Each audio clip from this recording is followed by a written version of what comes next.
And broadcast, we should be live. All right. We are live. Excellent. Yep. All right. And I'm going to make sure that the chat is working. And yep, chat is working. It is all displaying up in the little menu there. So there we go. And I can stop adjusting your volume so that way everything goes to where it should be. Have that up. And broadcast, we should be live. All right. Oh gosh, where's the audio coming from? Excellent. I'm going to get rid of the echo. There might have been an initial echo as I had the stream up. Yeah. And not muted, but it is Okay. now muted on my end. It looks like you're going to be slightly quieter than me, so I'm going to turn you up again. All right. And I think we should be good now. Okay. Perfect. I'm excited. All right. So I think that we should first start this off by welcoming everybody here, explain a bit about what we're doing, and I can talk about like any adjustments that I need to make in order, because I had a rules mistake, like 2 of them in the 2-hour-long video, so I'm counting that as a win. And I guess that we should start by introducing you, the guest, because people are wondering who you are. Hello. Yes. I am Path Primers. You can also just call me Brandon. I have a small YouTube channel. We got 2 videos up there. Eventually, I'm going to get that 3rd one out. Oh yeah, soon. TM. But yeah, that's me. All right. And those of you that are here probably know me, but because I'm Swing Ripper, the guy that made the thing that was play tested here. I asked for 750 likes and you hit that within like 3 days, so should have asked for 1,000, you know what I mean? Although I'm pretty sure you guys hit 1,000 anyway, so you know, now we're here, and I knew I wanted to get this done relatively soon, so that's what we're doing here. I'm gonna adjust the camera. That way I'm more centered in the Discord frame, because the OBS setup is always a little jank around here, and that's the promise. And so out of things, pretty good from my end, better than what I could come up with. Yeah. So we have the fighter, who is basically the same as the guide. The only real difference or interesting thing I did was in equipment. Everybody has a Wand of Tailwind, so everybody's just gonna have bonus move speed. And there's not much the GM can do about that one. So all my characters are gonna be at somewhere around 40 to 45 move speed. Which is pretty good. It's decent. It's playable, you know?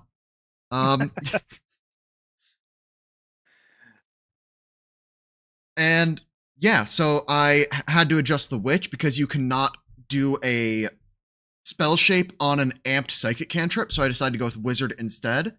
And that opened up feats for me to be able to take cackle. I actually forgot to do the general and skill feats, so I'm going to quickly fill that out. I thought I checked everything, but you know, the behind the scenes, it's going to work out. So I'm going to put toughness in at 3, fleet in at 7. Then for skill feats, I know that at level 2, I'm pretty sure I took like, I'll just take additional lore. Or I'm going to go Fey lore, because I know that the fighter had undead lore already, and they're int characters. Oh yeah, I also love invalidating class features with move speed. I think that item is just a problem, but if they're going to get rid of it, it had to be in Player Core 1, so it's here now. It's going to stay. Yeah, they renamed the spell, no changes. Yep. Other than it's now air trait, so. Yeah, which, okay, cool. I know that I also took Quiet Allies as a thing at level 4. And I don't remember the other stealth skill feat I took. But I'm just going to go ahead and grab, let's call it, it won't matter, I'm just going to leave a blank skill feat slot, and people can get mad at me for that later. And when I inevitably need a skill feat later on, people are then going to make fun of me for having a blank. But it brings me up to 69 HP, which is very nice. And nice. The Witch, of course, brings the Resentment Familiar, which is going to be great. Then we have the Cleric from that guide. Main difference compared to the bog standard is I'm prepping a couple copies of Harm in order to utilize an interesting level 6 tech, Cast Down. And Cast Down, it lets me knock people prone as a spell shape. So I'm going to one action Cast Down, melee Harm, and then try and grapple them to the ground after they get knocked prone from a fort save that they only can't critically succeed on. A normal success still knocks them prone. So that's the goal. Yeah, which Cast Down's so good. And then we have the Champion, who has almost 100 HP and is the slowest character in the party at only 25. And will be 35 25? with the Tailwind. I was going to say, that's before Tailwind, right? It's pre-Tailwind, yeah.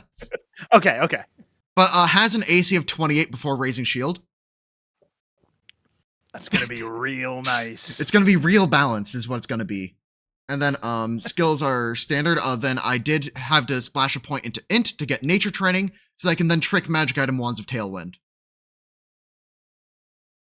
Because nice. I made a lot of adjustments to characters to make sure everybody could trick Wands of Tailwind. Other than that, it's the same party as shown in the video. That's kind of the summary.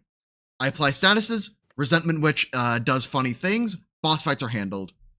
And against normal swarms of enemies, I have a couple area damage spells on Cleric and Witch. And then we just sustain through it. That's the game plan. Yeah. Sounds pretty good to me. So, do you want to give us a sneak preview of what you're cooking, or should we just jump in? Oh, I think we should. I'll give a very sneak preview. I've designed 3 combat encounters for tonight. Each of them, I think, presents an interesting challenge to the party. I did not. I did know about the party's strengths and weaknesses before building them.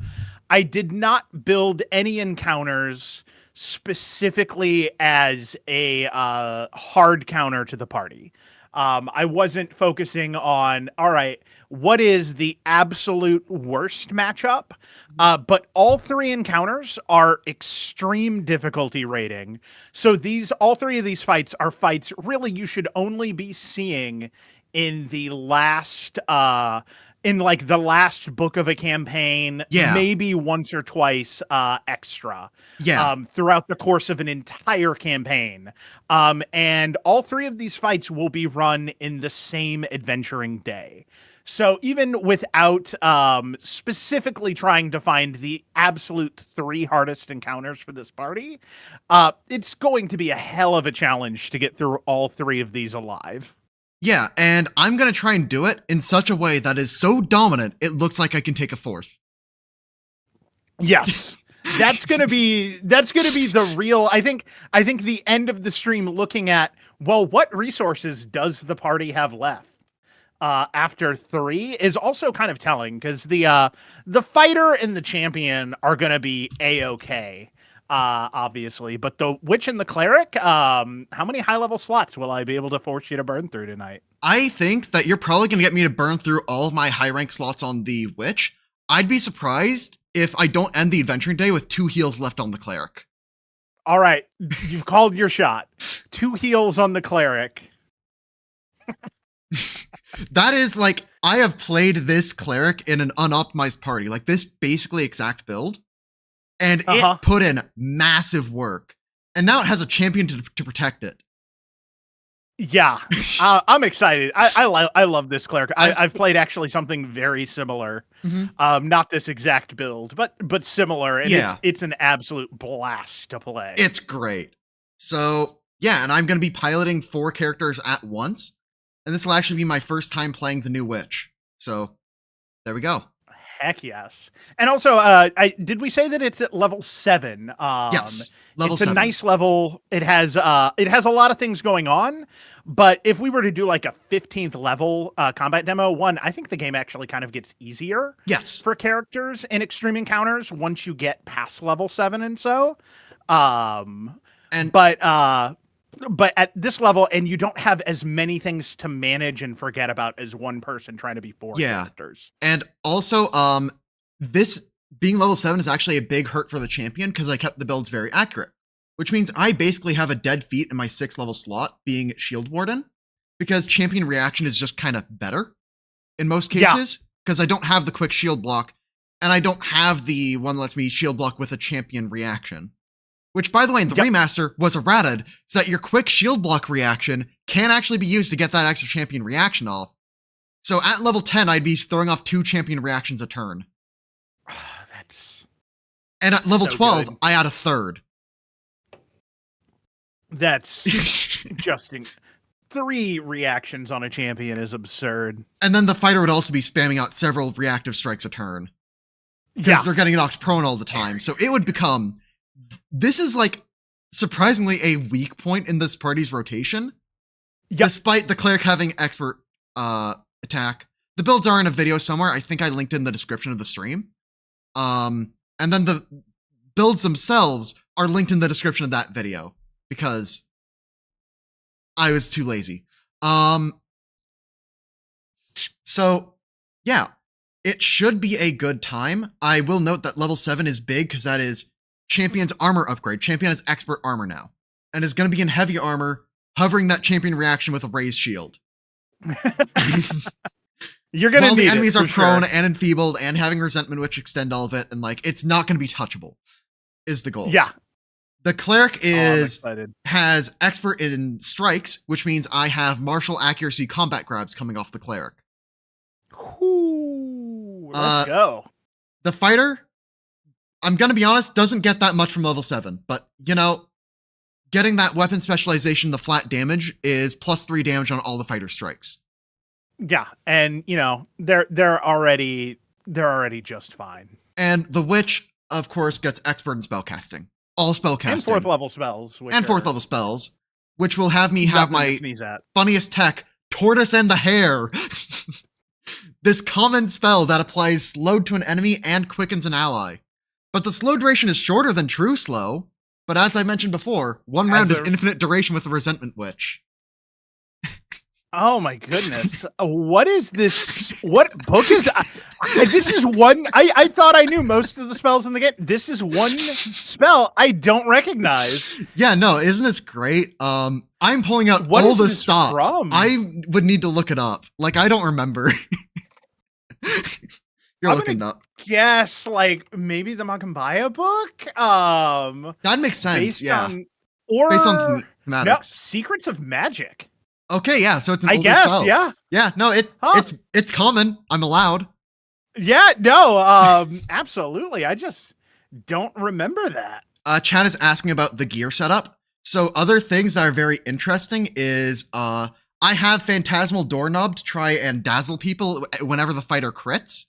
It only dazzles for 1 round, but if I have Resentment Familiar nearby, that is going to be infinite duration, and that is going to make somebody very sad.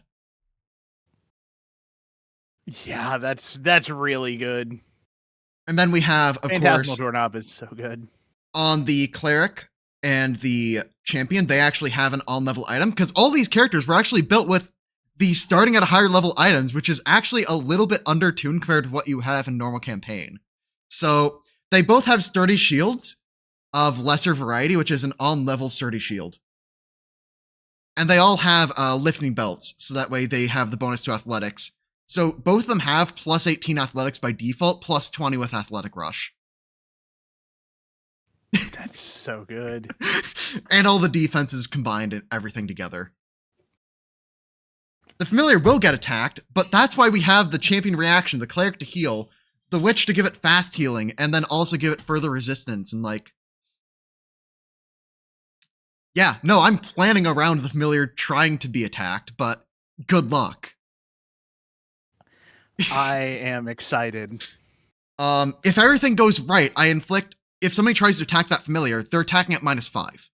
Because of enfeeble, because of prone, because of cover. Yeah. Like, all right. This is an absurd party, and you might see tech that I've even forgotten to mention here, because this party is so dense in nonsense that it does. Yeah, I think it's all going to come out in the encounters at the very least. Yeah. And I need to give the witch Phalor. And I'll say its last skill feat is actually skill training, and I'll just bring another skill up to trained. And let's call it intimidation to trained. So the witch is only untrained in medicine and performance. So I really hope the witch doesn't need to roll a performance check. That's how did you know? I planned the whole thing around medicine and performance tonight.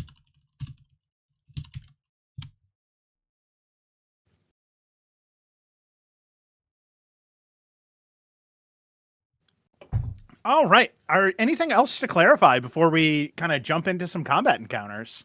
I want to mention what this party would do at lower levels, because I mentioned the higher level stuff. At lower levels, you put a runic weapon on the fighter and you win. Okay, now we can move on. You have what? 8 runic weapons throughout the whole party at level Throughout 1? the entire party at level 1, you would have the witch's 2 spell slots and 2 of the cleric's 6 spell slots be runic weapons. Fair. 4 is 4 combat and then encounters. At level 2, the witch then gets focus point healing, the champion to have focus point healing, and you just runic weapon face blast through all of it. That seems like a valid strategy for low levels to me. Because you still have the defensive core working, and so you can...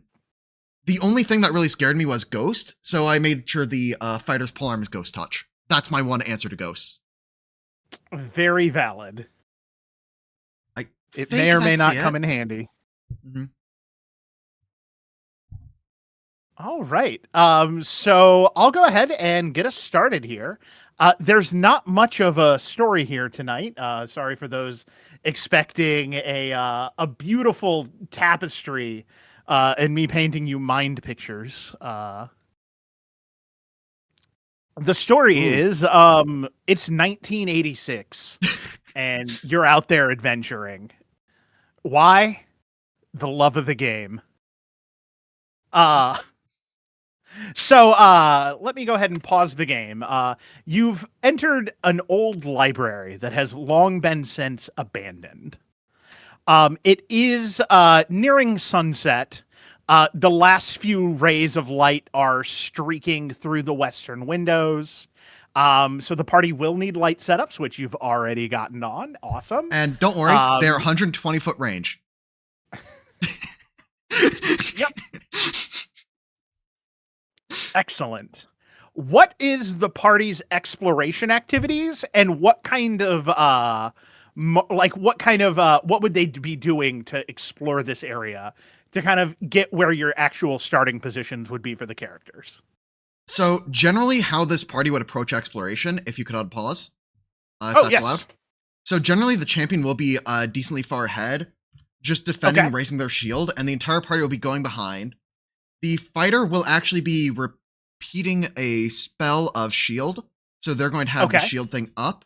That, or they will be investigating and recalling knowledge, and I think they'll be investigating. Okay. Where the cleric then has a lot of options. I think in this case, they're going to make the witch be the detect magic user for this exploration round. So the witch is going to be constantly pinging detect magic off. All right. And the cleric, I think, will also be right next to the champion, also raising shield and defending. All right. I think that's the thing. Seems good. Okay, so this is the marching order. Yep. I'll go ahead and move. You get to about, I think... Actually, I think the witch knows how the champion works and thus would be here. That's very valid. I forgot about it for a moment, but the hallway is wide enough for me to do this. All right. So with that party set up, that is how some things are going to run. Let me go ahead and get a combat encounter set up. All right. And then let me roll 2 quick stealth checks. All right. To see if you recognize... I believe the highest perception is the fighter at a 15. Tied with the cleric.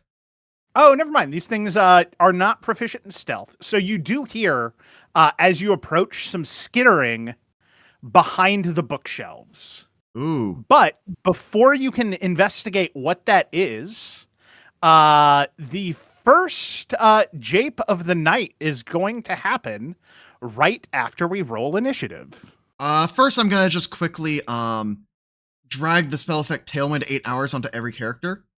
Yes, yeah. Any pre-combat buffs that you would have had up, go ahead and get those ready now. Sadly, we cannot have the familiar cast its own spells, so the familiar will not have a Tailwind. Otherwise, I would have found a way to have it happen. Poor familiar, always left out. All right. They don't have incredible initiative because I took toughness on all of them to try and mitigate bad RNG from crits, because that's the only way I lose. Fair. I mean, you've got to have, you need Resentment Witch especially needs. Yeah. Like, that's why the champion, the fighter, are almost triple digits. Yeah. Which is actually not that great for this level. I invested casting a lot. Should I go ahead and roll as well? Yeah, go ahead and roll your initiative. And then you'll know exactly what it is. I don't feel I'm giving up too much. The haunt is going to activate. And I accidentally clicked roll a bunch of times, but like, let's just say whatever Foundry counts. Yeah, that seems very fine to me. Okay. So the haunt is going to activate, and you start look as your four characters look around, the forms of each of their allies begin to just shift and change a little bit. Like the cleric looks over for a half second, and the champion's face has turned to that of a demon.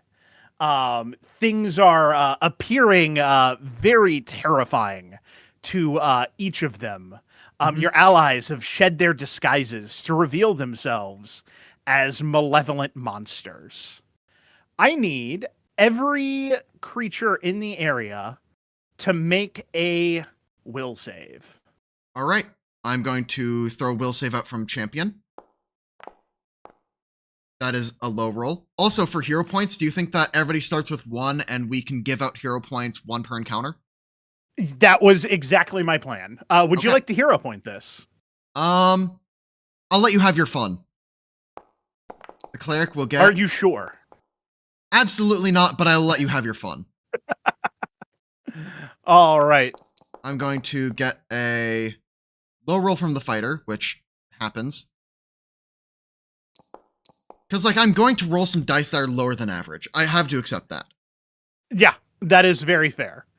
And then the fighter, because you are investigating, you will get a recall knowledge. I'd say occultism or religion for this. Could I use undead lore? Reading the description of the haunt again. Occultism is fine. Yeah, I think it's occultism on this one. So I'm going to roll that, and I'm going to roll it blind. I have no idea what it's rolled. Chat can see that I only see question marks. Yep. Okay. So you get a couple of things. Let's first talk about what this is. You do recognize it. This is a haunt known as Confounding Betrayal. It will possibly confuse allies. And make them believe that their allies are not their allies, possibly inflicting the confused condition. All right. It can be disabled in 2 ways. I always like to, on a success, give how do you deal with this thing? Yeah, because that would be my big question. Yeah, deception or occultism can be attempted, and each one will need 2 successes to end the haunt completely. Okay. I think is what you get. The champion critically failed. Okay. That's bad. That's bad. So as a critical failure, there are I think I'm going to let you know the broad strokes effect. from the critical failure is as failure, but you also have a suspicion of others, and the champion cannot benefit from aid for the rest of the session. Ouch. Well, sure. Also, the familiar can't benefit from aid for the rest of the session, I guess. Yeah, the familiar can also not benefit from aid the rest of the session. Everybody else in the party, normal failed. Nobody else critically failed. Mm-hmm. Oh no, the fighter did critically fail. I did math wrong. Oh no. The fighter also cannot benefit from aid for the rest of the session. And the rest of the stuff will become apparent when it happens. All right. And not considering people allies is actually a big weakness. Because that denies the trigger of the good old reactions. So I will say, so this specifically prevents aid. Mm-hmm. And it can cause confused, which will prevent you from being allies. Nobody's confused yet. Okay. So that's good. Nobody is confused at this time. You're not considering anybody ally for 24 hours. So we're not considered allies for 24 hours? Oh, no, sorry. Nobody has that debilitating of an effect, is what I meant to say. That's fair enough. Yeah, it's just the aid that is the 24 hours. Everything else will be combat specific. Fair enough. All right. Well, the haunt's up. It gets to roll its do its routine. Yep. I need will saves from everyone. All right. Well, and I have that output in chat if you want to use the button, if that makes it easier. I will go ahead and use that button in chat.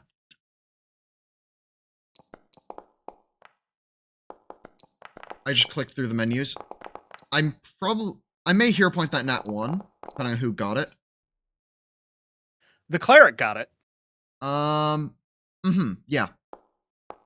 That's gonna be my hero point. Okay. That is 1 success and 3 failures. The fighter, the cleric, or 4 failures. The fighter, the cleric, the familiar, and the champion are all confused for a single round. So 1 round of confusion on a failure. Well, the witch is good. The witch is unaffected by the haunt. That's definitely gonna be a thing. All right. That is the haunt. And then the creatures. All right. The first creature scampers out. It is, in fact, I got a little picture. Yeah. It's one of these creatures. Small, appears to be made of possibly carved bone or a similar material. Maybe 2-3 feet tall with a grinning, terrifying face. It runs out from around the corner and at the champion. Okay. It will target the champion. Mm-hmm. And it will attempt to bite the champion. Okay. That is a critical failure. It misses. Its last attack will be a map strike and will also miss. And would have missed with... Just... Thank you, champion. Very cool. Up the map. And now these will appear in initiative now that they've gone. Next, the second creature. 30. I actually kind of want them to hit the champion to break out of confusion earlier. But I have no control at this point in the game. That is true. All right. The second one, it will go up. I think it also will target the champion. It's something in front. They haven't identified who is the dangerous person of the party yet. The cleric is also heavily armored. Yep. Mediumly armored, I should say. Mediumly armored. So we'll attack here with strike number 1. Thank you, shield. That is a miss. Incredible. and that will be a second miss. Because of the shield. Neither side. The haunt came out swinging. The enemies themselves did not. All right, it is the fighter's turn. The fighter is confused. And so, how I rule confusion is, if you have to move, you will. Yep.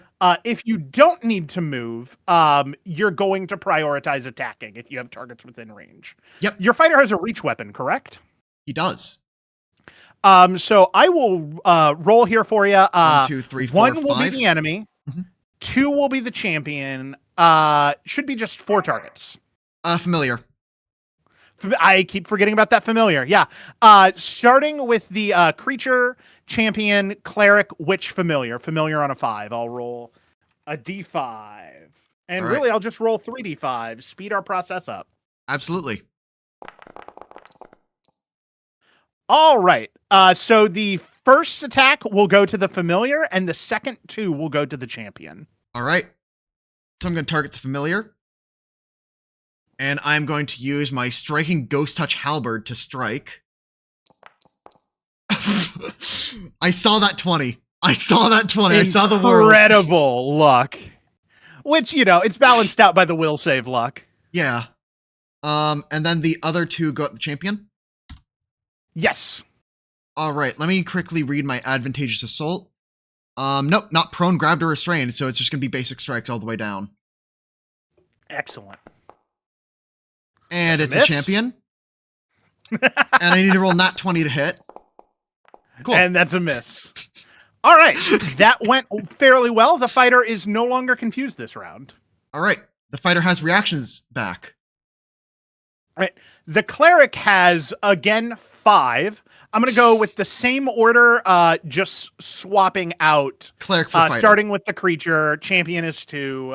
Fighter's 3, and so on. Sure. Welcome, Dan Talks Games from Twitter. Howdy, howdy. So it's All right. fighter first.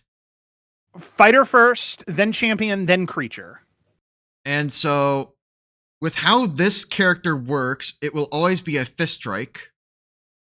Yes. Punch. That is a miss. Because no longer off nice guard. Thing about a heavy armor that's it's a party more focused on defense than offense. Yeah, no, it's very hard to break this party defensively. So then it's a 2. And this will actually be a combat grab because I think you're just supposed to use whatever you can spam. I would say normal attack, probably. Okay. I'll accept your ruling because it is beneficial. Yep. It says you use all your actions to strike or cast offensive spells. I'd say going for just straight strikes. And the shield denies another hit. The shield coming in clutch. And then I'm going to go target the final enemy with the big... Also a miss. Not surprising on that last one there. I mean, it is And War Priest. What can you expect? On to the champion. Champion has 3 targets. Starting with the top enemy, the cleric will be 3. And I'm pretty sure the cleric is no longer confused and no longer has a shield raised. Correct, yes. Okay. And so, yep, that is going to be... That's going to be this enemy to the left for strike 1, and the cleric gets the other 2. All right, so I'm going to strike that guy there with my fist, which is good ol' bop. And then I'm going to try and strike my best friend, the cleric. Poor cleric. We finally have a hit. We finally have some amount of damage on the board, and it is trivial, by the way. Oh, not that roll, but like it's... Yeah, that's actually pretty good. 17 damage. You know, that there's a dent in that health bar now. And then I have to go for third strike. And then I miss. That is a miss. All right. And I'm no longer confused. And then confusion will clear. Yep. And shield will no longer be raised. As we move on to the witch, which is the first character of the party to get their actual turn. And so in this case,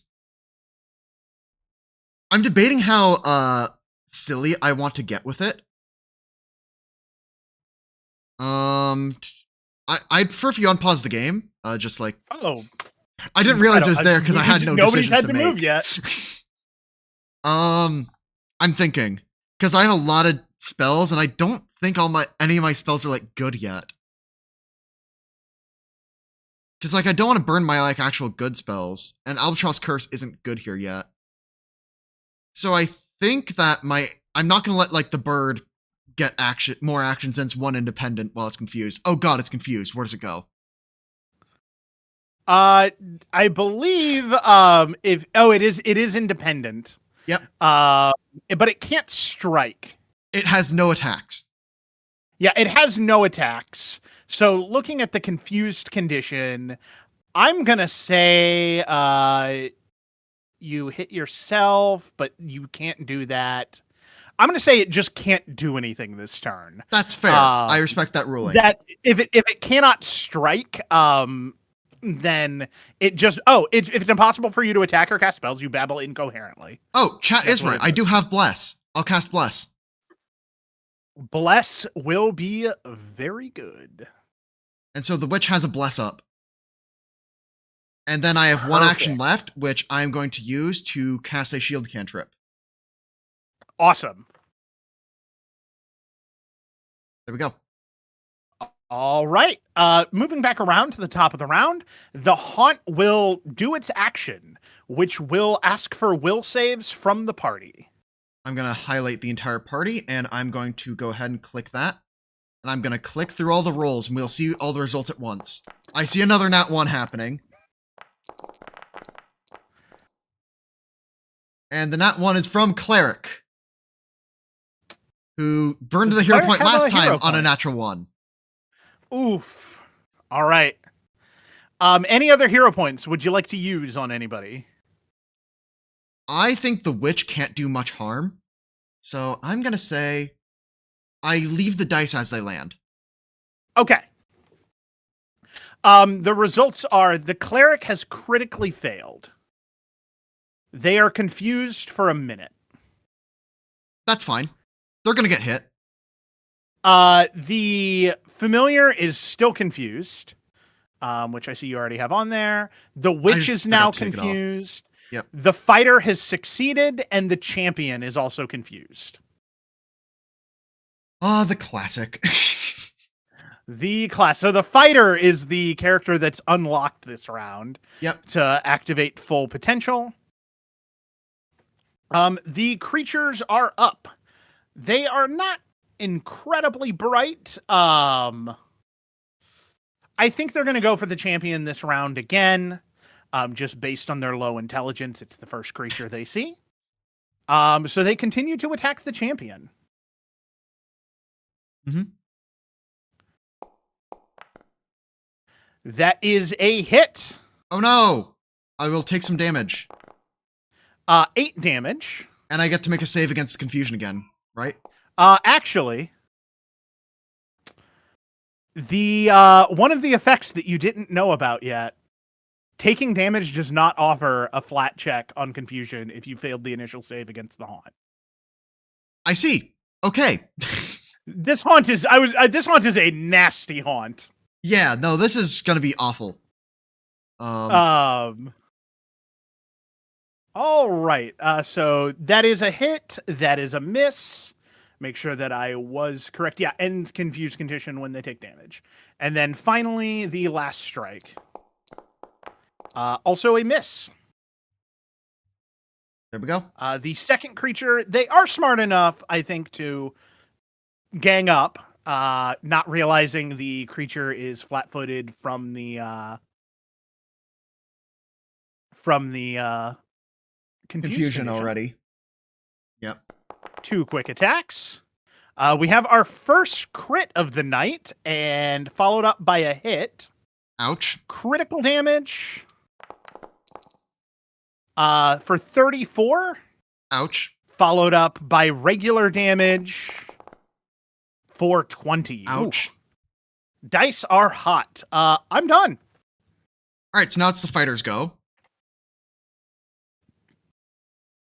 So I think the fighter also has a game plan here. And this fighter is going to sudden charge to just get to a spot that's off in the corner where you can only reach one enemy. I really liked that plan. And then I get to make a strike as fighter. Oh yeah, and you could have gone there. I was like, the cleric doesn't view you as an ally, but you had a path. And I'm going to make a strike. Oof. And that's dice luck, baby. That's dice luck. And then it's cleric go. All right. Clerics go. Cleric has 5 targets. Going 1, 2, 3, witches 4, or the familiars 5. Starting on the left and going across. Roll 3d5. The cleric's targets are this enemy and the witch twice. Oh no. The enemy is the first target, though. Okay. Punch. Punch. Yep. That is a miss. And hopefully I keep up that energy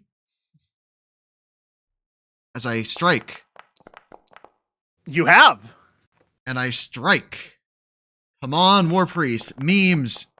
No! War Priest, no! War Priest, no!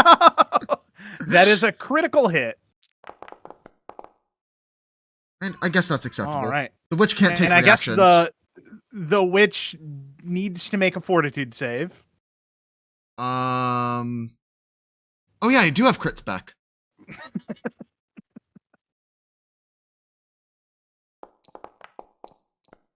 I'm fine. All right. Perfect. That was from the rolled cleric with the sheet, cleric, but like that was a natural same 19. result. Like, yeah, not going to change the dice there. it's if we literally the apply a same different modifier between them. Easy then. Cleric is done. The champion is up. Champion has 3 targets. The cleric is going to be 2 if we do the left to right Sure. thing here. 3d3.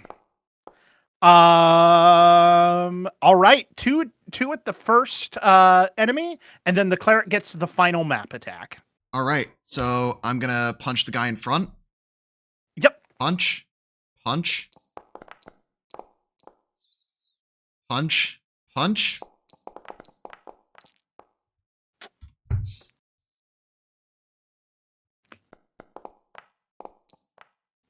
Does hit the cleric. Come on, guys, you're killing me out here. Okay, I guess the cleric takes 14.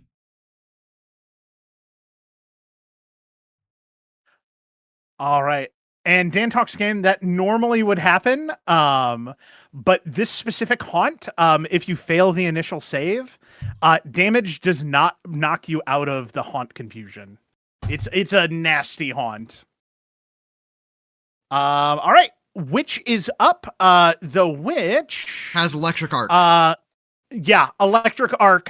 You have 6 targets. I'm gonna go 1 to 4 across. Cleric is 5. Fighter's actually not in is line of 6. sight due to the bookshelf. Oh, good call. I can't see that. Just due to my token. I can see it. I didn't notice it due to my token vision. So we'll do 1 to 5. Same rules applying. Yep. And if we get duplicate, we re-roll the second die. Yes. Oh yeah, because it's only 2d5. All right. It is this first enemy and the familiar. All right, so I'm gonna target and hold shift to target both. Off the witch's sheet, I'm gonna cast an electric arc. I'm gonna roll the save from the bird.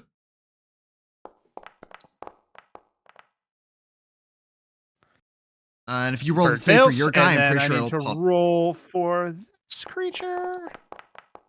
That is a failure. All right, damage. 5d4s. Damage.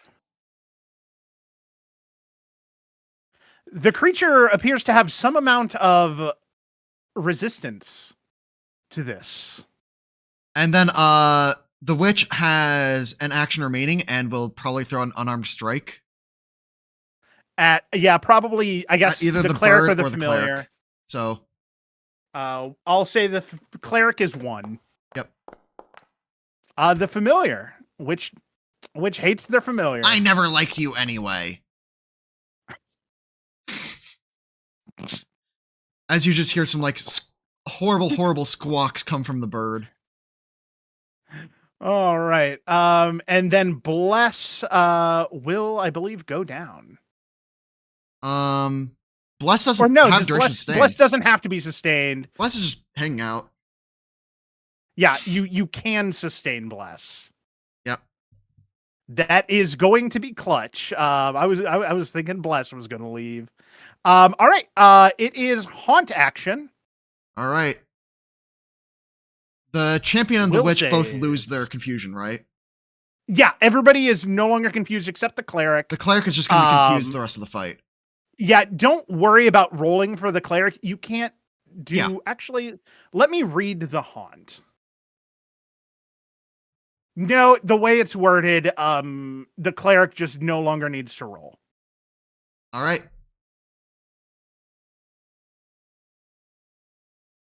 Actually, roll for the cleric as well.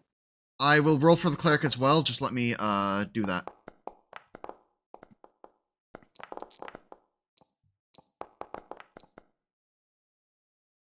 Oh, come on, All right. guys. You're killing me out here. Oh my god. I cannot have you two be confused for the rest of the fight. I need to use burn hero points here. Yeah.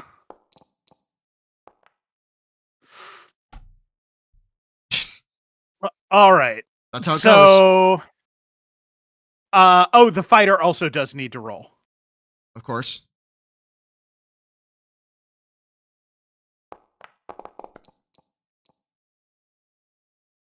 Crit success. Crit success. All right. Good news for the fighter. I think we're about to see the power of the fighter. Try to bring this party back to life. The fighter is unaffected for the rest of the combat. Okay. It is immune to confusion. Fighter is immune. Yes. The witch is now permanently confused. Yep. The cleric is still confused. The champion is confused for 1 round. Okay. Oh, and the familiar is considered out of the fight. It's permanently confused. Yeah, It's but there as a technically, target, and this is something that's not going to come up anymore because the witch is also permanently confused. But the resentment familiar ability is not a free action; it is a passive. So therefore, it doesn't matter. It can still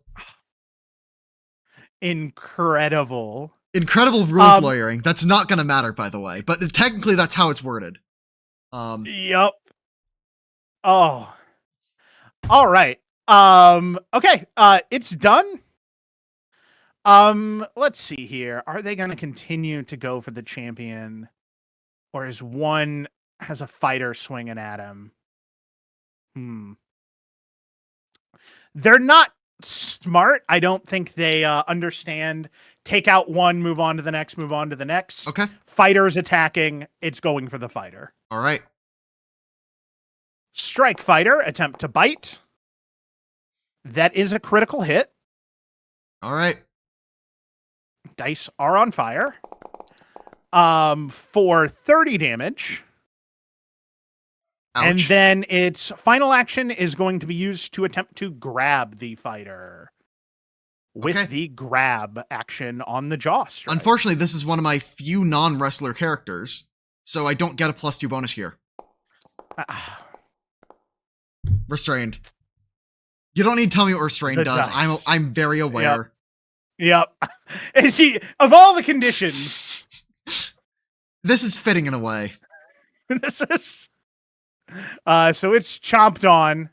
And this creature is now up. Champion looks delicious. I think that we're going to see a wipe in round 1 just due to this hazard. Completely negating I was everything. like, a hazard will present an interesting challenge.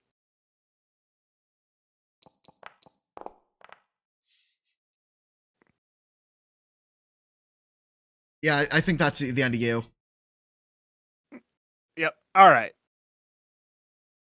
Fighter. So, fighter can make an unarmed strike roll, try and get out of this, and its unarmed strike will be better than athletics, because this is one of the few characters I didn't invest athletics with.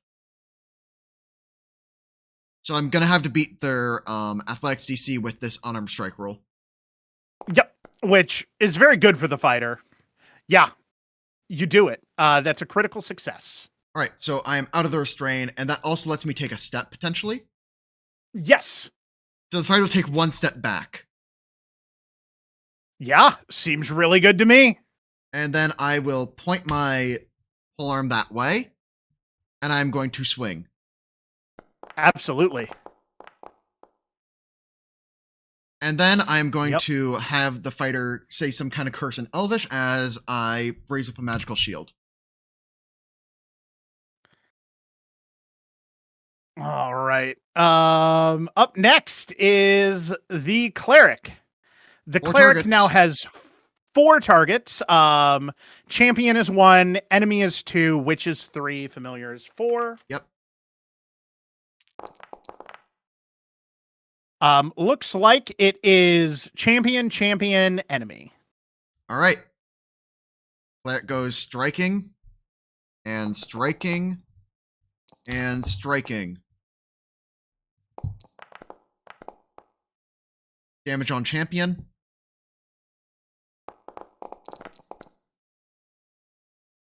Damage. There really isn't much I can do here. I don't have decisions to make anymore. I know it's you have them for the fighter, but the witch. The fighter is also my character that has the least say in how a fight goes. Yeah. The champion is up, 2 targets. All right. 1 is the enemy, 2 is my ally. Yeah. 3d2. I know people are saying there's no bless because y'all aren't allies, so I'll get rid of it because nobody's considering each other allies anymore. Yeah, especially with the witch. And yeah, this is an extreme level encounter. First punch on the cleric. Yep. And then the second 2 are on the enemy. That is a hit.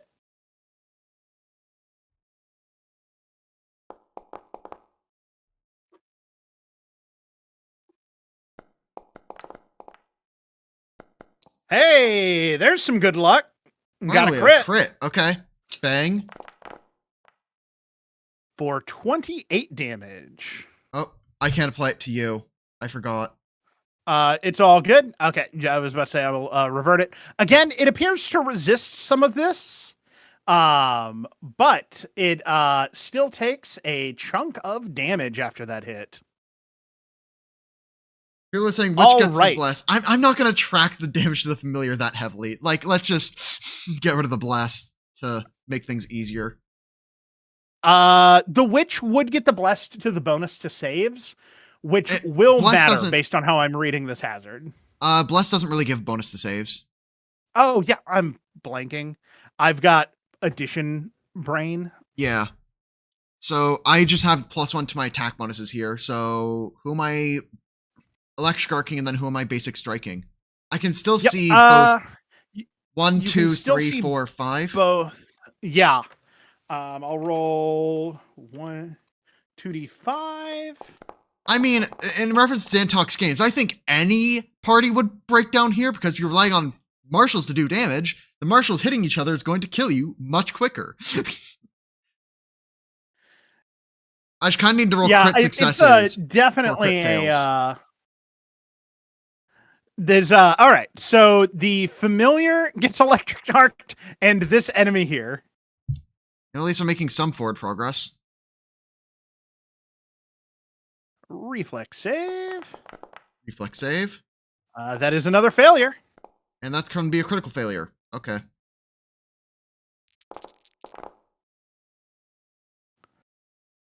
Damage. Got some sort of resistance to the electric. Well, the bird has 8 HP.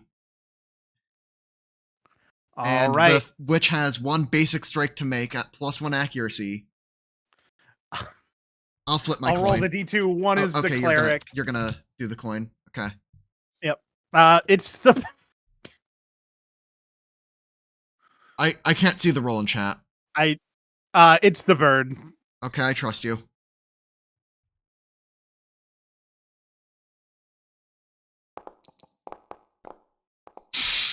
I saw the world where that 20 landed.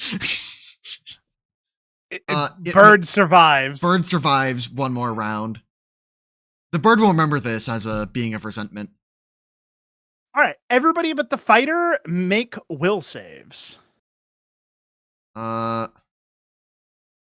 Which will make a will save? Bird will make a will save. I gotta open up everybody's cheats to do this. Oh, sorry. Let me get you the chat output. There you go. Make it easier. All right. Come on, game. Come on. Give me something here. Give me something. The cleric succeeds, which does not change things. And the champion fails. All right. Was the champion permanently confused? I don't think so. The champion was not permanently confused. It's just the cleric, the witch, and the familiar currently. So that's the end of that. So the champion is active this round. The champion failed on my screen. 23. The cleric. I mixed up the cleric and the champion. The champion is confused. Okay. Yep.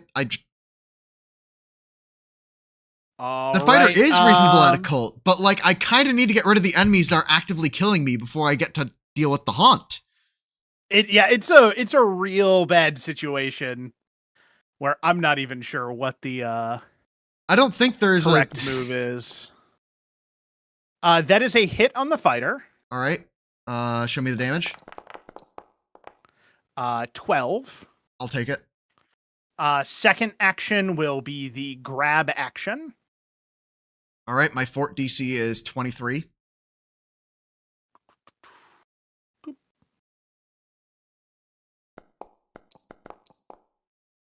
That is a 22. There we go. And then the final action will be a strike on the at a -4 basically. And that will not do it. That will miss. Up next is the second enemy going after the champion. All right. I really need one of my healers to snap out of it, because then this fight's basically won. That is a hit. Okay. And strike. That is a hit. And then the final will be that grab. All right. And that is a failure. All right. Up next is the fighter. Up next is fighter. So I kind of forgot that the fighter has this specific feat, and it is combat assessment. So if I hit, I recall knowledge. Yeah. So I'm gonna try and hit. Hey. That is a hit. I damage. Nice chunk of damage. It does appear to resist some of it. All right. Then, because of remaster, I can actually sudden charge over to this area. And just keep on kiting, and then I get to make a map halberd strike on the other guy. Oh yeah, did you want to, that is a hit. Did you want to roll your recall knowledge? I would like to. And it is Arcana or Crafting, unless you have a lore. Use Undead lore? It is not undead, so. Well, darn, I'm going to use Crafting then. It's plus 18. Yeah. I'll roll blind.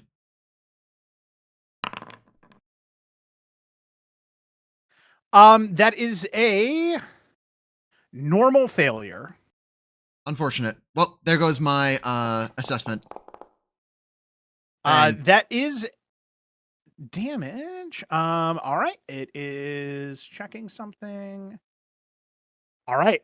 Sounds good. It is injured. Yep. Up next is the cleric.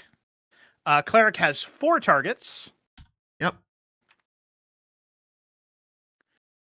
4. Champion is 1. Enemies 2, which is 3.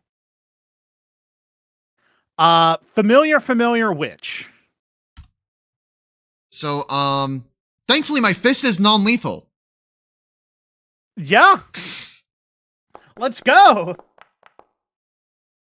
Okay, so the familiar gets non-lethal here. Um, So familiar's out. Let me re-roll for the that second die, yeah, sure. and then I'll need to re-roll the third die as well. It's the enemy, followed by the enemy. Let's go. Let's go. War Priest moment. That's a hit. War Priest That's a moment. hit. This is so stupid. And that's going to get completely negated by resistance. Yep. Because there's resistance 8 to apparently all damage, no matter what. And that's not going to work. All right. Up next is champion. 2 targets. Yep. Familiar, or the enemy is 1. Okay. That's looking pretty good. 1, 2, 1. Enemy, cleric enemy. Enemy. Oh, that was from the cleric's sheet, but Is there a different attack bonus? the difference is the champion would be flanking. Yeah. I'd allow it. And they do have a different damage bonus because of weapon specialization. Okay. So that would turn us into a crit, actually. And so that's 24. Okay. So I will double that. Oh no, you already doubled. Yep, You I rolled did the crit roll as a damage. crit. Perfect. All right. And then the champion has to roll 1 down to its friend. Yep.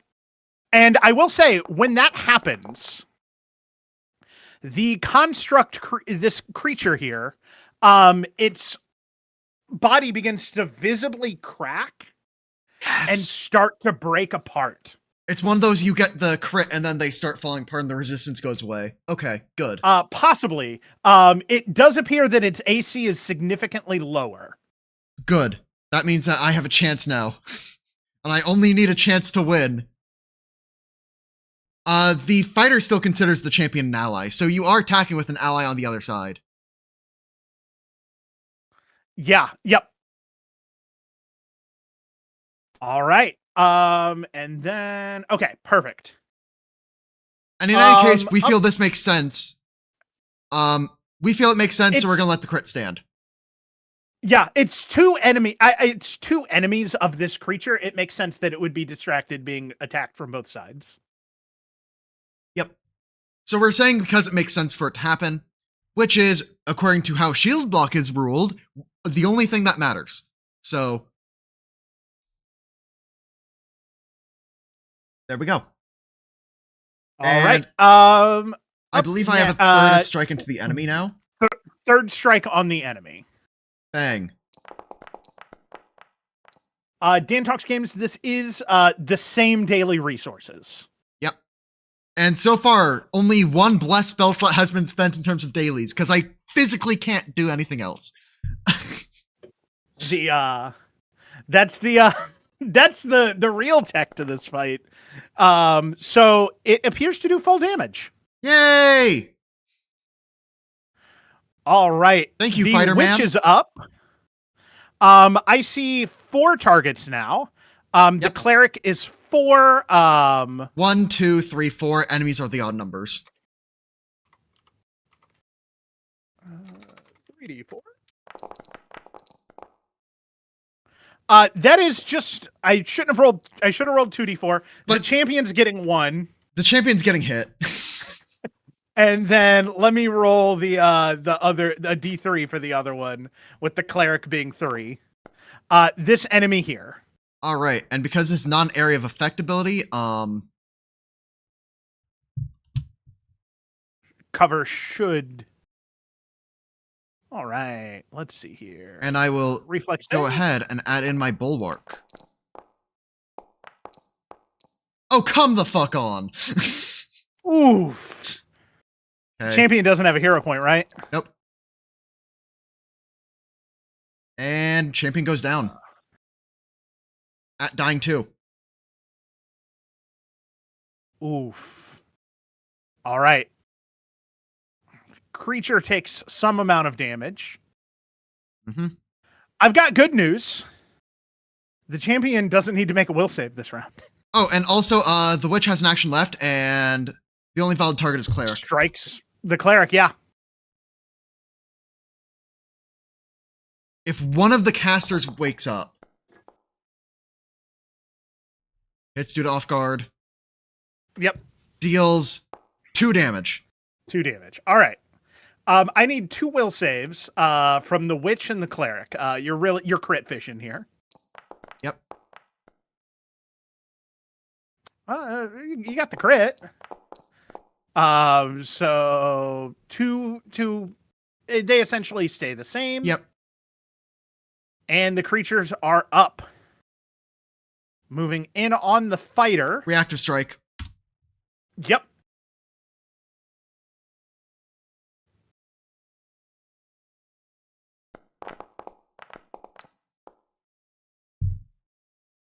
Would you like to hero point? At this point, I need to.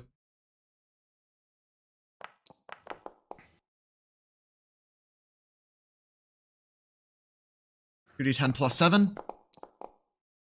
All right, 25. That's pretty good. Checking something. All right. It is not broken down yet. It is going to attack you once. With a strike. Because the champion miss. failed due to a critical failure, so therefore dying 1 gets skipped and you go dying 2. Yep. That is a hit, normal hit for 10 damage. I feel like the only counterplay to this is to have better luck. Partially, yeah. Maybe the witch trying to disable on round 1 to get that going, but then I mean, I need 2 more disable checks, like, at least. Yeah. So physically that wasn't an option. All right. So the creatures.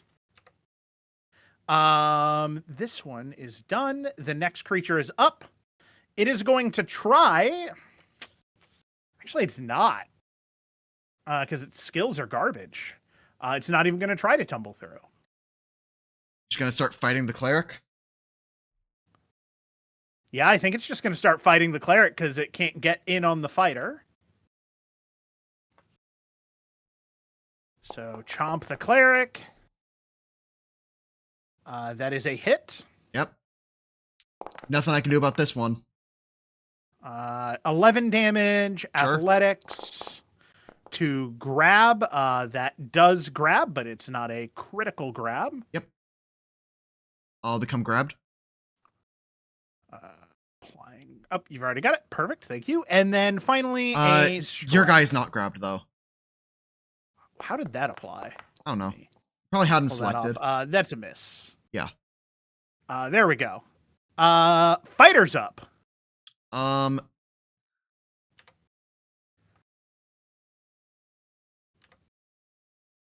think Fighter's game plan is to just keep on taking a step backward. This is a different enemy, so I can use combat assessment once more. Yep.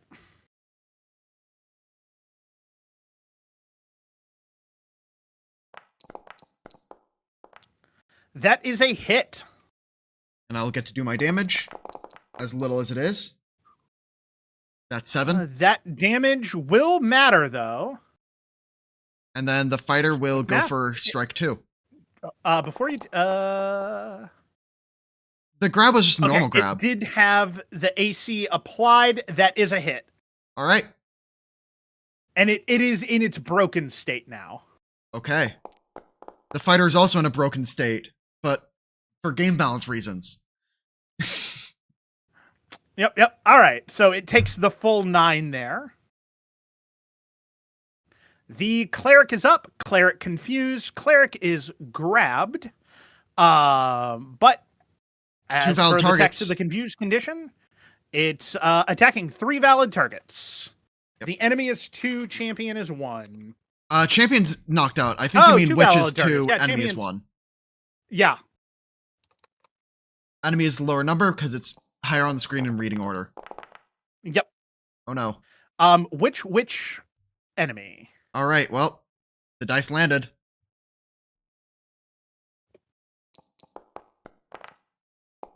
Good. The Good. dice have landed. Now, can you follow it up? Nat 20 right here. Okay. Not And that's the War Priest almost. guarantee, really. And Lucas pointed out in chat, you do get your recall knowledge. I forgot my recall knowledge trigger. I will make my crafting check. And I'm going to go ahead and roll this as a blind. Yep. And then while I'm adjudicating that, you can roll the death save for the champion. And this is the part where we see our first natural 2 of the stream that'll actively kill a character. Because if I roll a 2 or lower, I die. Actually, no, wait, I have toughness. That's a success. I have toughness, though, so the DC is actually decreased by 1. So only natural 1 killed me there. Dying 1. Very nice. Natural 1 does not instantly kill me anymore. All right. So champion is good. Or better off than it was. For this creature, you did get another success, so you get to ask a question about it. I would like to ask... Well, I know their armor's already broken. I know they already have grab ability. I kind of think I know their entire stat book at this point. Is there any other special ability I need to be worried about, such as a death effect? An on-death reaction? None at all. So you're free to go ahead and swing away and kill one. Mm-hmm. It will not end the party here. Okay. I had to check. That's a great question, you know? Yup. Because some skeletons have that, they explode into a pile of bones and like deal area damage and would therefore destabilize everybody again. I'm not going to name the AP, but there's an AP that I ran, a very popular AP, where one entire section was just enemy after enemy that exploded on death, and the party had such PTSD. All right. The witch is up. There are 2 targets that are still up for 3. Arc. I can still see that guy behind the bookshelves.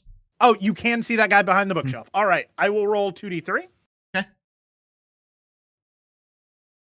Come on. I want to see a 1 and 2. No 3s. No 3s. No 3s. Damn it. 1 and a 3. 1 and a 3. So first enemy and the cleric here. Zap.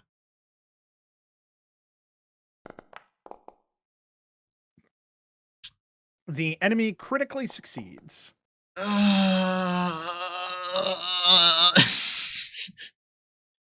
on, don't roll high damage here, please. Please. That's pretty good damage. I'm not dead. Cleric's not out. Not dead. The witch does get to make a strike. I didn't like you anyway.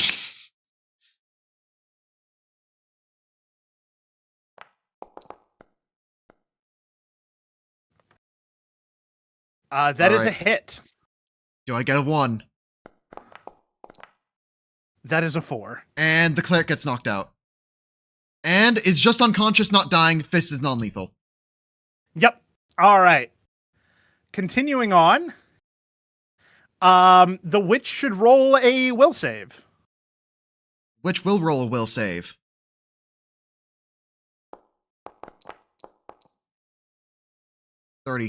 Just normal success. That is not a critical success. The creatures are up. Creature down. Creature down. Continues going after the fighter. Yep. Step. Attack. Miss. Yep. I'm a fighter. Attack. That is a hit. Roll damage. I'll eat it. Yep. And then that creature's done. Mm-hmm. Up next, this creature comes out and around to the witch. Attack? Wait, I actually think I'm going to win this without spending daily resources. I just need to get a little lucky here. You need some luck. Everything needs some luck here, but like I think it's reasonable for a fighter just attack. hard carry this on their back.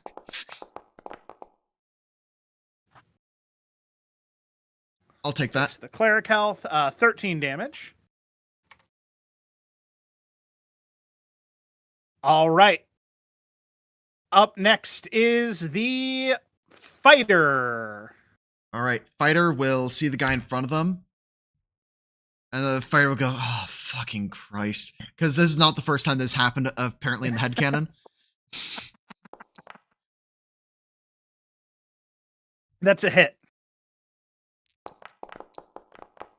For 17 damage. If only the Aurori meatheads would invest in some brains, as it just keeps on hacking away. That is a hit.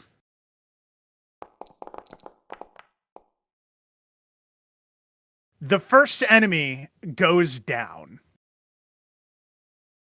And the fighter has been seeing how things are going on, and I'm going to point to this fighter's intelligence and say, the fighter knows that for right now, the best option is to wait and then sudden charge in. Yeah. I think that's very valid. The witch is up. So the fighter will actually just recall knowledge about the hazard once more as a third action. Okay.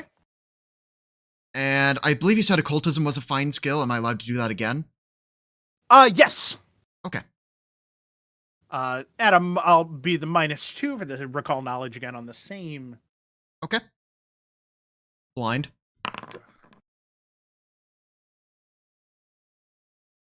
That is a success. Ask a question.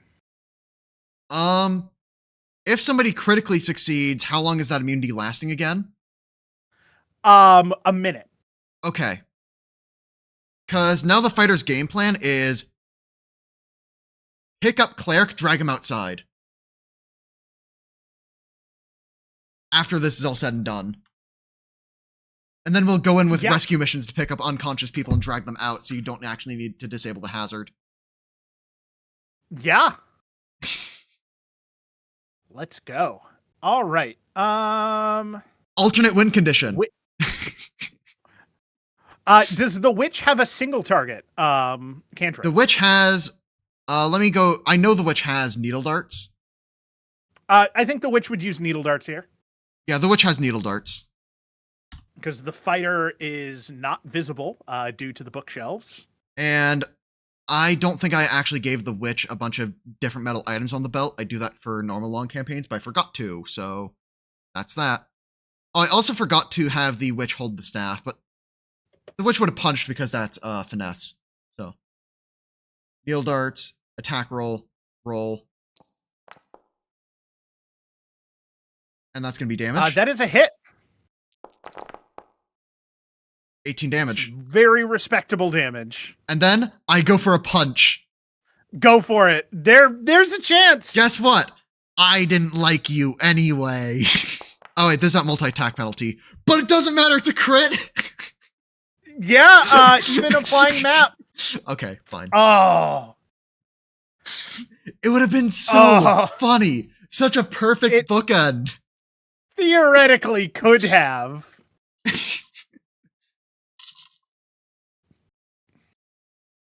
All right. Oh, I did not have the champion roll.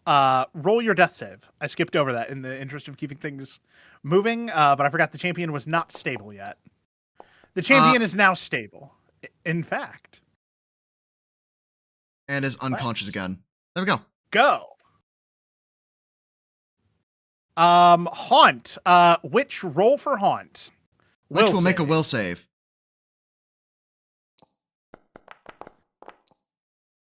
Nope. Creature. Cleric is stable. Creature is up. Now chat's memeing about if it was a hair witch. It probably would have killed it, actually. That's a critical success. I guess I'm eating a crit damage. That's 34. I can eat it. I have 6 HP left. I can tank it. Come on. Grab. Okay. That's going to be, I believe, a restrain. No, it's a normal grab. So you're normal grabbed. Okay. And then finally, final strike. I'll go to dying 2. Second crit. Go to dying 2. So the witch, the confusion's not going to be an issue. The fighter's up. The fighter has medicine untrained. I forgot to buy potions with the starting gold, so you know what? Oops. I'm gonna sudden charge in. Yep.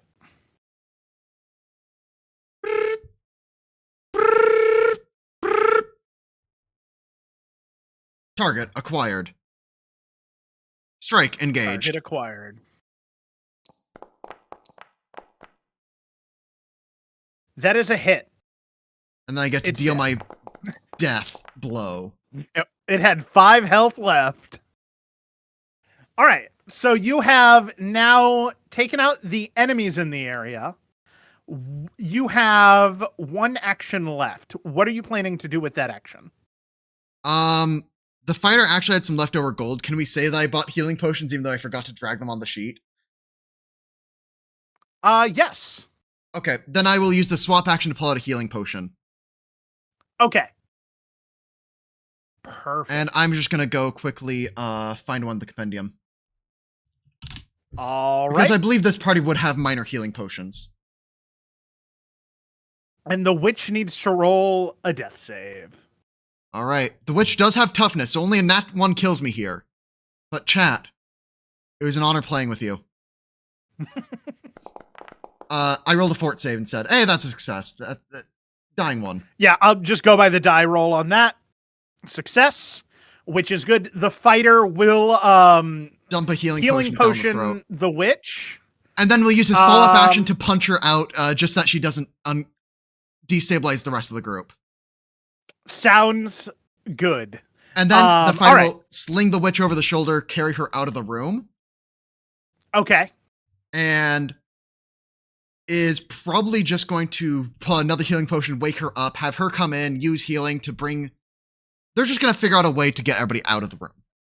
Yeah. I think also, yeah, that seems pretty valid to me. Get the witch up, get everybody up, out, retreat, avoid the hazard. And then if they go back in, and if they need to defeat the hazard, the way they're going to do it is extremely cheesy. They're just going to have the witch go in because the witch has both necessary skills.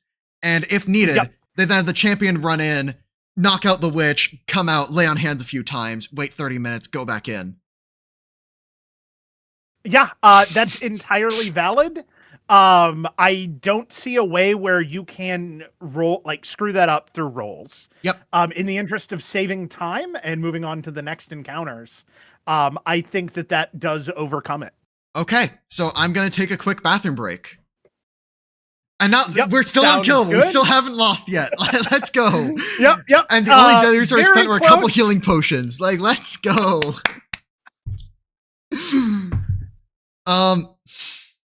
Yeah, okay, I think that demonstrated something. I'm not quite sure what, but it sure did. It definitely demonstrated that the party is theoretically killable. Yeah. Did not happen, did survive, but the party has survived 1 extreme encounter so far.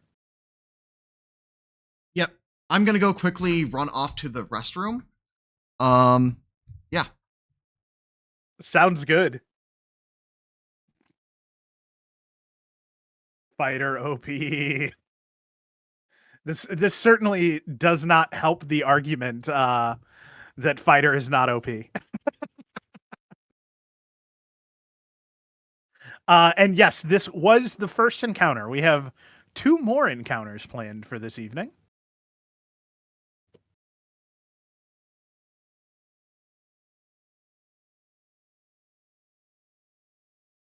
So the Foundry combat tracker is saying that this fight was worth 2. Oh, I think it's including the familiar, I think.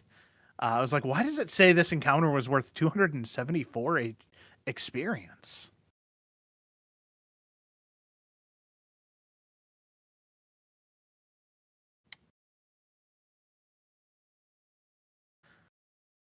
Did I screw up the encounter math? No.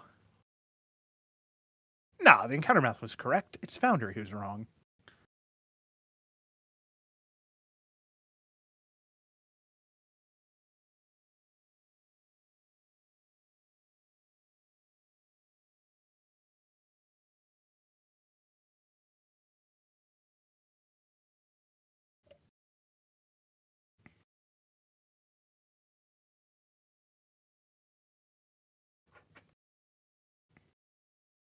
Yeah, I think 3 fighters and a bard would have killed each other faster. A party that was more adept in the deception and occultism skills to disable the haunt at the beginning of the fight, if they could have gotten that off, probably could have been a little bit better set up.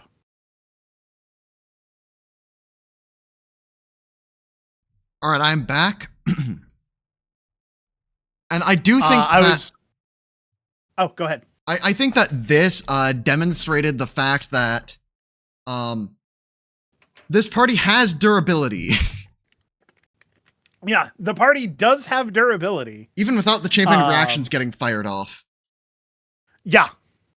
Yeah, without the champion reactions, this might have been the hardest fight for the party tonight, just based on how things kind of lined up. And also, I should mention, if we're talking about out of combat healing, life boost will be a once per 10 minutes. Champion has a lay on hands as a once per 10 minutes. And then also the cleric has a fully tricked out treat wounds. Yeah, which 30 minutes tops will get it. I mean, continual recovery, ward medic. Those are the 2 skill feats that are important.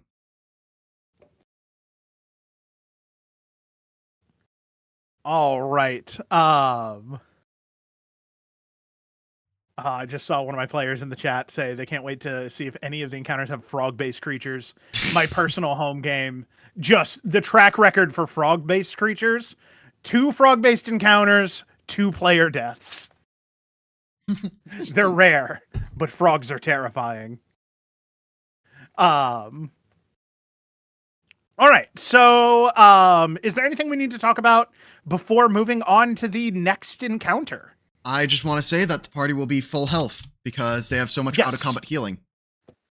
The party definitely heals up before going on. And the champion gets a stern talking to about needing to live up to his master's reputation, all that stuff. So it's going to be full health. I'm going to clear the status conditions, but... Yep. Yeah, go ahead and get your party. I'm going to get to the next map.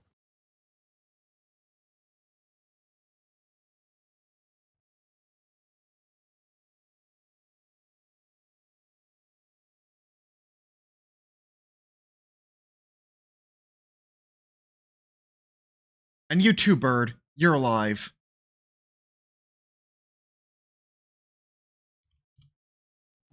Right. Let's see here. So in the library, in the fireplace, after some searching around, the party does find a magical portal in the fireplace that they can activate and see where it goes if they would like to. And I very much hope they do, because that's how they get to the next encounter. I'm going to say that they will investigate it for a bit, do recall knowledge checks, and then decide they go where the plot needs them to. Yep. They know it teleports them somewhere. So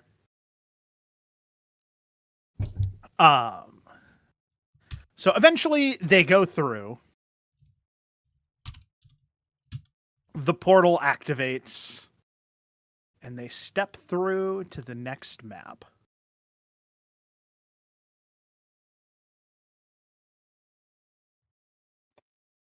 All right. And I assume that that is water on the map. Oh, dragon. Yes. Yep. So as you step through the portal, you do see a dragon off in the distance. It does appear to have noticed you too. You're in some sort of swampy area. The water itself is not that deep. But any tile that is over 50% water in the tile map will be considered difficult terrain. And will we be off guard through. for being in shallow water? Because I'm pretty sure that's a rule. I don't remember that rule. If you can show it to me, I remember that it. Underwater Marauder actually negates that penalty. As a skill feat for athletics. Rule I have forgotten about. I know swimming, you're generally off guard if you're in in water. This is like knee high at deepest. So kind of wading through muck. Let's see here. Yeah, I think that still makes sense for off guard. Yeah, we'll say off guard for the 75% shallower or more, water. or like whatever. Yeah, Yeah. All right. whatever feels right. This is the big single enemy encounter with a no. dragon. So, we're just gonna need to hope the dragon comes down to us, or else we're gonna rely on magical projectiles, which isn't great. All right, let's roll.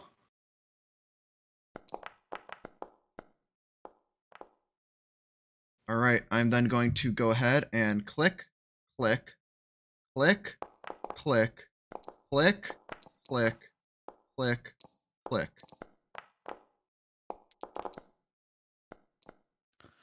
All right.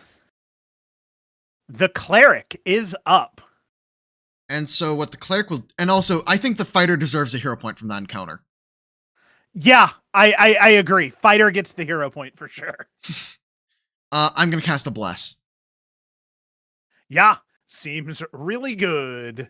And then I'm going to be sad and try to recall knowledge, but then realize I don't have recall knowledge skills because it's wait, does nature work?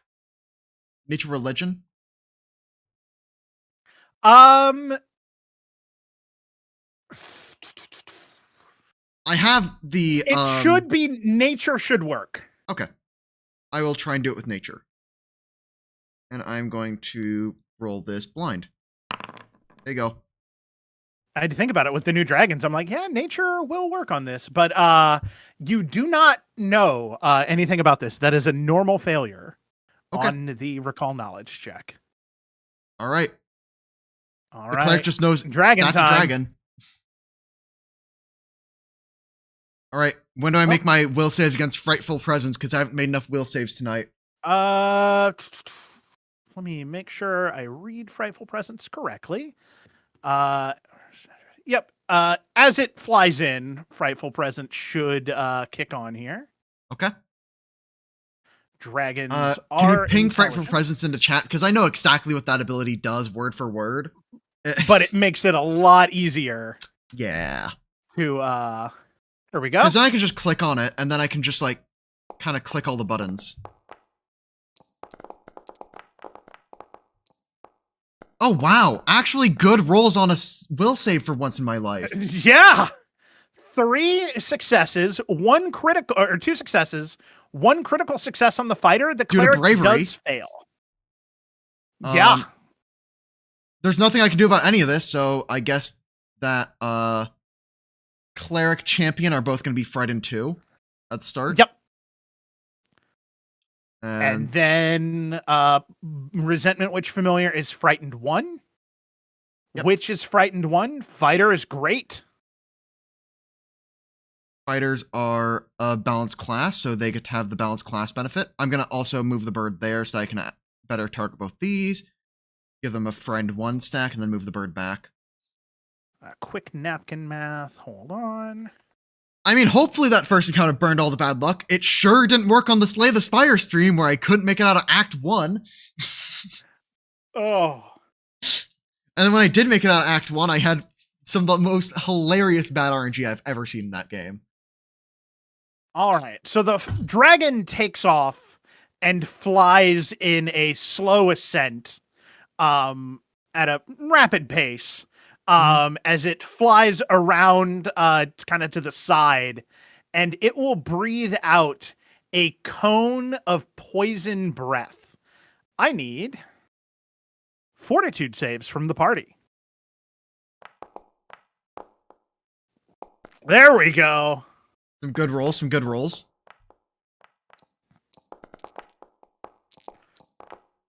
All right, so the champion critically succeeds. Champion will take nothing. Yep. The cleric, the familiar, the witch, and the fighter all fail. I accept those. That's fine. Didn't crit. Here is the damage. Pretty solid damage roll. 45 poison damage across the board. And I can click one button. Let's go. All right, let me roll the secret recharge. Mm-hmm. The dragon is done. The fighter's up. The dragon is currently 30 feet in the air. Looking at my spells. Dragon is... What save is that one? Okay.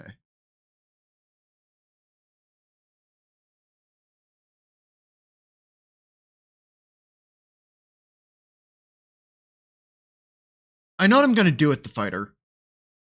And I will delay till after the cleric. All right, the fighter is delaying till after the cleric's turn. Yep. So we're going to go to the The witch is up. And the witch will apply fast healing to self via life boost. Sounds good. And we'll just keep on healing for 8 at the end of every turn. That's going to be real helpful.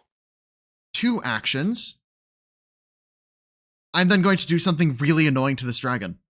I cast Revealing Light. There's my 10-foot burst. Go make your reflex save. All right, dragon rolls a reflex save. It will succeed. So the light does affect it. For 2 rounds, you're dazzled. It is dazzled for 2 rounds. Seems really good. Anything else? I guess that's 3 actions. So then at the end of my turn, I'm then going to slap on the 8 fast healing, which I don't see automatically applied. If I go here and then I click end turn, it should proc into the chat. Fast healing is beginning of turn. Oh, beginning of turn. Okay. Yep. Good enough. I had to double check. I was like, I thought it was, but didn't want to. So the witch's friend goes away and the bird's friend goes away. Champion will also delay until after the cleric. All right. Champion is delayed before or after the fighter? I'm going to say after. Okay. Doesn't technically, I think, have to be called now. All right. But and now I call the cleric. My favorite spell in the game. I cast Helpful Steps below the dragon. Yes! As a premium help, sorry if that was loud. As a premium Helpful Steps enjoyer. Oh, the champion was actually the one that critically. The champion critically succeeded the dragon breath, so the champion should be at full health. Yes. And the fighter. The fighter took 45. Was one that failed and took 45. I can manually play at minus 45. Okay. Whatever. All right. Incredible. So I'm going to draw Helpful Steps here. Or at least show what so spiral staircase. I'm going to draw the circle right there below the dragon. I have a circle. Okay, perfect. Yep. And is this a level 1 spell? It's a first rank spell. So it's just going to go up to the dragon's feet, basically. Perfect. I love this. All right. Fighter's up. The cleric has 1 action left, and that will be to battle medicine on self. Yep. And I'm going to be rolling at expert DC because that's all I can do. So I need to roll a 7 or better on this. I will heal myself for 2d8 plus 10. Seems solid. And that is a heal. And then Frightened will tick down 1 at the end of the round as well. Yep. All right. Now it's the fighter's turn. Sorry. Fighter, it's difficult terrain to go up, so that's going to be 60 feet. Yeah, so I'm going to stride sudden charge and get there. Yeah. Yep. Yeah, because 5, 10, 15, 20. Yep, that'll do it. I can't double click on the fighter from there, but I can double click in the initiative tracker still. And that pulls up the fighter's sheet, and I'm going to then target the dragon. And go ahead and combat assessment. Wait, what feats did I give the fighter? You cannot combat assessment on a sudden charge. Oh yeah, that's right. It's a sudden charge. I forgot. My bad. No, you're good. I swear We're I kind of played this both here game. reminding each other of stuff as we I try hit. to move the combat along, and that's a Bang. hit. 17 damage. All right. There we go. First blood has been drawn. All right. And now it's time for my slow-ass champion to try and lug their way up there. So I have a 35-foot move speed. So I can get to the base there. And then spend 2 more actions just getting to the remember, top. you'd be wanting to go around this water here. I would be mean, difficult terrain. I'm basically going like 5. so. Oh, okay. Yeah. I'm just kind of like putting it there underneath the dragon on the staircase. Yep. And I spend 3 actions running. And Okay. Frighten ticks down by 1. All right. So both are within reach of the dragon. Yep. And within reach The of my dragon champion reaction.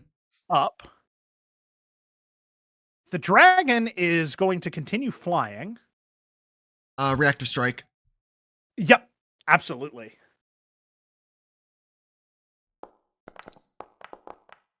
Okay. That is a critical miss. All right. Let's see here. Doesn't know about resentment. It's seen the dazzle, which it really did not like. It saw some steps and some healing. This is an intelligent creature. It's kind of a toss-up, but I think it wants to take out the cleric.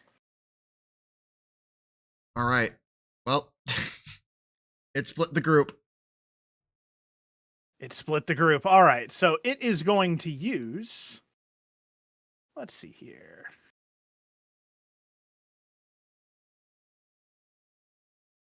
It's going to Draconic Frenzy and make 2 claw strikes, and then the horn strike will go for the witch, I think. Okay. So claw strike number 1 on the cleric. RNG has given you a blessing. Is it scary that I see the attack. natural 1 be a miss? That is a hit on the second attack for 28 damage. Fine. And then the third attack is against the witch, and it's going to come in with the horn.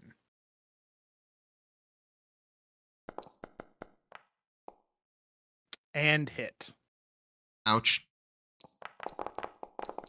For 15. I'm alive. All right. It is done. No crits happened that round. Oh, hold on. I forgot to roll dazzled. Normally Foundry auto applies. It did not no, for it some just reason, kind of didn't do it targeting. for this update. So let's do for the one that hit on the cleric, the dazzle. Yep. Yeah, because the other 2 1d20 for the cleric. That is still a success. And then the witch. That'll hit. Also success. I forgot that module was not active. All right. The dazzled still has a round. It is the witch's turn. I'll apply the fast healing. Absolutely. And then what I think the witch is going to do is...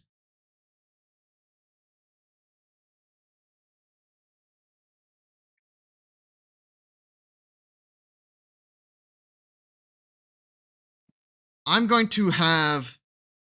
I think this is the time where I pop the trigger on Tortoise and the Hare. Yeah. So I'm going Tortoise and Hare, targeting the dragon, if you give me a fort save.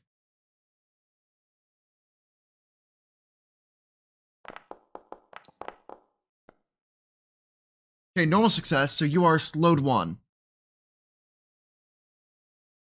Surely this will go away.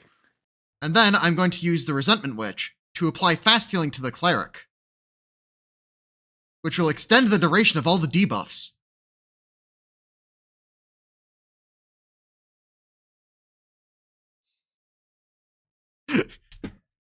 And that is going to be the witch's turn. The familiar has an independent action, which it will not use, because it doesn't want to draw too much attention to itself at this point.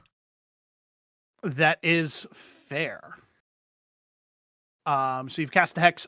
Are you is the familiar of ongoing misery prolonging things? Yep. All right. It has drawn attention to itself. Yep. But hey, it's going to be hanging out there. And Yep. you're going to still need to roll your dazzle checks. That is true. And I get to apply healing on the Cleric is cleric. up. And you know what the cleric's going to do? What is the cleric gonna do?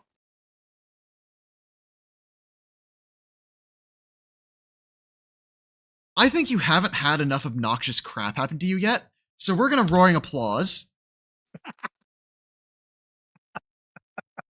Go ahead and give me a will save.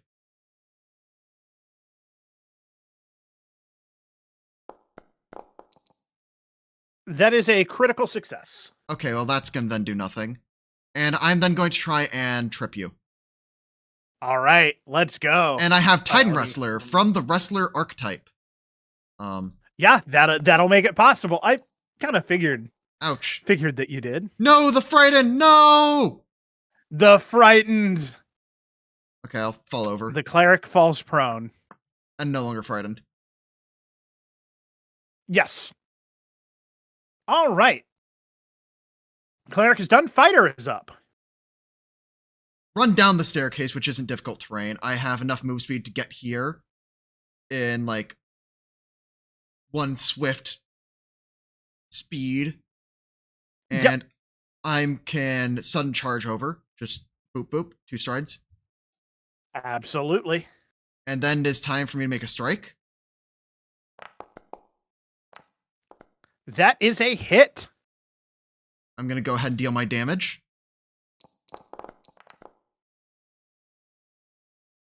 And I'm going to make a map strike. All right. That one will miss. All right. Okay. Now it's the champion. Oh, yeah. Thank you. I did miss the dragon's reaction on this. I have not missed it yet. This is the first real time it's had a good attack here. I did miss on the fighter. It should have a tail strike against you for moving into its reach. Okay. And I think it does want to use it. All right. Nope. Nope. Miss. All right. Alrighty. Let's see here. Up next is the champion. Down the staircase for 1 action. Can get there in 2. And then with 1 action remaining, I think that one of those moves would have been an athletic rush, which will give me a bonus to my athletics checks for a little bit, and thus allow me to do my next trick. I trip. Get on the ground. Yeah, dragon falls prone. And I'm not within 15 feet of my allies because this guy is just so big and the map is such that I can't get around. And still like have reach on it. Yeah. So, unfortunate, but you are prone. All right. Dragon is up. All right. Dragon is prone. Dragon is slowed. Dragon is dazzled. Such is the start Dragon, of it. I think, and isn't it Dragon, really I funny think, how the fast recognizes- healing will bring me up from unconscious? It I will. auto popcorn healing. Dragon is going to go for the familiar. Okay. Dazzle check. We are going to Draconic Frenzy. We have strike number 1 will be the horn. Okay.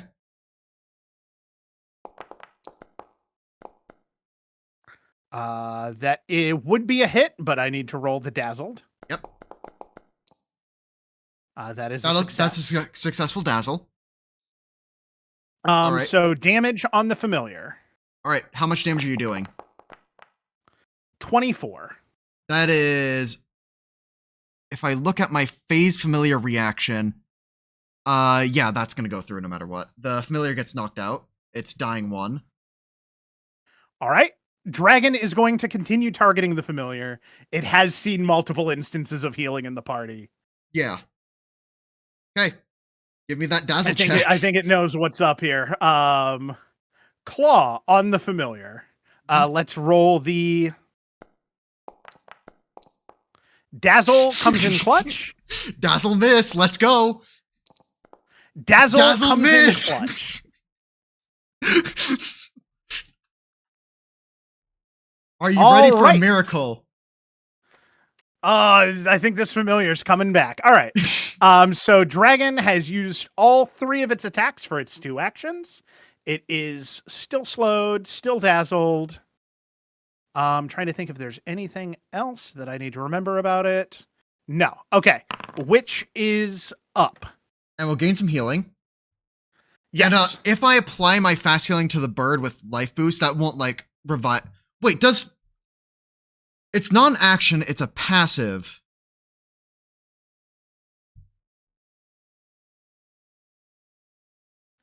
It mentions the familiar hissing, but that's flavor text. When you cast Sustain a Hex, it says your familiar can curse. And yeah, so that's not gonna... I need to revive the familiar before I can start doing that. Yes. So this is where I'm gonna burn my witch's 1 healing spell daily. Of a soothe. All right.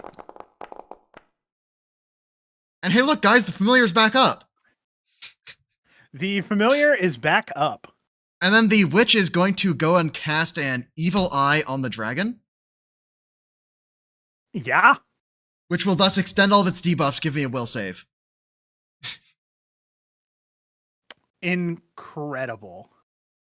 Yeah, that'll do it. Yep. It does succeed on the will save. Okay. I still cast it, so the things get resentment. They keep on. Yep. Yeah. Nothing's gonna fall off. The resentment is the important part. So that ability, like the evil eye, it's flavor text for the resentment. Yeah, and also I know you mentioned fast healing. You should be at focus points for the witch, right? No, I have 2 more focus points. Evil eye's cantrip. No, I was thinking of the dazzling light. No, revealing light. Revealing light's a second rank. I was getting that confused with the focus spell. That's very similar. Yeah, there's a champion focus spell that's pretty similar. Yep, my brain was like, oh yeah, you have that as a focus spell, obviously. Yeah, nope, this is revealing light. So now it's the cleric's time. Cleric. And so I've seen the dragon hasn't burned its reaction this time, so I'm going to stay on the ground. Okay. And fun fact about clerics on the ground, they're still very funny. Because I get to grapple from the ground at no penalty, by the way. What are you gonna do? Knock me prone?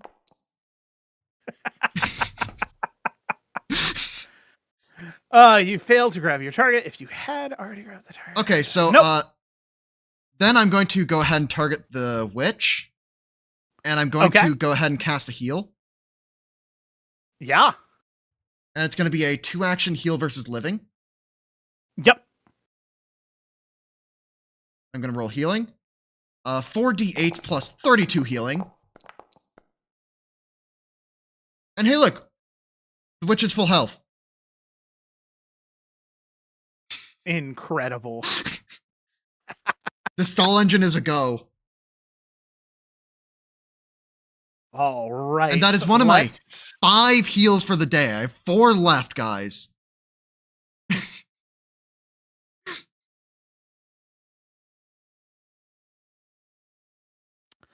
All right. Let's see here. Fighter, cleric, fighter's up. Fighter's up. And so in this case, the fighter is going to start by doing an a combat assessment because we didn't use that yet because it was a sudden charge always. Correct. We're going to combat assessment this one. And we're going to strike. That is a critical miss. And then I'm going to use my special feat, Advantageous Assault. After compromising, you deliver grabbed, prone, or restrained. It is It's prone. It's one of the conditions I'm looking for, so then I get to do this. That is also a miss. And then I'm going to just curse luck again and throw up a shield. All right, let's see here.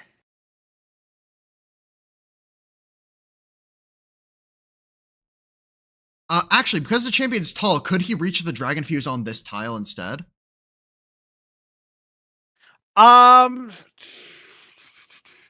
Because of the dragon's size, I would say yes. Okay, cool.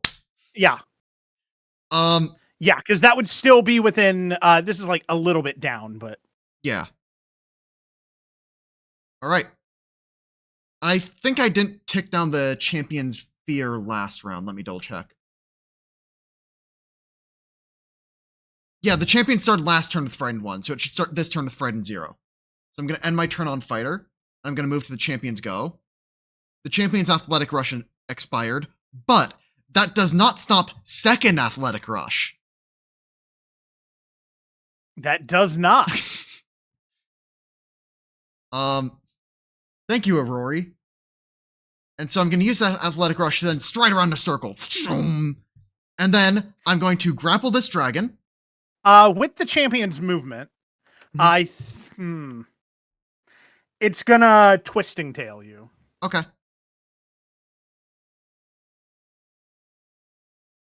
So twisting tail, strike. Has all of the. That is a miss. Doing a prone. Yep. And also, just for the sake of it, can you roll me a dazzle check? Yeah.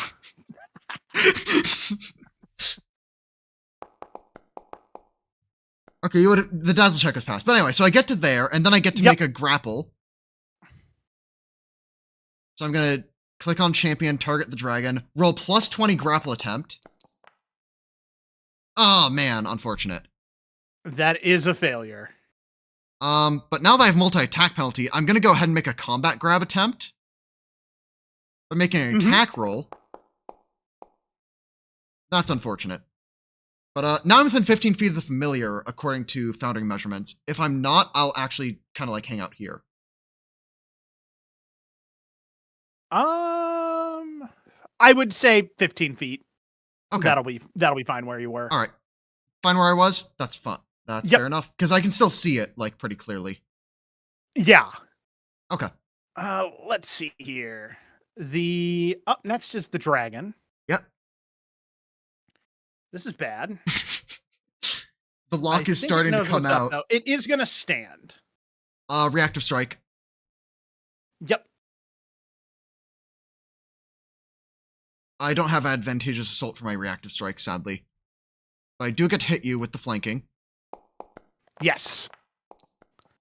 Come on, guys. That is a miss. And with this, the dragon is going to fly. All right. Well.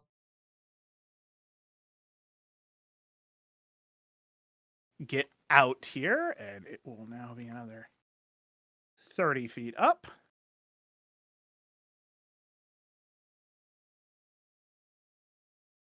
All right. Up next is the witch. Who's going to fast heal, but doesn't matter. I accidentally healed the fighter with that. I'm going to undo my healing that I did to the fighter.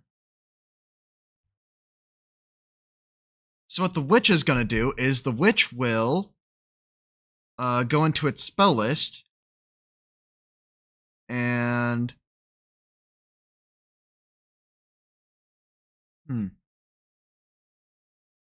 it's out of range, so I can't extend stuff with the familiar right now.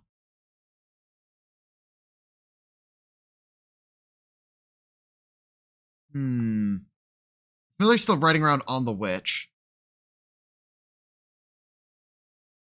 What the hell do I even do here? Because they're too far away. I don't have spells that are that long reach, except light, which doesn't do like much of anything. You're 95. Unfortunate. So I can't reach spell needle darts.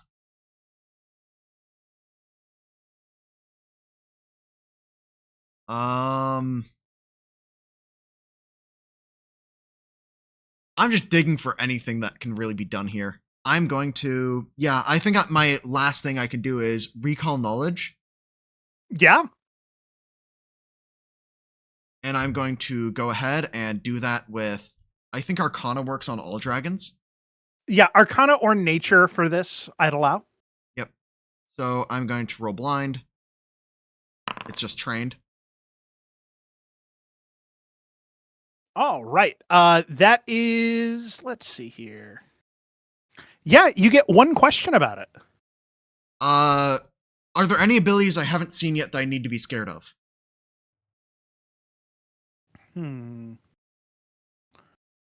Let's see here. Yes. Which one to tell you about, though?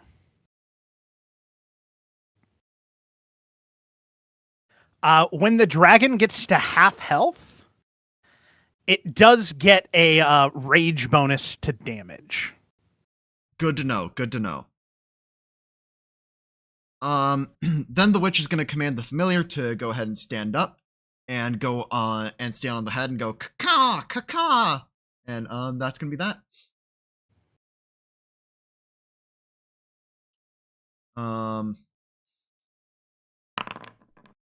The cleric will fast heal. Not to the familiar. I need to select the correct character and then heal the cleric for 8. Then the cleric will, of course, stand. Absolutely. And as per law, I always rotate the tokens 90 degrees when they get knocked prone. That dragon's all the way over there. And I think I splash a haste onto the champion. Not sure what that's going to do yet, but...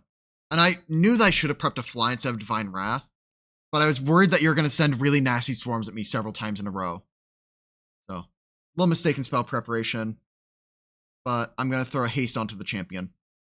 Yeah. And the reason that the cleric has haste is because Aurori gives that as a spell for his clerics. Yep. Thank you, Aurori. Very cool. All right. 3 actions then from the cleric? That's 3 actions from cleric, so it's going to be going to fighter. Yep. Fighter is going to walk away from the main grouping of the party over to like here-ish, I think. Yeah. And given Pythagorean theorem, I believe that you will give me a fort save from Frostbite. Yeah, that don't even need to math that out. I recognize that's definitely within range. Dragon rolls a fort save. Fair enough. Does critically succeed. Yeah, I figured that. I also, to go with chat, I don't think I'm in much control here just because I failed to get that grapple off. If I got that grapple off, I'd be in control. But yeah, if the grapple would have happened, the grapple needed to happen at that point. Yes. Now it's actually not pretty happening. bad because I don't have a lot of resources to stop from just flying and kiting. Yep. All right, and the dragon should no longer be slowed at the beginning of its fight. Yeah, I believe dazzled that both for conditions, one more round. Yeah, so you can get rid of that slow. Yep. Yeah, I was like, wait a minute. It is dazzled. Champion is up though. The champion will go to, I want to say here, for a couple actions, and then raise shield. Okay. The dragon is up. Why is the raise shield macro not working? I should have that shield equipped. I don't. I probably dropped it when I got knocked out or something, but there we go. I'm raising shield. All right. right, let's see here.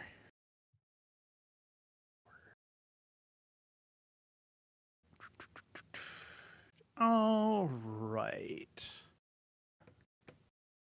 Dragon is going to fly, turning itself around, staying at the same height.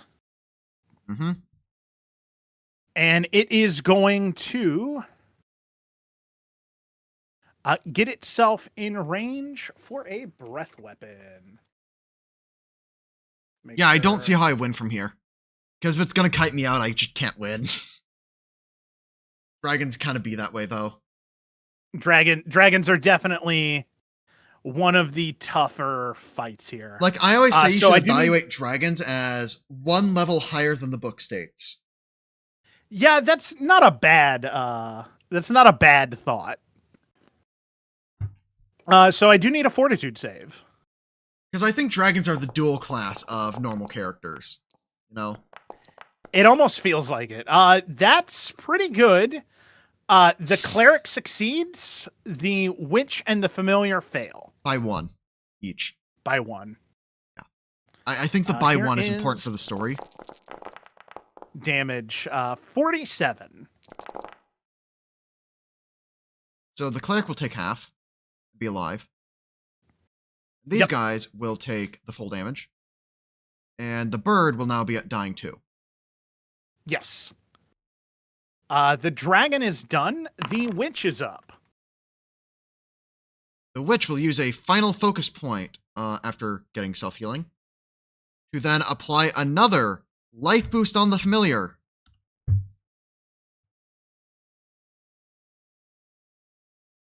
Bank.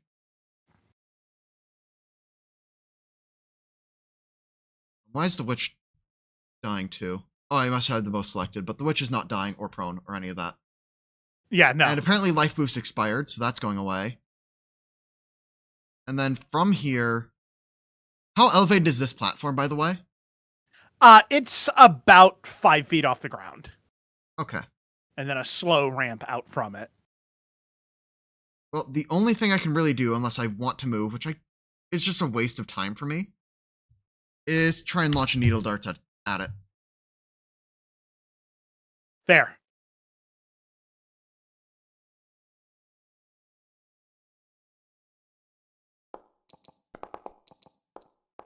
That is a miss. Yeah. All right. Cleric is up. So the cleric, and this is where some of my tech comes out. I use the meta magic, cast down. And then I cast 2 action harm. I know it does not do more damage, but I need the range. Yeah. And if you even normal succeed, you get knocked prone and are on the ground for the champion to grapple. Actually, let me check something here. Oh, wait. Yeah, okay. So we're going to do a cast down. Harm. 1 action harm. I'm just doing 1 action harm for the damage, you know? So if you could roll me that fort save, right. DC 23. It's not unheard of for it to beat me here. To crit this. I just need to not crit and then I have a chance.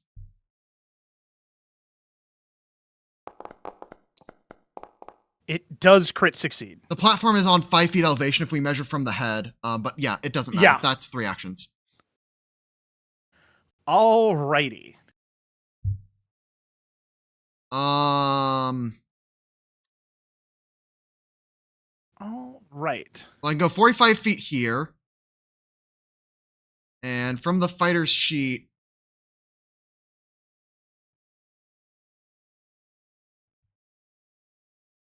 I think I'm just going to Caustic Blast the dragon up in the air. I think. Wait, Caustic Blast is 2d8. This is 5d4s. 5d4 is bigger. I Electric Arc. All I can do. Give me a reflex save. All right. Reflex save It does critically succeed. Okay, fair enough. All right, and that was the fighter moved in. Champion is next. I'm gonna go ahead and Need to roll. there's not much I can do. Like truly. As champion, I think my game plan is literally I delay till after the dragon. But like that's just wasting a turn. So I'm just gonna I think use my hasted speed to get up here, just in case the dragon tries to come over. Yeah, absolutely. Okay, what is the dragon going to do? I'm gonna click end turn. Yep, there we go. So the dragon, I need to think about exactly what it would do this round. Yeah, chat knows the dragon will win if it just flies around with cantrips, and I agree. The only thing that's of question is, can the cleric force it to fall with a harm? And then can we get a grapple off and keep the grapple the entire fight? Which I don't think is very reasonable. So I do think we wipe here. Yeah, the question is, dragon being played completely optimally. I think dragon played completely optimally wipes any party. If it's 4 levels up. But does the dragon just kite is the question, and I don't think that it does. Okay.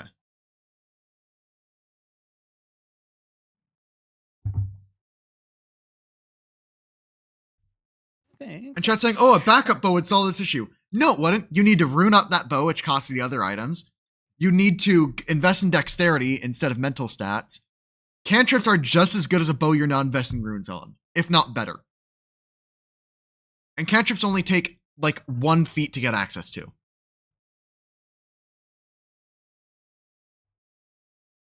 And people are saying, oh, just use slow. Slow also requires a failed die roll. So the dragon whips around. It is going to land this turn. Okay. It's no longer dazzled. All right.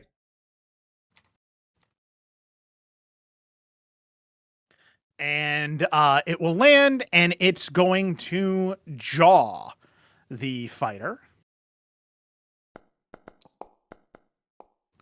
That is a critical hit. Sure. For 64 damage. Sure, I go to dying too. And then it's going to use its land speed to back up a bit. Sure.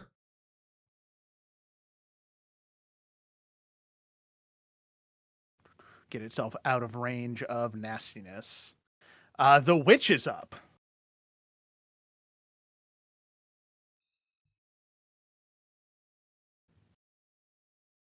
I literally can't do anything. Like, I knew before going into this that the resentment witch is the weak point of the party, and the party would probably be better off swapping it for a kineticist. Like, actually. It might be. The resentment witch is very strong for sure, but it's strong in a clean fight. Weaknesses. You just have never given me a clean fight so far. So I think that the resentment witch is just going to start moving down and carrying the bird with it. That is 25, 30. So let's call that one stride action just to get there. Yeah, absolutely. And then we'll go down here. Let's see here. That is okay. That's within the range I want. So I'm going to just end turn there. All right. Cleric is up. But I'm pretty sure that the familiar gets its 8 HP back. Yes, it should. Okay. Now it's cleric's go. And just for the sake of the triggers working correctly, I'm going to click the end turn button so I can have the pop up in chat, right? Because I have the fast healing. It's not popping up the fast healing, but I'll give the cleric the 8 HP back manually. Yeah. think that would be the last round of it. Yep, I agree. Life boost goes away, and the cleric will use a 3-action heal.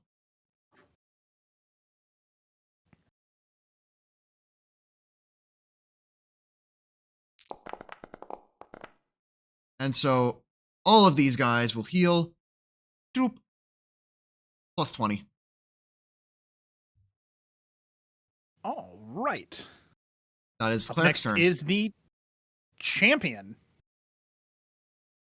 15, 20, 25, 30, 35. 1 action. 1, 50, 55. That's 3 actions of movement. However, I still have 1 left. I need to get this off in order to have any semblance of a chance here. So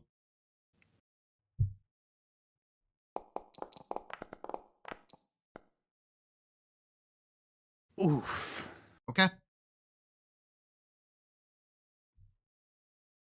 All right. The fighter is up. Stands. Sudden charge. Actually, nope. Need to pick up my weapon. Yeah. Sudden action picking Stand, up weapon. pick up weapon. Walk over. All right. On the fighter coming in, it will use its twisting tail. And that'll be at like here, so therefore champion reaction. Yes, champion reaction. For the first time. I mean, I've only been streaming for 2 hours, 17 minutes.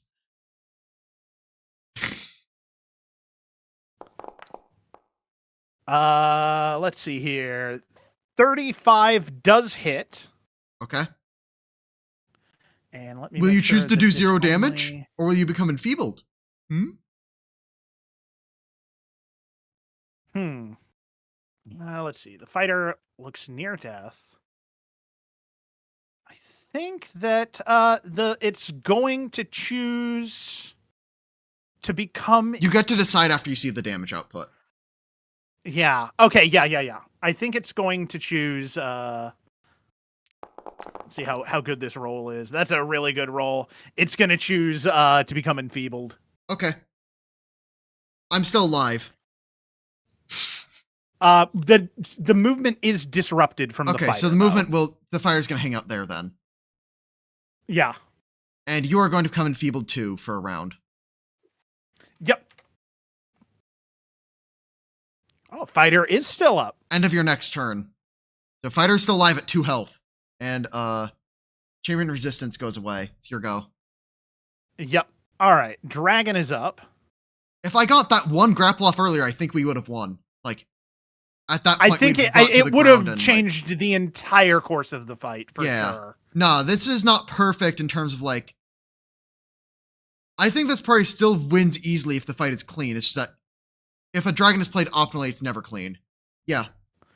All right. From here, I'm willing to say GG's. Weapon. You got me. You got me. You got me. Yeah. We can move on to the next one. Yeah, I think the fight. If the grapple goes off, the fight the dragon is grounded. Yeah, and extreme fights are supposed to be 50-50 for who wins. Yep. And the fact that this party is putting the dragon into the 50-50 as well, when we all kind of agree that dragons are overtuned. Yep. I think that's really fighting a dragon without the prep work.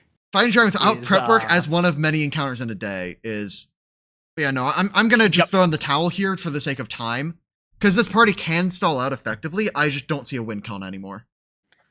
Yeah, because the witch might go down to the breath weapon. The fighter's definitely. You have true inevitability on me at this point. I'm not going to fight it. You win. Yep. All right. Unfortunate. Encounter number 3. The party somehow lives. It was all a bad dream. A terrible one. I'm just full healing the party. And as Xavion, I think, the dragons never have to land. But if you're playing completely optimally, yes, dragons, I think, never land. But dragons are intelligent creatures, but they're also proud creatures and very strong creatures. Mm-hmm. I think at least the first land to take out an enemy that was split from the party, a dragon absolutely would take like that line of attack. Yeah.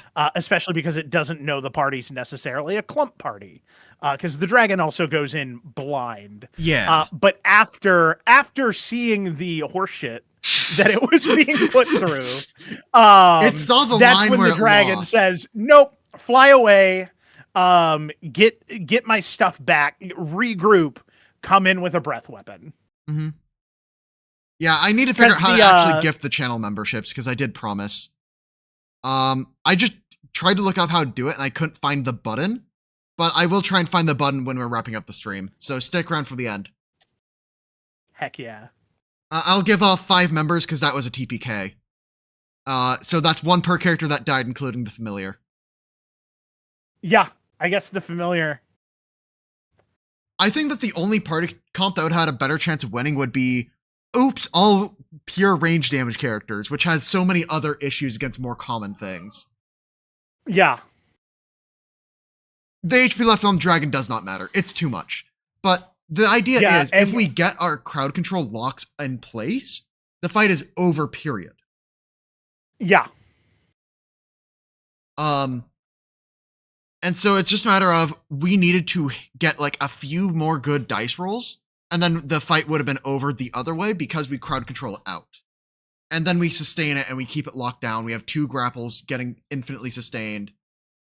And from there, it's very clearly winning. But we could not get it to that point because a few dice rolls went bad. And, oh, the pure damage party would have won here. No, it wouldn't have. You don't know how dragons work then. Yeah, it would definitely be a difficult. An impaling charge, it is good, but it's kind of awkward. The impaling charge can't be used from flight. You can fly away after, but you do have to stride first, which can only be land speed. Mm-hmm. Which is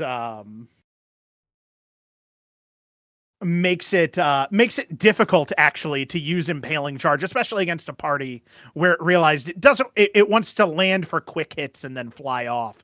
Having to fly down to land as an action and then impaling charge means you're not going to be landing, impaling, charging, and flying off in the same. And I agree, the resentment witch is a very win more type, but this party, if you are able to clump and if you are able to like have a clear, clean fight, you get the winning state instantly because of the champion. But you do have issues in a dragon fight, and I kind of knew the dragon fight would kind of go this way. It'd be either get it grabbed on the ground or it realizes what's going on and I lose. Yep. And I think that's how every dragon fight goes if the dragon is high enough level. Yeah. All right. So Horned Dragon, first time getting to take one out for a spin. Felt, largely the same. It's a Didn't dragon. really get to use the impaling charge, but it's a dragon. Yep, it They're sure still did dragon. Very good. Man, that fight really dragged on. Hey, and that was a weak template Horned Dragon, for those of you out there wondering if this was a creature level 12. It was not. I saw the minuses, so. Yeah. I was looking, I was like, the Horned Dragon's a classic. Let's go with that. All right. The third combat of the day. And I do not deserve a hero Moving point. on. I will give a hero point for the sake of balance. The champion for being the only thing that might have given us a chance. I like giving it to the champion. Yeah. All right. So you eventually arrive at a dark crypt. In this wacky 1980s adventuring day.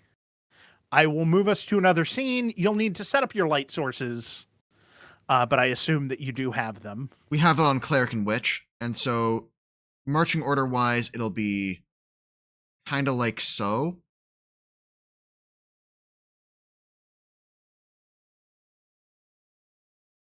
Actually, no, I think that they'll actually just literally clump together in perfect fireballing formation. Perfect fireballing formation. All right. And exploration actions. I think I'm going to keep mostly the same, which will be Okay. detecting magic, fighter investigating, cleric and champion, both doing this. And the Perfect. cleric was knocked out and dropped the shield as well, but didn't come up last fight. But All right. there we go. So you do move forward. You're moving forward at this clip, I assume. Sure, yeah. You do see a stone sarcophagus up there. This is the part where I open and get the Writhe Curse, right? Maybe. Can we get some recall knowledges on that up there? Is it magical, etc., etc.? Yeah, I'll allow a recall knowledge. All right, the fighter will be the one to roll the occultism. Or could I do crafting? I think crafting makes sense because of the workmanship. What can I learn about this from the workmanship of the stonework? Blind.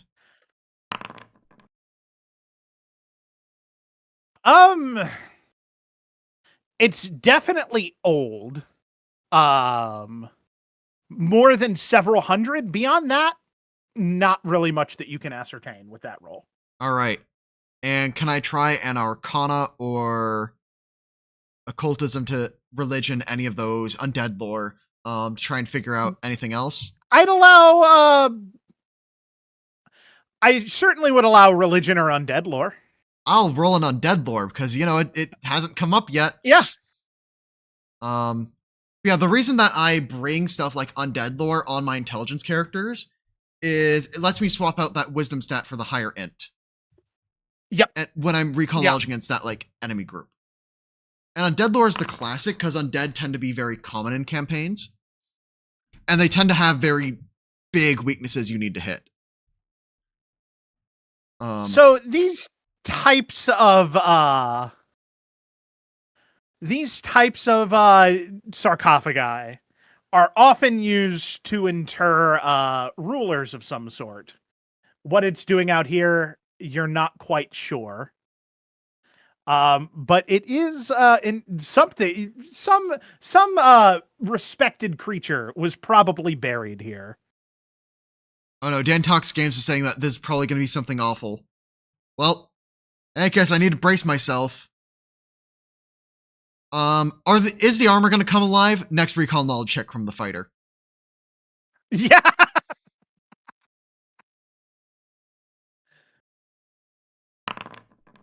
I don't know if they're decoration or not. With the fighter thinks about it, looks at the armor. Although it is very nice armor, looking over at one, it doesn't appear to have any of the telltale signs and like subtle rune work that could animate it. It possibly is just decoration to keep you paranoid. The fighter is just going to signal everybody go on guard, and then just kind of poke it with the back of the polearm from like reach away. Yeah. Bonk, and try to like knock it over. You do knock it over, and the headpiece goes clattering. The fighter takes one more look around and goes, and then they're going to continue forward. Yep. Don't move yourself up all the way up, but to the stairs probably. And they're going to kind of like be careful walking up in this exact formation. Okay. When you reach the stairs, and the bird is hiding away in a pocket, like on top of the witch's hood. Because they put like the hood and then a separate pocket inside for the bird to hang out in. Need to check some things. See, I actually get that reference now because I finally started watching Dungeon Meshi. It's been on my list. I still need to get around to it. It's very good. Wild, I can tell you that. I just have not. All right. And checking one more thing here. Okay, got it.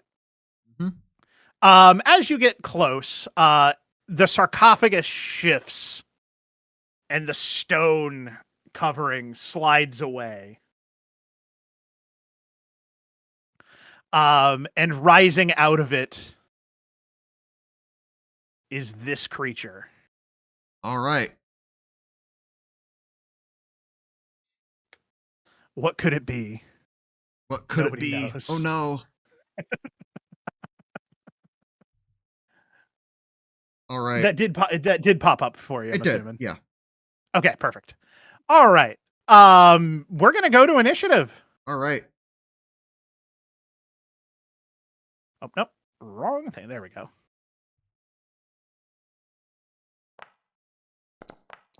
Gonna do that all the way down.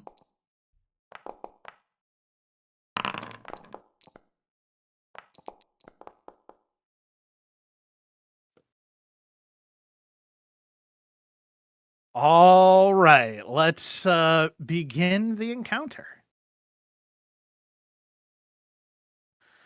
Let's see here. If I remember. Well, I'm kind of scared that you beat all my initiative rolls by 6, including my champion's nat 20. I did roll well. Yeah. Perfect. It cleanly hits the party.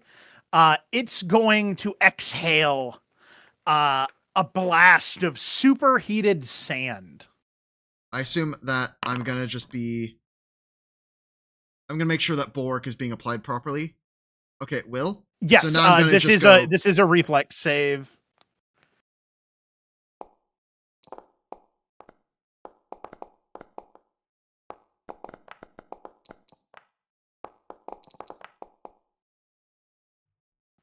All right.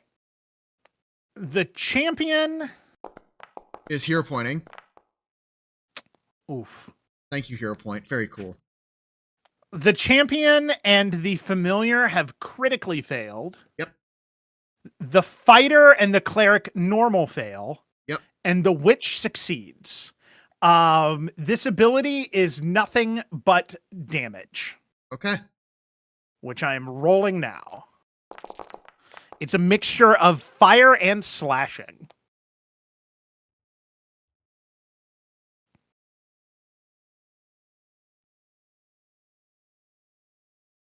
So that actually does not kill the familiar outright.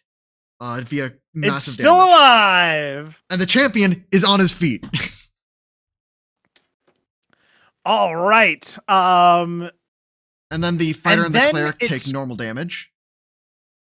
Going to activate an emanation around itself as sand whirls up around it violently. Whips around it.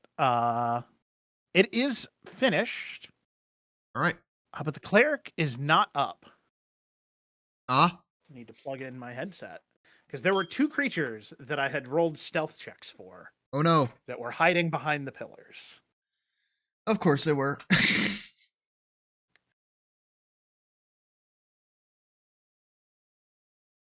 All right.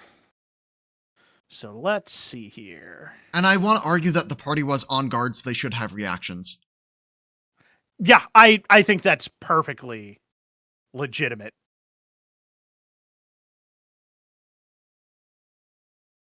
Slipping out from behind. Oh no. Oh, it was visible. Is a shadowy creature. Is that the new remaster artwork for the shadows? It must be. All right. Look good. They look really good. And it moves.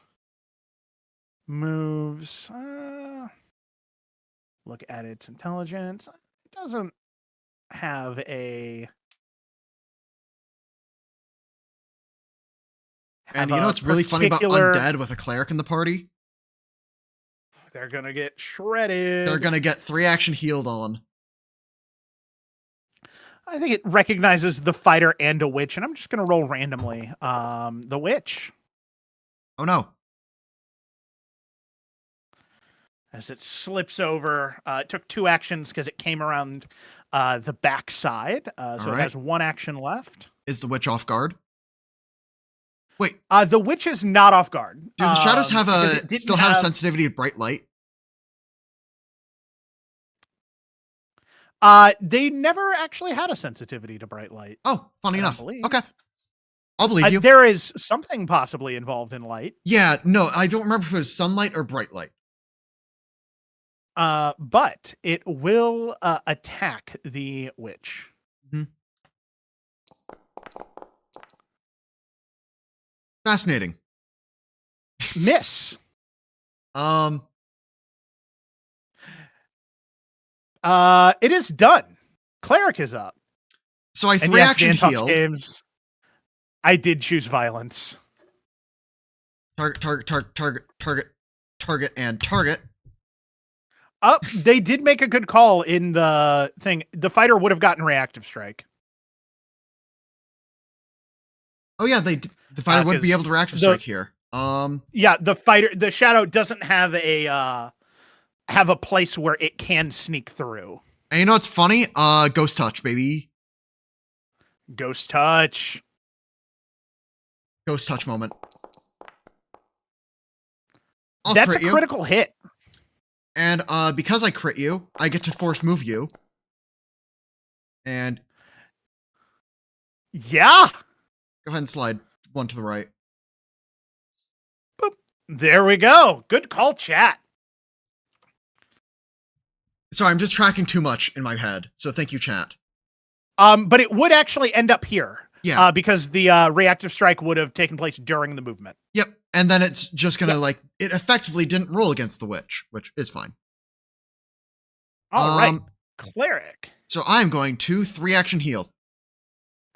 That seems pretty good. Let's see here. That's a target. That's a target. I'm targeting myself as well. And this would not have mattered for any of the things. Okay, not great, but not terrible.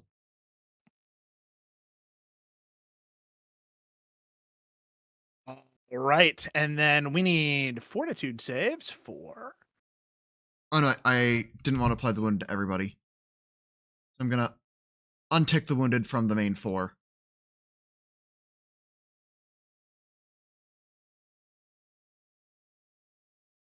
All right, so we need fortitude save here.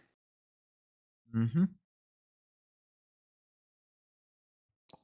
Only DC 23. That is a failure. They're gonna take the 14 vitality. That has been rolled, and the mummy.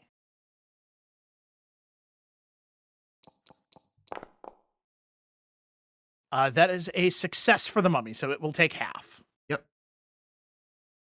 No vitality weakness. Good to note. Wait, I don't know if it's a mummy. All right. Up next is the other shadow. All right. Which will come out here. And it does get to the making it visible. It got to the cleric moving through this path in one action. Okay. It's going to make a strike at the cleric. Fair enough. Let's see you try. That is a hit. Yeah, because I'm not going to be, yeah. I also forgot that the shield fell at end of turn. Damage. So champion reaction. Yeah. And I'm going to say, all day.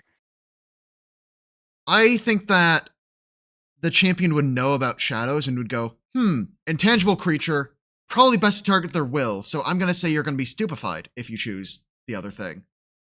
Yeah, I don't choose to be stupefied. Okay.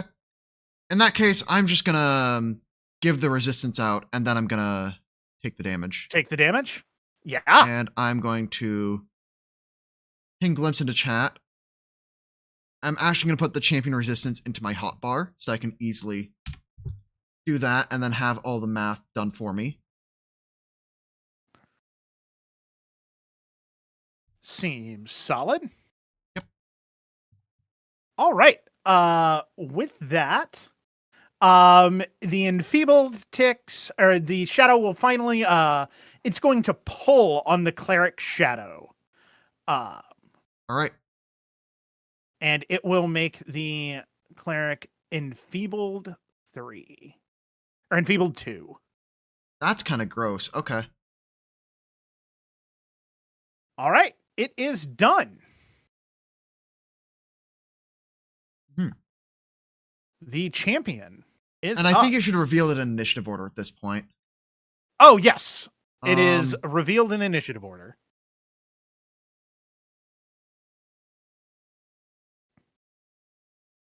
So what I think that the champion will do is will lay on hands self.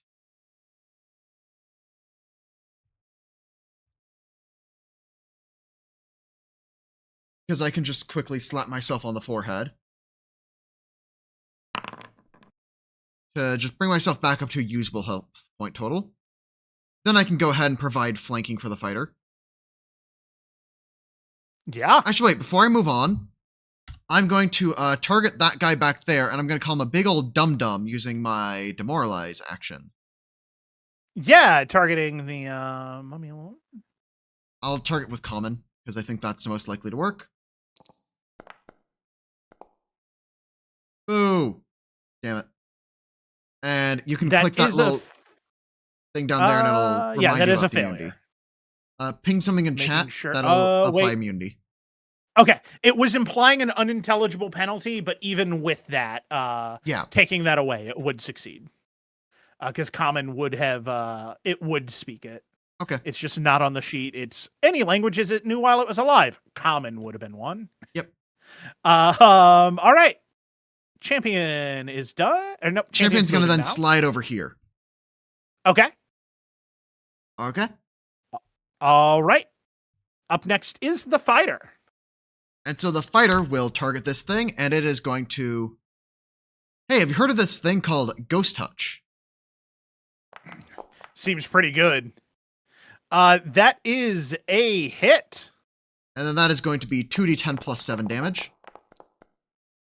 17. Bonk. The shadow is destroyed.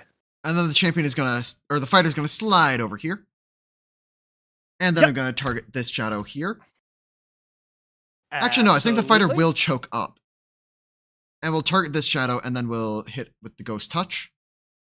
Okay. Ouchies. That's going to be a miss. Thank you, multi-attack penalty. Very cool.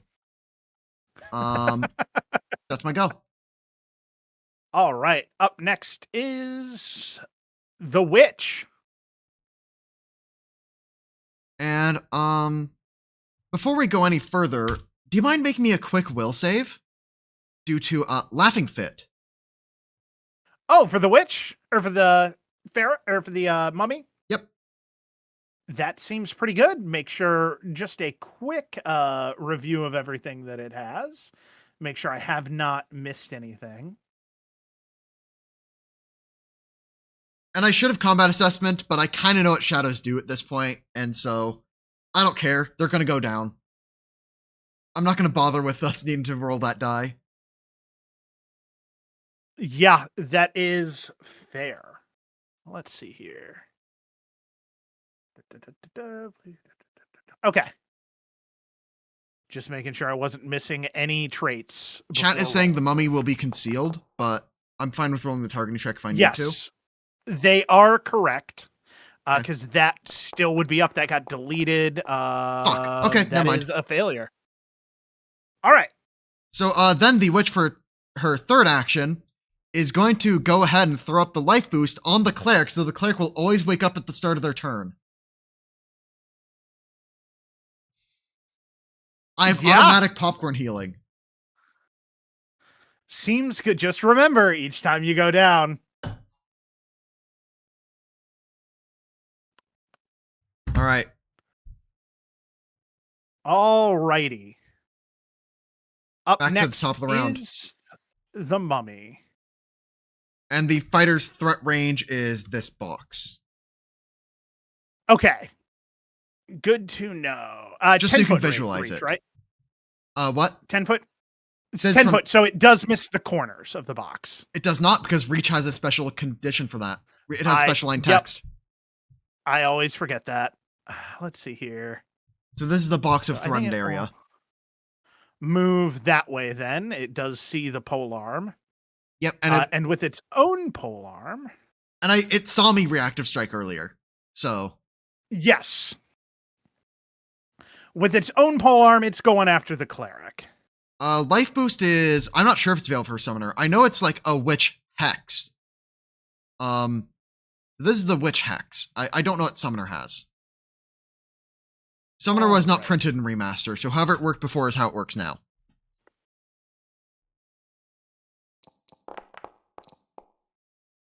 That is a normal hit on the cleric. Oh no. My bones. Damage is 24. Damn. Okay. So that was move, attack. For its final ability, it's going to re-up the sand. Okay. Around it. All right. Which is making it concealed. That shadow is out of initiative. The cleric is up. So the cleric is going to cast 2-action heal targeting self, because I'm a coward. All right. And I am it now is going below my to- prediction, because I forgot how scary extreme encounters are. Hold on. Before you apply that healing, it is going to reactive strike. Oh no. My bones.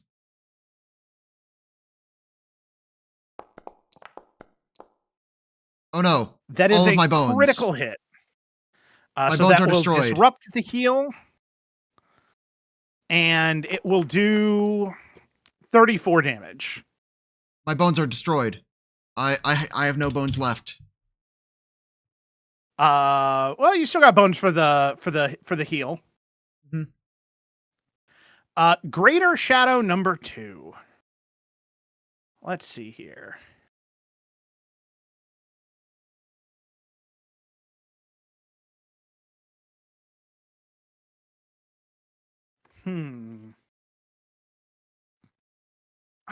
Champion it's is gonna too go far for the away to save fighter. that. Go for the fighter? All right. Yeah, it is just out of reach. Attack. Go for it. That is a miss. Heavy armor moment. Map attack. The crit did enough damage, even after regen. Like, it doesn't matter. That's gonna hit Okay, you're gonna hit my fighter. Ouchies. for 16, and then it will pull on the fighter shadow to enfeeble it. All right, and that's enfeeble too? Okay. Shadow's done. All right. Champion. I think what the champion will need to do is... The haste has gone away because that was previous encounter. Red shield's gone away. Yep.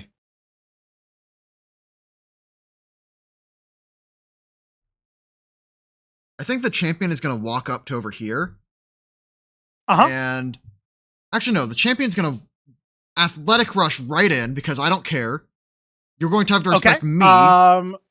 When you go into that area,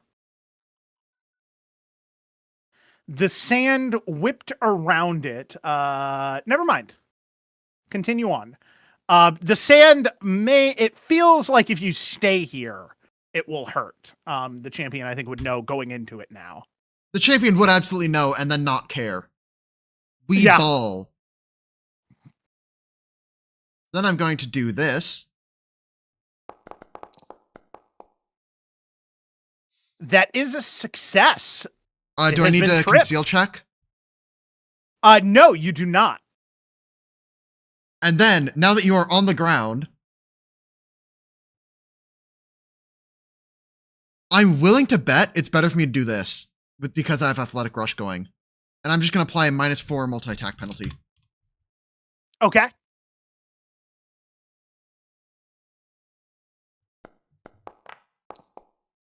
That is a critical failure. And I have no hero points left. Because of Nope. map, it's a crit fail.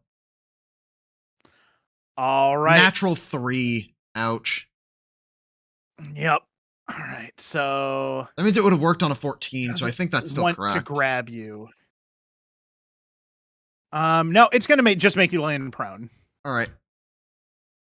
Such is the life of the wrestler. That's gonna be my turn. All right, up next is the fighter. And so Fighter Man, attacking at disgusting normal accuracy, Yeah, how dare the fighter will go ahead with the and, ghost touch, though. with the Good Ghost call on Touch, ghost touch. will hit the guy who is flanked with the nat 20 and will crit, Let's go. dealing some amount of damage that won't be resisted. Yep. And then, would you like to move this creature? I think I know what the funniest option is. Go into your friend's aura. Up and to the right one.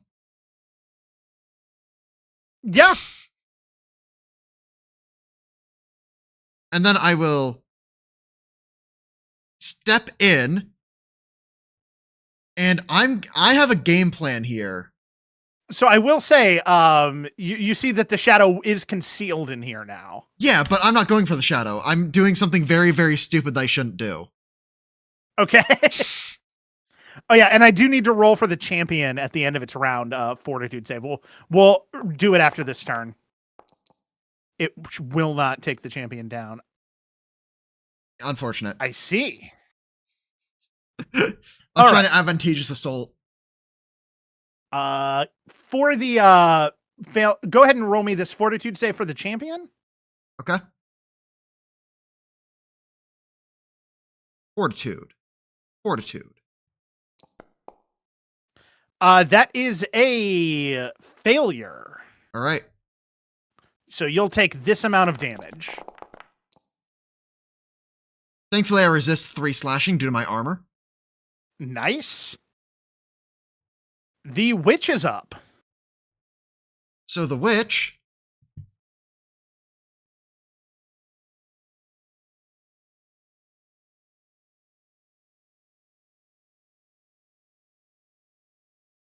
is going to...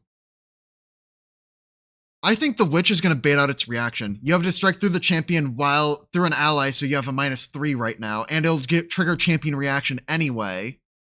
So I'm going to bait out your reaction I forgot here. to move. No, the cleric. Never mind. I didn't need to move the cleric in initiative. I was like, I forgot to move it in it. No, it doesn't on its matter. turn. So Yep. I'm going to slow you. Yeah. The cleric went down this round. Yeah.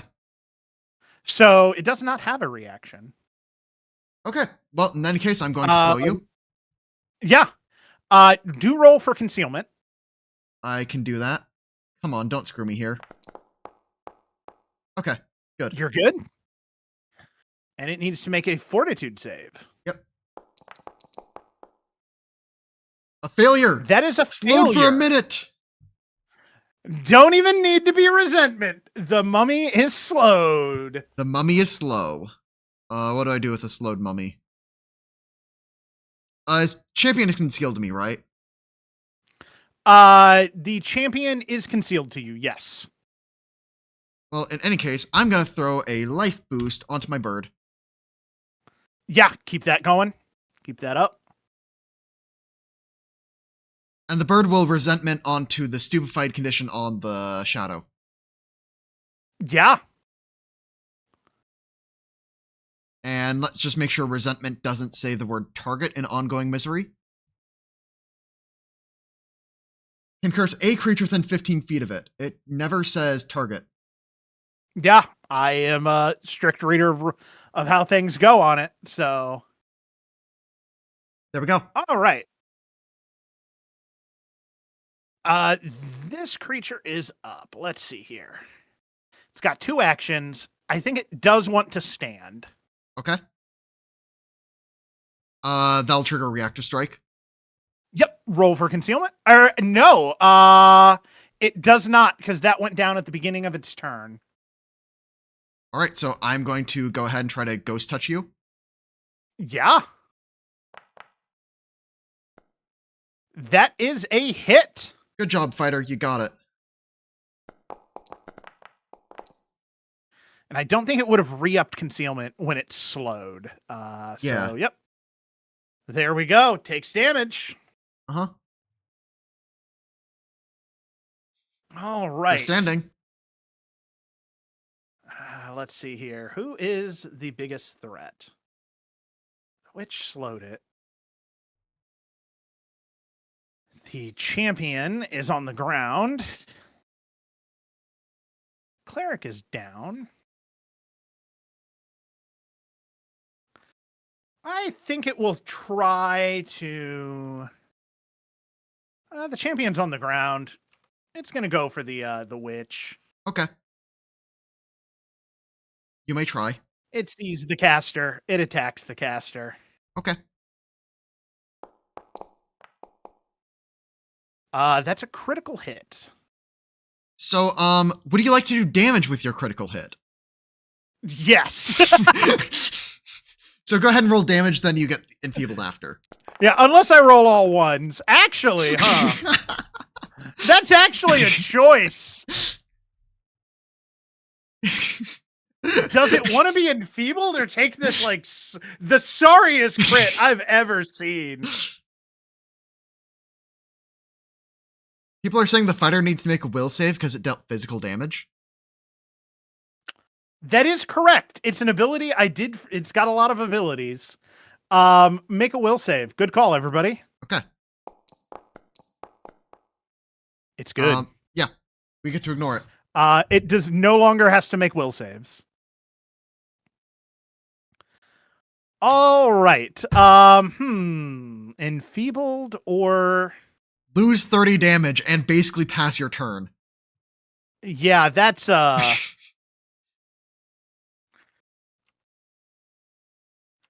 I think it's gonna take the enfeebled this round. Okay. So I'll take the 30 damage, and you become enfeebled too. Seems good.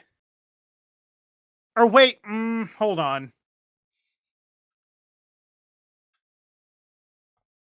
I don't think it does take the enfeebled. It's seen the resentment witch familiar now. So I think it knows the Okay, game. so I just have the champion reaction be you pass your turn. Yeah, it's neither choice is good, but now that it's seen these abilities, it's like, yep, I'm not dumb. Cleric is up. It regains 8 hit points. Yep. Cleric is going to go up to a little bit of HP. Yeah. Let's see here. I'm closing out a bunch of tabs in chat because I have to open up every character's sheet as they go.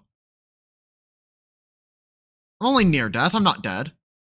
And you know what that means?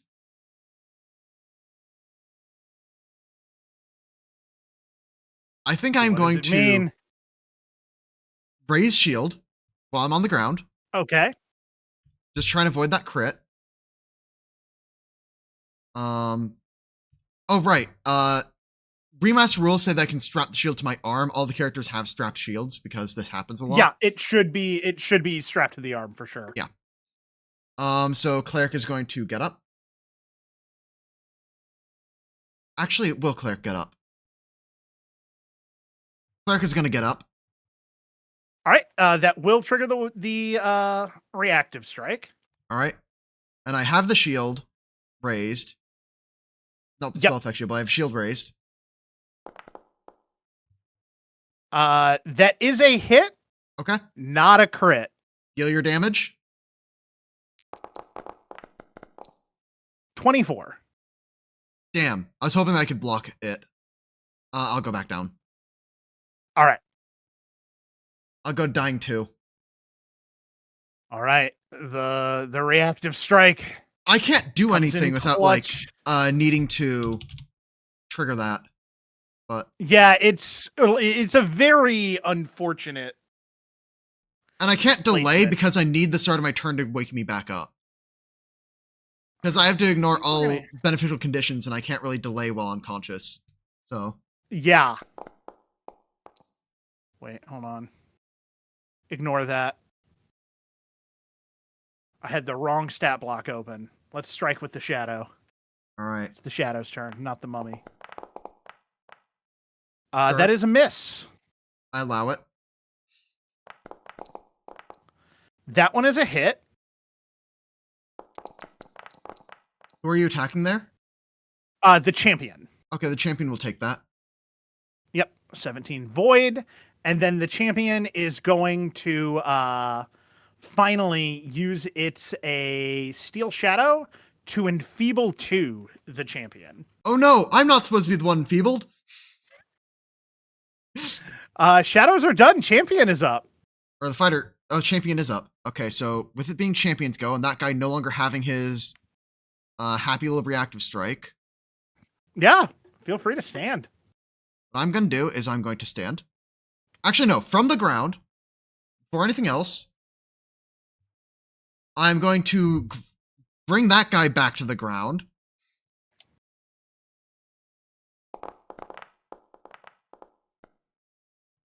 And if it critical failed, I would have been fine. I'm going to stand. Because I was playing around the critical fail. Yep. I'm going to raise my shield. Yeah. Up next is the fighter. And so fighter is, of course, going to slap the thing in front of it. Yep. I'm actually running low on healing because the keeping the cleric down is very brutal. That is a critical hit on the shadow. Thank you, flanking. And that's going to be double damage.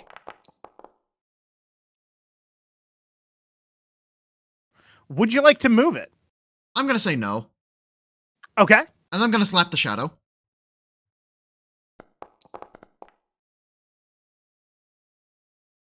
And we ball. All right. Ooh. Because of enfeebled. Just barely a miss. Damn normal martial accuracy. Normal martials always get the bad end of the stick. Anything else? That was 3. All right. Witch. So Witch will use final focus point to throw something onto the champion. Life boost. Actually, wait. Before I life boost, because I know that's happening, I think I'm going to... I'm going to toss actually, no. I'll do life boost first. The order will not matter here. I'm going to use command with the word kneel, as in drop prone. Yeah, on the mummy, correct? Yep. It will critically succeed. It was worth the shot. Yeah. That's that. So Up next is the mummy. I just passed turn. Who is slowed? All right. So it's seen the champion's nonsense. Certainly doesn't like it. Huh.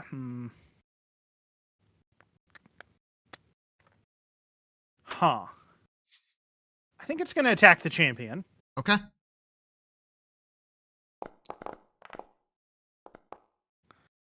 And misses. Champion AC. The final action. That 30 AC coming out. Coming in clutch. Final action. It will whip the sand up around itself again. All right. The cleric is up. The cleric will fast heal a little bit. And yep. From the ground, the cleric is not going to make the same mistake 500 times. Twice is enough for me to learn. By the way, I have the shield because it's strapped. No longer raised, though. I bet I can do it. I bet I can do it. I target, and I let go.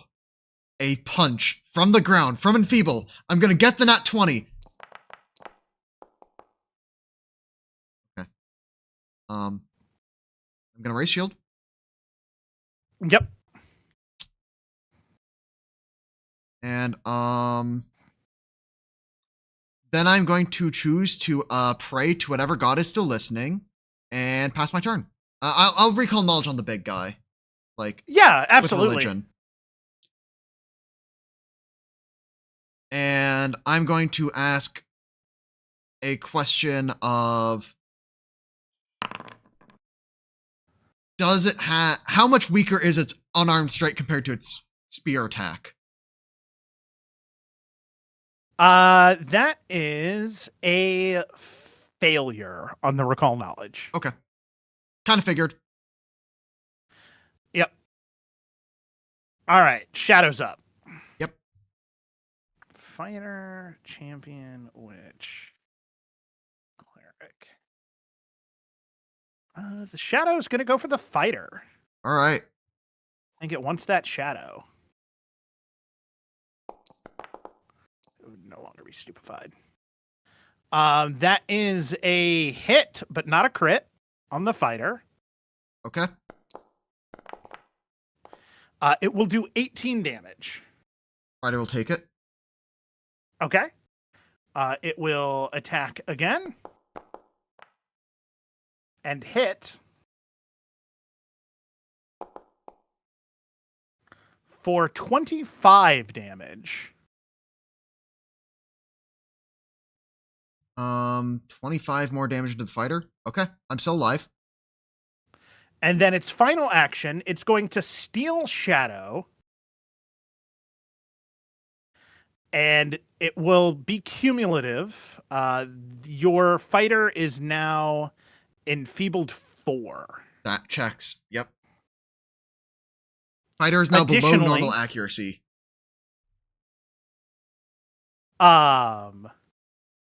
It pulls its shadow free. And a shadow spawn appears. Oh no. It looks weaker than this shadow, Yep. but it does get added to initiative. All right. The champion is up. All right. Champion will heal a little bit. Then we'll target the Good call, big guy. Lucas. I forgot about the witch hex the last round Yeah. on keeping it stupefied. And also the bird gets healing. I forget that it's just boom, stupefied. Bird's been healed for a little It bit. doesn't have to be on it. And champion is going to go ahead and I believe will try and trip the big guy. Yeah. That is a failure. And we'll try and combat grab the big guy Okay. by headbutting him. Oof. And that is why we combat grab instead of grapple. Yep. Those in chat who don't know. Strikes don't have a crit fail condition. And then I'm going to raise shield. One of these days I'm going to get one successful die roll. And that'll be the day. This shadow, I think, slides behind the fighter. If I shove the guy, he's just going to walk up on his turn due to how the initiatives are going, and I can't delay because of how the healing's working out. I did make some mistakes just trying to gamble on him missing, where I should have played safer and less risky. That is a hit for 14 damage on the fighter. Okay, fighter goes down. Dying 1.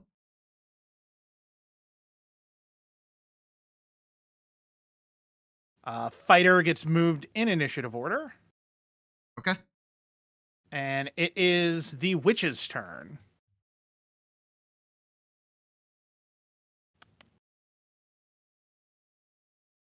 Well, this is awful.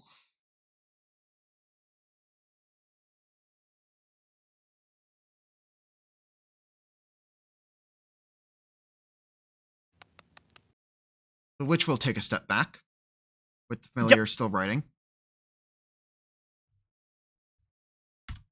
And is going to target the 2 of these guys and fling out an electric arc. Yeah, absolutely. reflex save. Critical success. Oh, that's the one critical success I didn't want to see. Normal failure. Damage. So 16 to that guy, which gets resisted because ghost.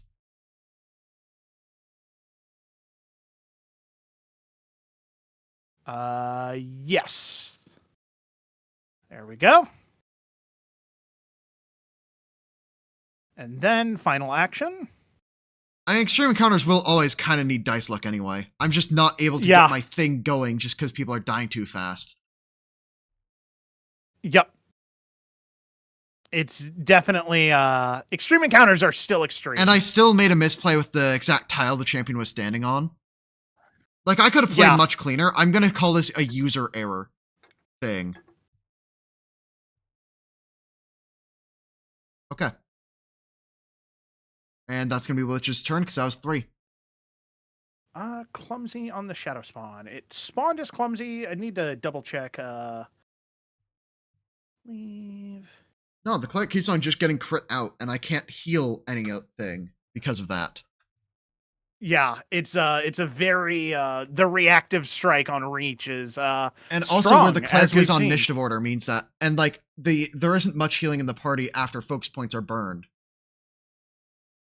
And it's kind of like I think he continues going after the champion now that he has and this goes down the no, there is no free archetype. Whirlings.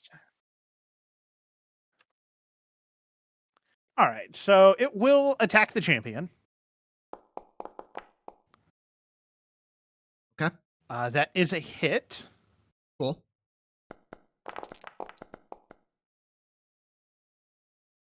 20 damage. I'm going to take 8 of it. Yeah. And then I think it keeps the Veil of Sand up. Yep. Sure. Up next is the cleric. I think this is the last turn of healing. Skipped over. I think so. I'm going to get rid of it. And what the cleric will do, the cleric's going to get that healing regardless, will delay. Okay. And the fighter is knocked out. So I'm going to have the fighter go down to the official 0 HP. Because I need to do something stupid risky in order to actually come back here. So I have decided which stupid risk I'm willing to take. I will delay till after champion. Okay. And the fighter is still should be right after the champion. Sure. I'm gonna put the cleric. Remember, I put the cleric between champion and fighter, like directly after champion. Okay. Got it. Okay. There we go. So up next is the shadow. Now, if this was free archetype, you would be seeing a lot of random crap get thrown nonsense. Out. Yeah. It's got its shadow spawn. More burst wouldn't really help because the burst would be like, really the issue is Witch is just 2 win more. It's too idealized. Resentment Witch isn't actually that good. I think that's the title of the video that I'm going to make.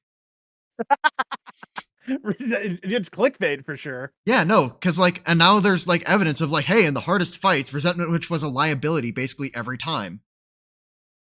Replace it with a Kineticist, and I think we have better time, just generally. Let's see here.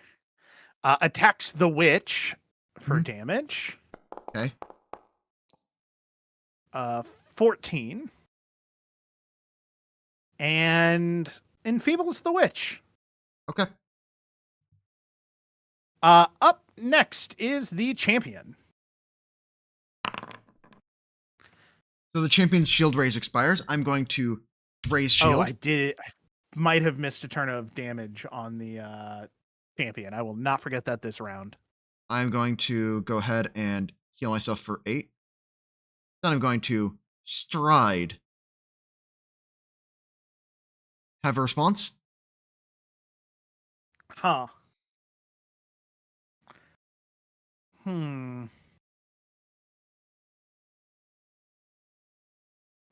Actually, yeah, I think looking at the creature's intelligence, it will respond and attack you.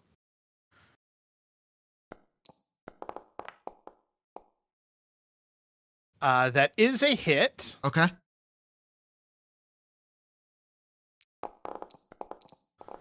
for 21 damage on the champion. Guess what? I'm only taking 9. Beautiful.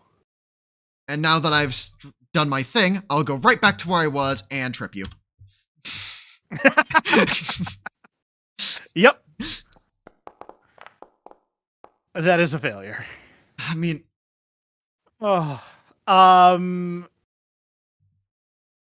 right, and any other actions? raise shield, stride. Raise shield, stride. Okay. And now, from the ground, there's no more then- reactive strike. Yep. Veil of Sand triggers. I need a Fortitude save. Okay. I'll give you the chat. Oh, you already got it rolled. That is a normal failure for 14 slashing. Ouchies. Good thing I resist some of it. Let's see here. Up next is the Cleric. Freedom has been achieved.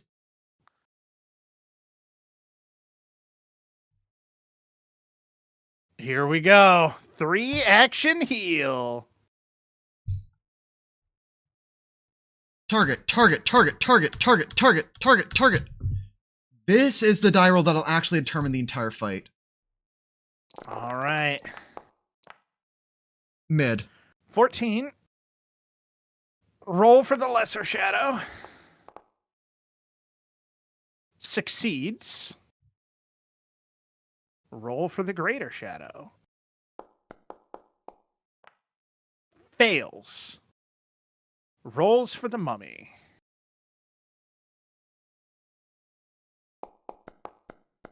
Succeeds. So Mummy takes half. Lesser Shadow takes half. And the Greater Shadow takes full. All right. Which will destroy it. All right. And that's going to be the end of the cleric's go.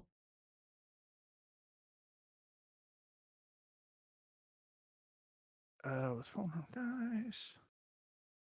Now the fighter is just going to roll below martial accuracy against a normal ass creature. After picking up the halberd. I think I'm just going to go for 2 strikes from the ground. I think that's optimal.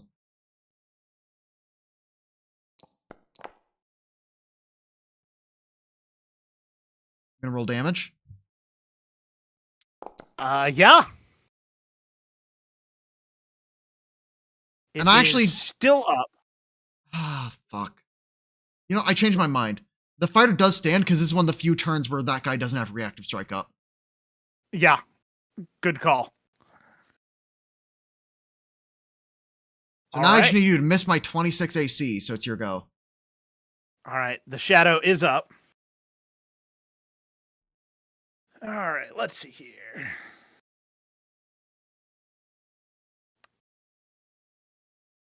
It's going to target. And it will attack. It misses. Yep. It will attack. It misses.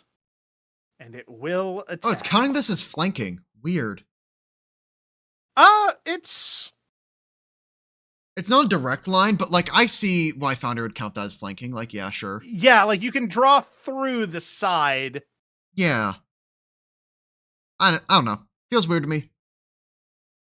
The witch is up. So now with the witch. The mummy is level 9. Is the question.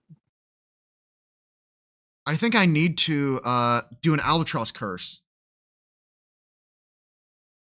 Give me a will save, I think. Wait, actually, albatross curse is a will save. Never mind, I'm gonna take that back. I know what its will save is because I saw it fucking destroy a will save spell before.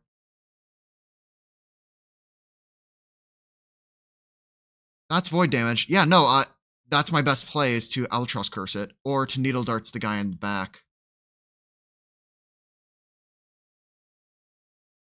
So, guy in the back is so close to death.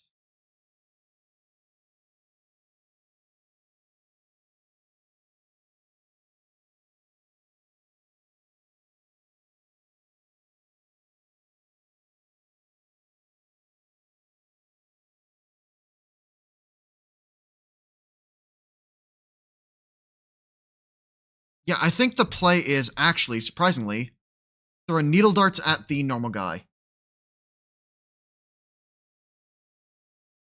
Yeah. That is a hit. I'm going to do damage.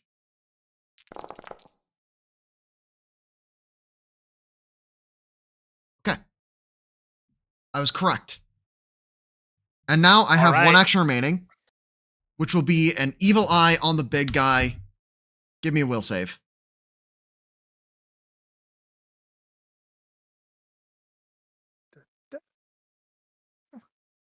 Yep.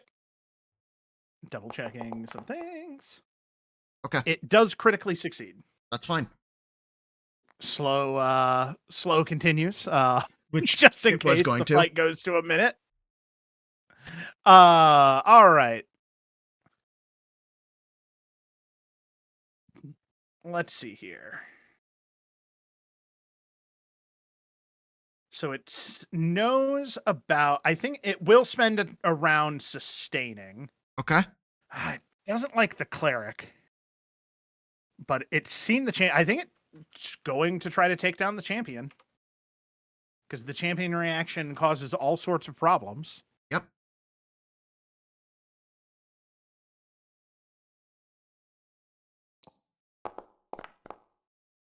That is a miss. Shield raised. It's done. Champion is up. Champion is going to raise shield. Then is going to. I'm now back in a slight tempo control. I trip. You're prone. Goes prone. I combat grab.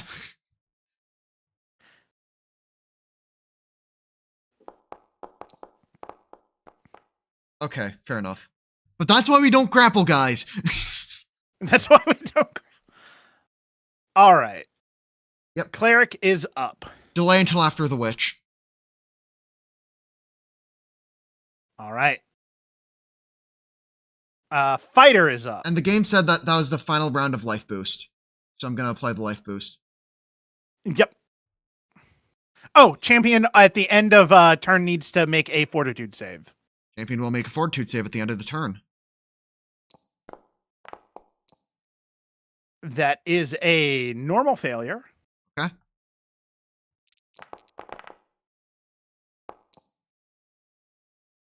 That is 15 damage. I ate it.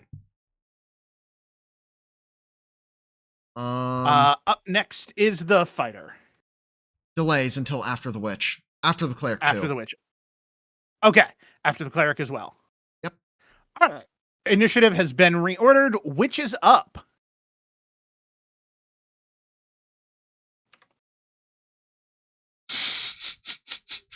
We're going on a little adventure. You baiting that reactive strike? You know it. All right. Yeah, it'll take it against the witch. All right. So I'm going to be here when it strikes me.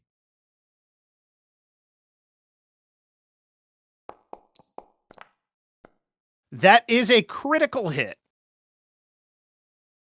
Would you like to do damage with this crit?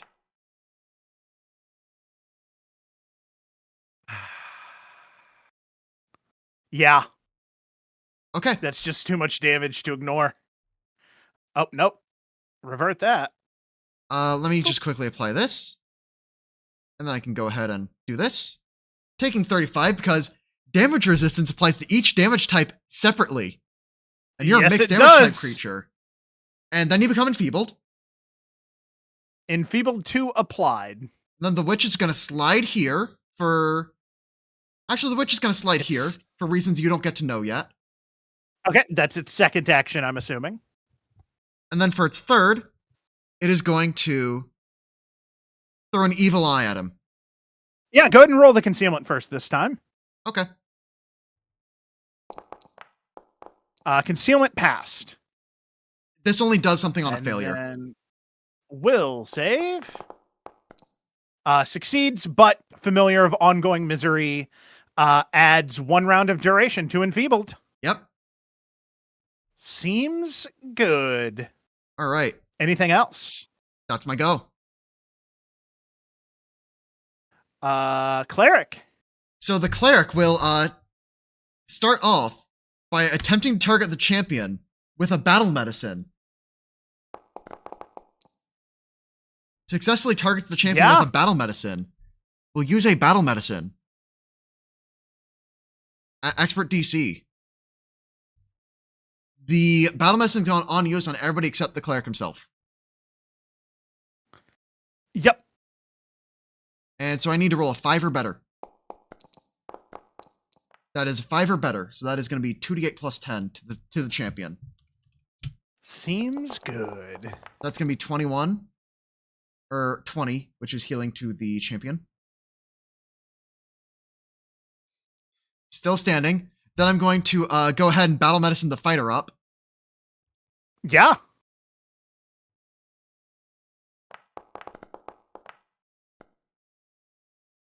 Which is going to work, so then I get to do another.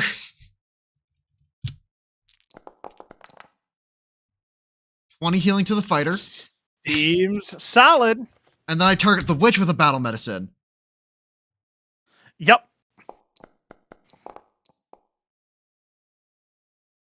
And that's going to be a success, so I can do a 2d8 plus 10. Which is another 20 healing to the witch. And that's my turn. All right. The fighter is up. So with the fighter, I am going to strike.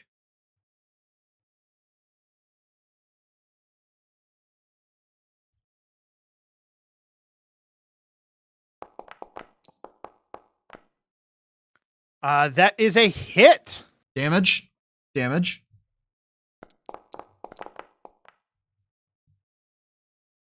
Takes 16. damage. And then advantageous assault second attack. Yep. That is a miss. Oh, damn. It's because I'm below martial accuracy. So I'm going to cast. Yeah. And spell effect shield. All right. Mummy's up. It is time, now that everybody's clumped up.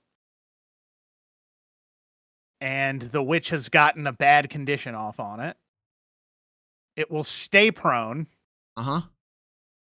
The Veil of Sand is down and will not come back up this turn, as much as it wanted to leave it up to get down the champion. And this is the part where I make a bunch of fort saves again and I lose. The fighter is outside of it. Yep. I do need reflex saves from everybody but the fighter. All right.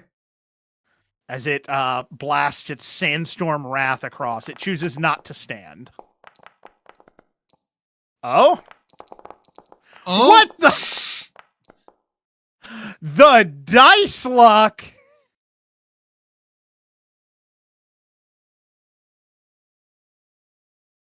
Gross. Okay, well, the champion's gonna explode.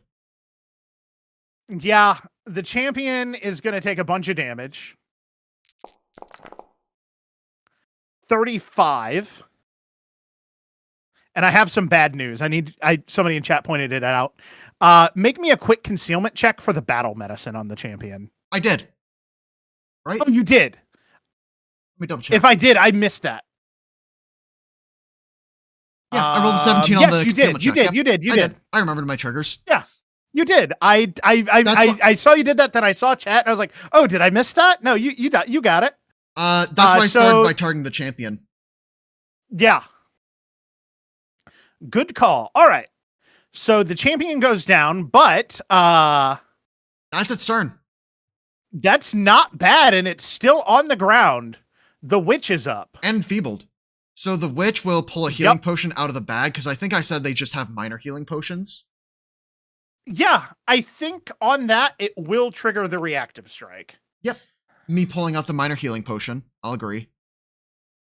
And I'll say that this As party, it- everybody would kind of like have 5 of them, which is like an arbitrary amount of stabilized potions, basically. Oh, come the fuck on. uh, the dice giveth. Yep. And the dice taketh. Yep. 44. We live. Still up. Also, I should be taking more damage there because I still had the champion reaction resistance on, which I shouldn't. Oh, yep. And then I'm going to take the full damage. And then I'm going to pull out the healing Still potion up. with my second action. And then I'm going to pour healing potion down the champion's throat with the third. Yeah.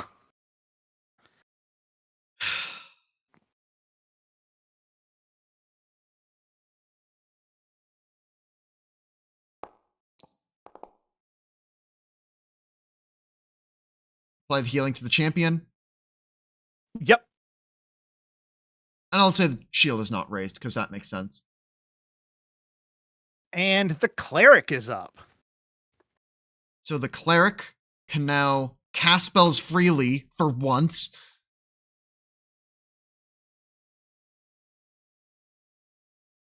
And will cast Revealing Light. Now you get to know how it feels. All right. Let's see here. It has its veil down. Oh, that's AoE anyway. That is a failure. It is dazzled for a minute. I actually, chat caught a mistake. I forgot to apply the damage from normal success on the saving throw on the witch. So the witch actually would have been knocked out from that crit. Good call. I didn't notice that the damage was missed. That's kind of the issue with stuff like this. Yep. Yeah. So you will still be dying. Yep. So which would be above the I'll be dying. Oh yeah. Yep. Would that have changed the cleric's turn? I think it only changes in the sense of I need to do something big here or I just concede because I cannot win this way. So I need to have Dazzled RNG completely luck me out of here because I have no That's other fair. win condition. So I'm going to Fighter. do that and then the cleric will draw out a healing potion. The fighter. Perfect.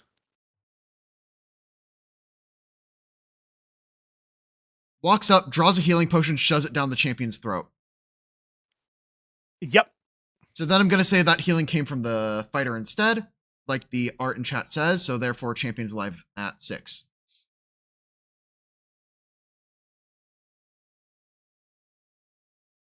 And the champion witch were both moved to the Yes. start of its turn, right? Or the champion was moved down the initiative order. Yeah, champion should have been above it. I don't know why. Yeah, it got so if moved champion's back above down. it, that means champion's next. Yeah, champion's next. Let me drag the mummy pharaoh down, and then the witch is still on its order. So, champion will stand. Yep. Move back here. Draw a healing potion.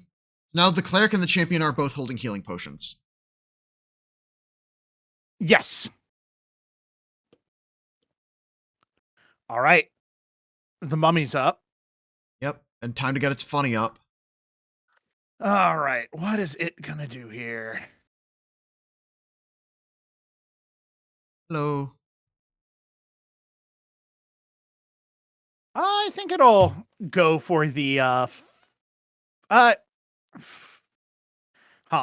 Actually, does it just want to keep doing the fight on the ground? That doesn't seem great. At -4 and dazzled. I think it needs to spend this action getting back up. Eat the reactive strike. Yep, you're going to eat a reactive strike here. Yep. This is not an advantageous assault, so this is just a normal strike. Baby's first strike. Normal Ooh, hit. that's a hit. Damage. Damage. It's some amount of progress. And then it is going to activate its Veil of Sand. Get that up and running again. Okay. It is done. The witch needs to roll a death save. All right. And I'm only dying one, so this roll will literally not matter, by the way. Okay, I'm stable. You would be dying too, actually. Somebody pointed out the critical hit. Oh, yeah, I was knocked out due to a crit, so I'll be at dying one then. Yep. I'll remove the wounded value. That's Cleric. it. First action.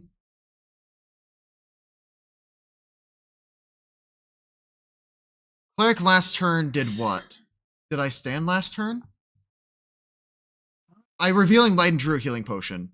Can I take backsy that and say I stood instead? Because I will allow that. Okay. It's not based off new information. Yeah. So I'm gonna the cleric would have wanted to stand. I'm gonna take a step back, draw a healing potion, shove a healing potion down the witch's throat. I roll a d8. Yes.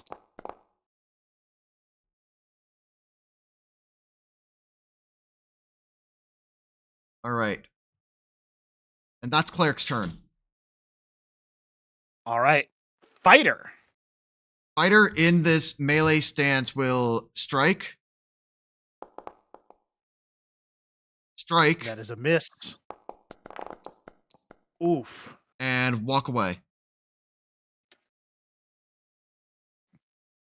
Does it take the reactive strike? Actually, you're right. Reactive strike exists. I'm going to take a step back this direction. Step back. All right. Champion will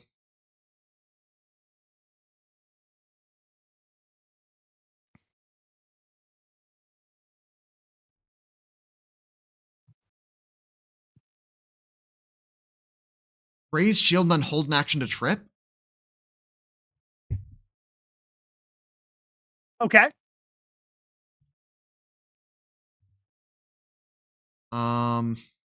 Like, I really don't have good plays anymore.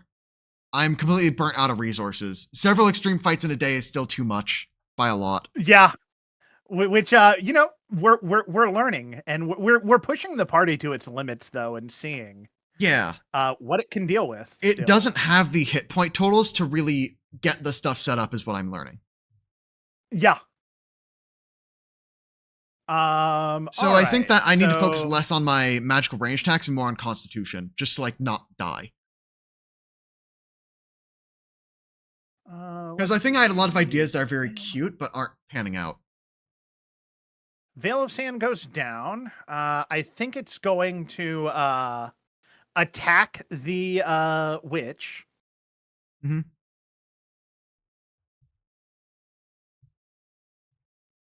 That is a hit, not a crit.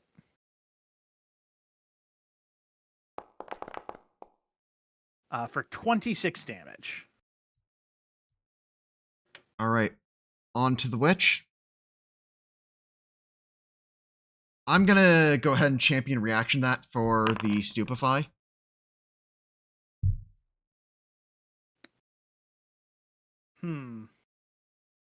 That's interesting. It will take the stupefy. Okay. The witch goes down to dying 2, I think. Yeah, because it was wounded 1. And then it will bring back up the wrath, and then it does need to and witch gets moved in initiative order. Enfeebled should go away now. In theory. Because witch did not hex last turn, right? Oh, yeah, then the champion would know that and apply the enfeeble instead, just to refresh it. Okay. I'm like trying to keep track of everything as well, so. You're good. The resentment witch extending and not extending makes it more manual tracking than, it goes away at the end of its turn. Yeah. Cleric is up.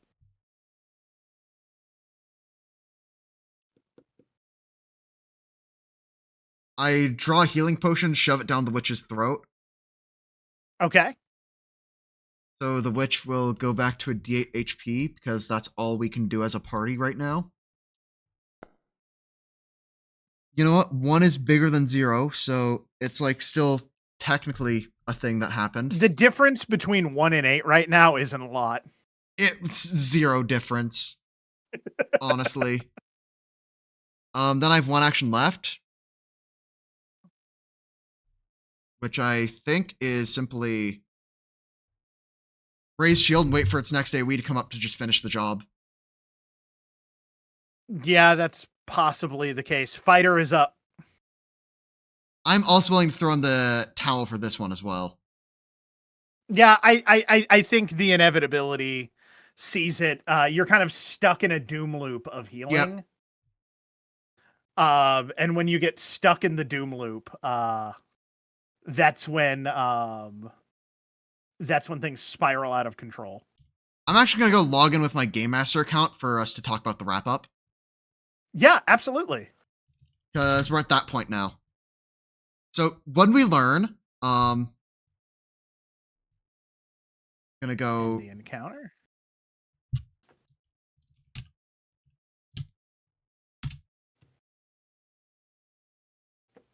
Go. So that text has changed. I then launched this. And I'm doing this just that way people cannot see, like, how jank the setup is.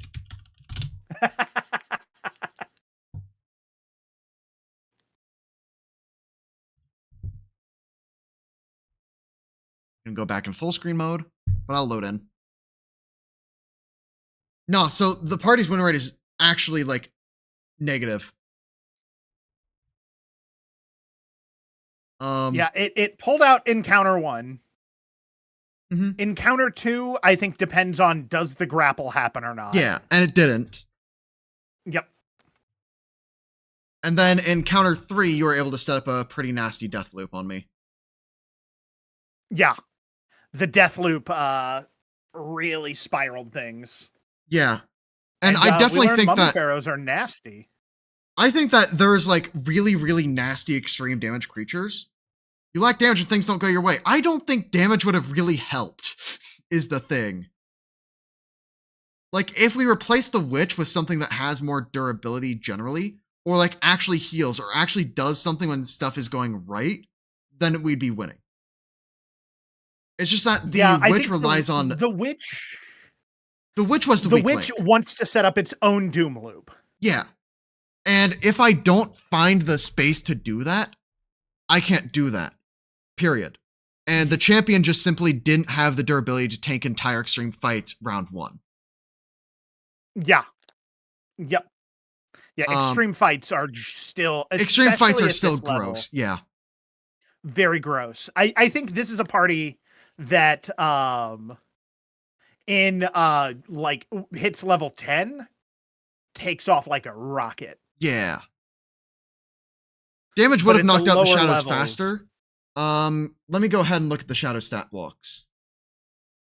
Yep. Greater shadow. It's actually they're all in the stream event monsters. So all damage resistance 10. If we don't have ghost touch, they still walk all over us.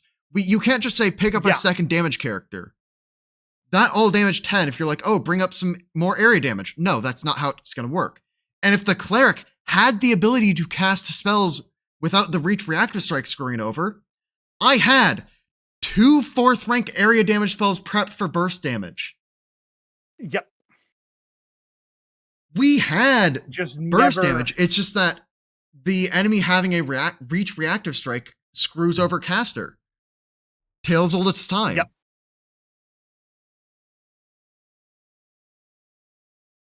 Like, that's the thing. It was just reach reactive strike versus caster and extreme encounter. That's all it came down to. The rest of the shit didn't matter because it was just reach reactive strike and extreme encounter. And it's a nasty reach. Could Animal Barb change the course? Strike. No. There's nothing Animal Barb could do that the champion couldn't.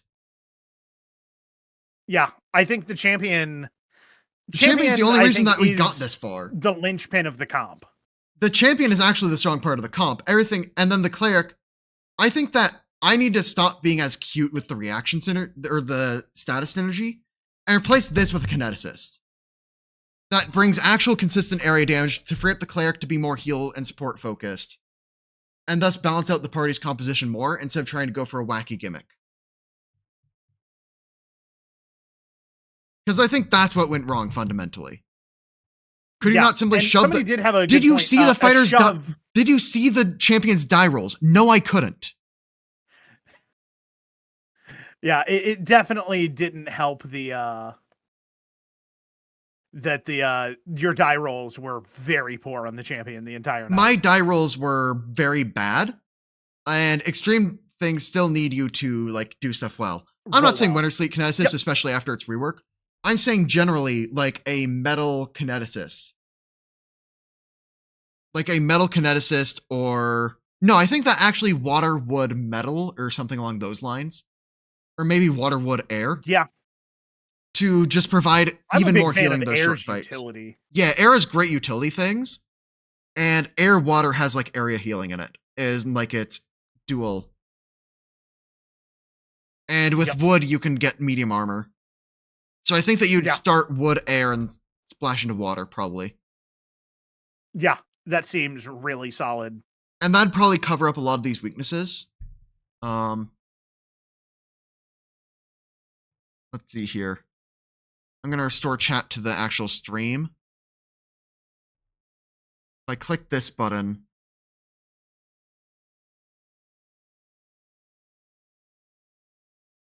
let's see here. And there's a lot of people I don't know how to asking, gift. Could the cleric have walked away? And at the point in the fight where the Doom Loop started, that was not possible. Because the cleric was prone. So if the cleric stands, they take a reactive strike and go down. If they on the ground to move, they can only attempt to crawl out of it. Yeah. And if they attempt to crawl, that also eats a reactive strike. And this mummy also, this never specifically came up. It actually can reactive strike on concentrate actions as well, not just manipulate. So any spell casting. No, I have no way of knowing that, so I would have played right into it if I tried to do shield cantrip. Yeah. And like that's something that would have made sense to do. And it's just one of those nasty abilities that's like, it's not normal reactive strike. Yeah. That did not feel like a level 9 creature, to be fair. Yeah, after playing with this, like, this feels real powerful for a level 9. I was like, oh, mummies aren't as nasty because mummy rot's gone. No, they just put all these stupid bullshit to the encounter base instead of the daily based. Like, let's get rid of that enfeebled. It has a plus 20 to hit. Compare that to a fighter of the same level. I'm going to get rid of the fighters enfeebled because we're done. It's actually got a plus 21. The fist strike is not what it normally would be doing. Yeah, so the long spear is its primary weapon. And so compare that to a fighter attacking at normal. A fighter, that is plus 1 over fighter accuracy by default. Yeah. And it is doing more damage than a fighter would at that level. Yep. So it is fighter plus bullshit. That is another dual class monster. That is a level 10 creature. I don't care. It's dragon rules.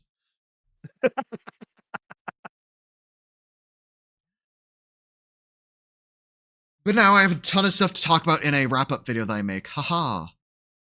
Did disrupt action on regular absolutely. hit. I don't know. I died on the regular hits, so. Yeah, I don't think that ever came up. If it triggers a manipulate action, the monster disrupts that action. Yeah, it disrupts on a normal hit. Yeah, but a lot of the times it was just downing you with the reactive strikes. Yeah. So. Like, that, and then, like, the fact that I couldn't deal with the shadows because the cleric was getting beat up on so hard, and the AoE at the start of the fight when I'm already having a weakness of not having a lot of base HP. So, like, in the wrap-up, I think my big conclusions are, Resentment Witch took a lot of time to set up in those harder fights. If you have to deal with, like, 10 Severes in a row, I think it performs better. I think this party works better in a 10 Severe type day instead of a 3 Extreme day. Yeah, extremes are it 3 extremes are It's brutal. brutally. And then for the next point, the party having low base HPs was a big weakness. They were still weak into the dragon fight despite having the magical range attacks. So Kineticist would have definitely fixed a lot of those holes, but would probably make the severe fights a little bit scarier, but that'd probably make the game more Yeah. fun. So I think that I'm definitely going to make a follow-up video presenting a lot more thoughts now that the party has been play tested and it's outside of the realm of pure theory. Yeah. Also, what do you think about because the grapple cleric does a pretty good job. Do you Mhm. think that having 2 characters that are all in on the grapple plan is too much? Did I ever have a time when I felt like I couldn't get a grapple off because I had a grapple up in a boss fight? That's fair. Like, and also if it comes down to that dragon fight, having 2 characters with the grapple up makes that the Is dragon really cannot nice. escape fly. Yep. So prevent all chance of the dragon escaping at that point. So I think this core Yeah. is needed. Like I think the Yeah, that champion is true. cleric core plus 2 damage dealers is a stronger party overall than Resentment Witch. Because I Yeah. think this is the actual core of the party, these 2 and their synergy. Yeah, and then fighter is just great. Reach fighter is Reach Fighter is just such a great strong compliment. build on its own that I don't think I need to get cute with it like I did. But No. I did get cute with it. I don't think it hurt me to get cute with it, but I did get a little too cute. Yeah. And then Resentment Witch just didn't carry its weight because the occult list is so weak. Yep. And I think that I blame the occult list for not being strong. I think the divine list is one of the strongest lists in the game because it has access to actual heal, which is the most versatile heal spell in the game. It has access to good area damage spells that are 20-foot radius. And it gets that starting at 2nd rank with something like Sudden Blight. Yeah, I definitely agree. Like a couple years ago, Divine was the worst. I think Divine's second best come now. a long It's- way. I Yeah. think it's close to Primal. Like, actually. Unironically, I think it's really close to Primal now. Especially with the spirit damage change. Yeah, the spirit damage change, the addition of needle darts at the very similar time. Yeah. Just giving it actual offensive Mhm. cantrip. So now it has options is offensive cantrips, so you don't incredible. need to be Gish to play Divine Caster. Yep. And I think that the community is kind of lagging behind on their evaluation of the Divine list. Yeah, I agree. Divine is in a really good spot now after the additions over the last couple years. Yeah. Oh, chat is bringing up a point of slow is the only reason we survived that long, and without which we wouldn't have had slow. I think slow is That's generally true. overrated by the community. Because third action tends to be weaker than the first 2. It does, but in a grapple denial comp. It's very strong, the grapple denial comp. I just think that generally it's not that strong. So that would be a weakness of swapping out for Kineticist. So maybe swapping for Druid would be better. An 8 HP caster with medium armor. That could then throw in something like the focus spell that deals electricity damage and makes them clumsy. To help with the single target bursting things out, as well as having stuff like Fireball, Slow, etc. Yeah, I think Druid. Bard, I think, is also a consideration. Bard is a consideration. Still suffers occult list, but covers the skill base of the party a little bit better. Yeah. Which wasn't tested tonight, but is something that I think needs to be at least kept in mind, which covers just by virtue of intelligence. Yeah, so like we have a lot of trained skills across the fighter and the witch by having 2 int characters. But the issue of this party is you have 2 athletics focused characters.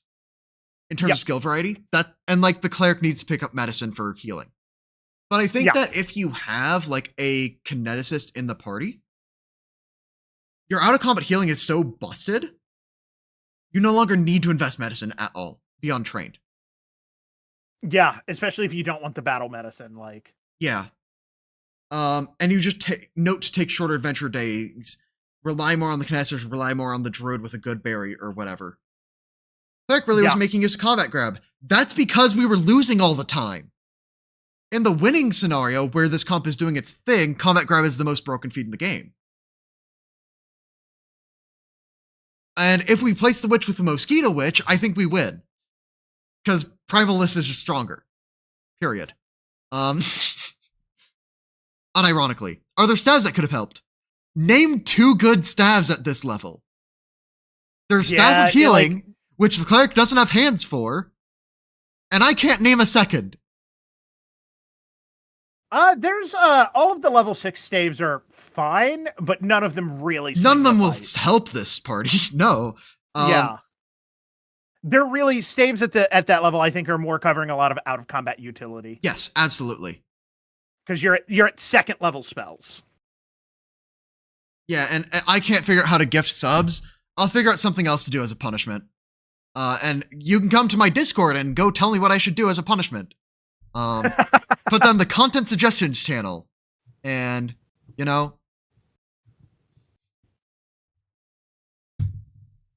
This was still a lot of fun. Yeah, I'd be down to do it again. If you want to see some severe encounters, rather than like a block of extreme, I'd be down to kind of run that, just like showing people here's how severe encounters work. Yeah, and I think that if you want to work together on like more live streamed combat demos, that'd be incredible. Yeah, absolutely. I have no trouble as long as I know in advance and can set aside like a Wednesday night. I think is definitely the best night. Yeah, then we can probably make this like a thing that we do maybe once a month-ish. Yeah, I'd say like, maybe like once every 2 months. I think that once every 2 months is more reasonable. Like, I also want to have an like interesting idea for something to test. And like if you're down to like run a test few encounters, like yeah. Yeah, absolutely. Yeah, now people know never trust my theory. But yeah, theory when it meets 3 extreme encounters. When it meets 3 extreme encounters in a row using creatures that are blatantly overtuned, it's gonna fall apart. Yeah, dragons, mummy. I looked at it, I was like, this seems cool, and did not think like, nope, this is possibly another overtuned creature. Maybe not quite at the level of dragon, but close. It's close. It doesn't have flight. If it had flight, it'd be a dragon. Yeah. I want to mention, like, in terms of my spell prep, because I know people are going to insult that soon in the comments, in the VOD viewers. Hello, VOD viewers. So I wanted to mention, like, this is an area damage spell that I couldn't get off. I couldn't get off a slow in one of the encounters. I prepped a bunch of area damage on the cleric that didn't come to fruition because I predicted a different combat day than what I got, because I had no information going in. If I actually prepped for the encounters, my spell prep would have looked very different if I knew it was coming. Yeah, this was a real fun house of encounters here. Yeah. Which is partially due to the nature of things. But I think given more prep time, if we do another one, it can be, hey, this is the type of area that you're going to be adventuring in. Yeah, and we might do something more themed next time or whatever. Yeah. And so the Confounding Betrayal is a level 9 hazard. So it was worth 80 XP in that fight. Yeah, it originally is a level 8 hazard. I did the math and rebuilt it as a level 9. Also, the deception needed to be expert, so I literally couldn't disable it with the party. Oh, yeah, you are right.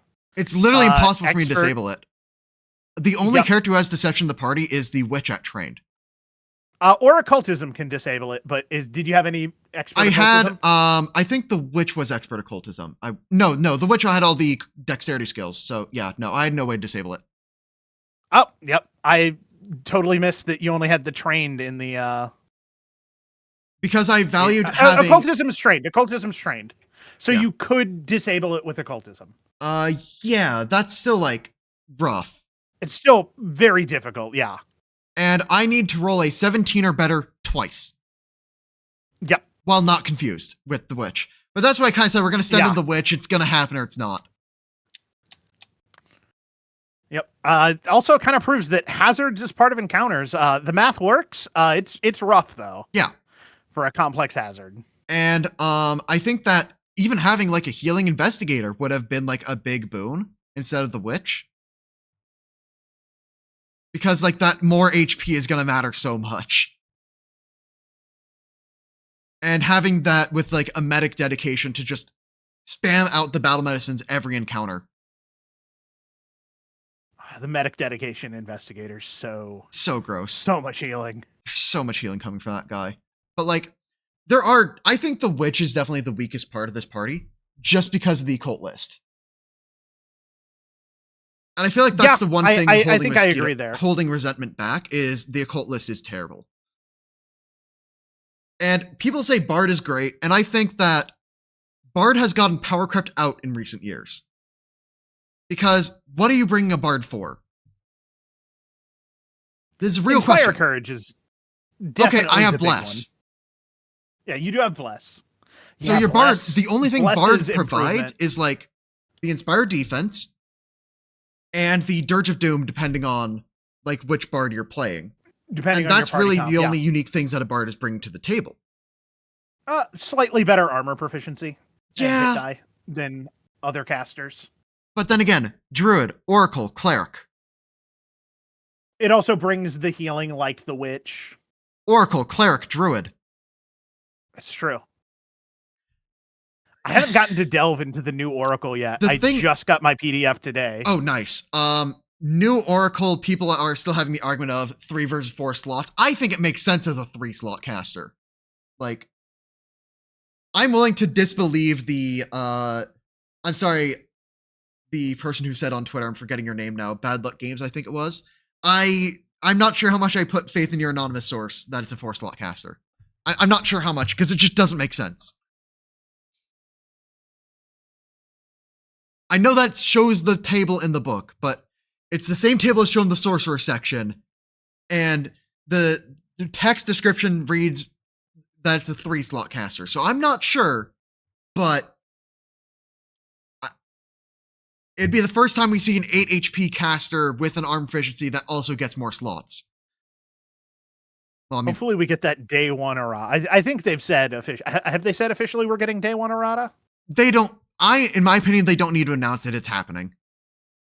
Yeah. It happens every book, so. And they're mentioning Bard has Fortissimo composition, which like, yeah, sure. But like, I don't know. I feel like now that we have Bless and we have other ways of getting these bonus types, I don't think Bard is like as good as people think it is. It's still great. It's still a good class. It still has all martial weapons. It still has like cool stuff it can do. I just don't think it's the far and away S tier broken thing it was on game launch. Yeah, I would agree with that. I'm not calling Bard weak. I'm calling it like its gimmicks. It now needs to work harder to be better than normal classes. Yeah, because those bonuses became more accessible. Class. It's solid. Yep. It's not broken.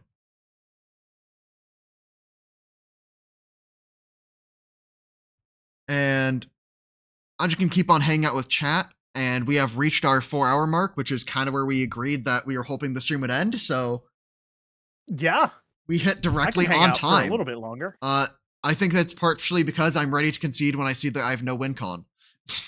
Yeah, I think that's I think that's for the best. Like when you reach a certain level of inevitability, and I'll do this on the player side too. Like, yeah, when inevitability is reached, you just end the combat and move on. Mm-hmm. Yeah. Does chat have any wrap up thoughts of anything that we've talked about?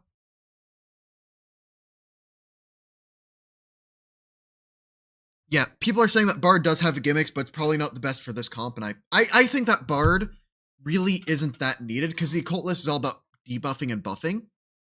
And Cleric plus Champion already kind of does that in spades. So, yep. Yeah, you've already got a really solid buff debuff comp there. Mm-hmm. Just from these 2 characters, and then the rest can be whatever.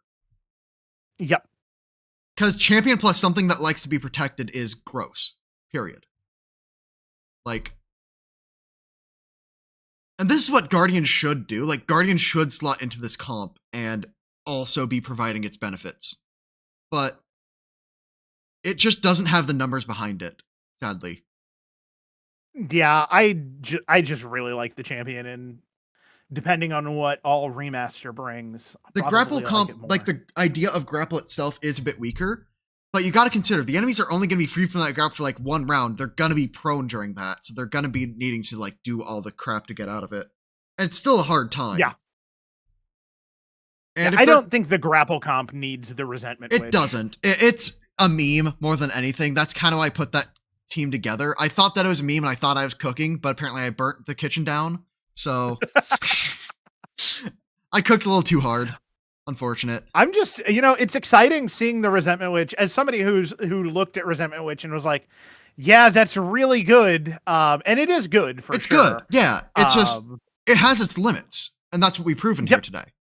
Yeah. And I think we saw the limits of the Resentment Witch. Is there any standout spells for this comp that Primal provides? It gives you slow, haste, fireball, heal. And enlarge for the fighter. Yep. I think that's enough to justify the entire list. Tailwind, if that's what you It actually has Tailwind, if that's so you don't need to splash into an archetype. It makes you don't need to splash into a bunch of random archetypes. I should use D&D since it's a stove. Oh my god. I need to make Dan Talks Games a moderator in my chat. I trust him enough. Incredible. And as moderator. You get moderator permissions for that one. You get to be a standard moderator now. Congrats. You got promoted. I love it. Like, I really do think that this party would also get stronger because hidden spells are so disgusting at higher levels. Yeah. Would it be worth making the fighter more Dexy and switch hit? No, you'd still be losing weapon prof, and I like the chip damage of cantrips a lot and the utility of being a caster. So. And I think just the skill coverage almost needs it. Yeah. It needs a higher intelligence. It needs a higher intelligence character, period, for the skills. And the Witch was my one Dex character to cover the stealth and stuff. Yeah. Which I think with this party, you're going to end up, one of your casters needs to be the Dex character. Yeah. Just because, and this is just how Pathfinder 2's meta is kind of designed. They wanted to push a melee-focused meta. And so they made strength damage just a lot higher. They said they were going to make strength and range damage more equal in Starfinder 2, along with have abilities work more with range attacks to push a range focus meta. Yeah. Because then range becomes which I the think most is going to viable be tool. Really, really cool. Yeah, no, I'm really excited for Starfinder 2 and how they're going to shake up the meta in those subtle ways. Because Paizo will do it, and it'll be good. Really, the biggest thing that I think range suffers from in this game, it's balanced when range is used effectively. Yeah. But just kind of by nature of the fact that rooms exist and, especially cramped 10 foot by 10 foot rooms in APs a lot. Range just doesn't get the superiority of, well, you're 60 to 100 feet away and I can attack you with no problem. And also, I didn't want to call the party unbeatable.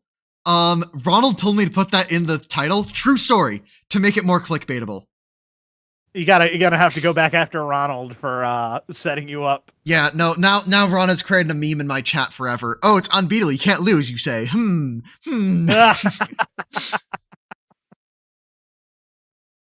Now I get to make a second I was wrong video and look sad in the thumbnail and do another 1 out of 10.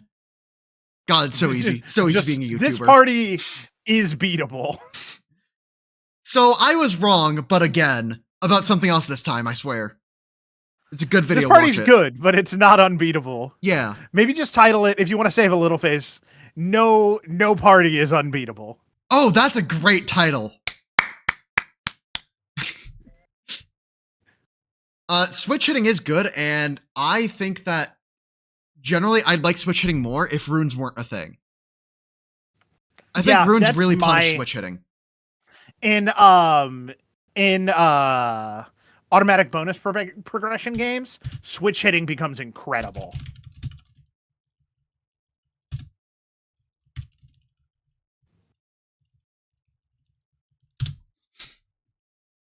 But yeah, no, the reason that just means combination weapons are truly the best. Yeah. I think combination weapons are underrated. I think that Thrower's Bandolier in general is underrated because being a thrown weapon character means you're a natural switch hitter. Yeah. Partially. It natural switch hitter, but one with significantly worse range. I mean, yeah.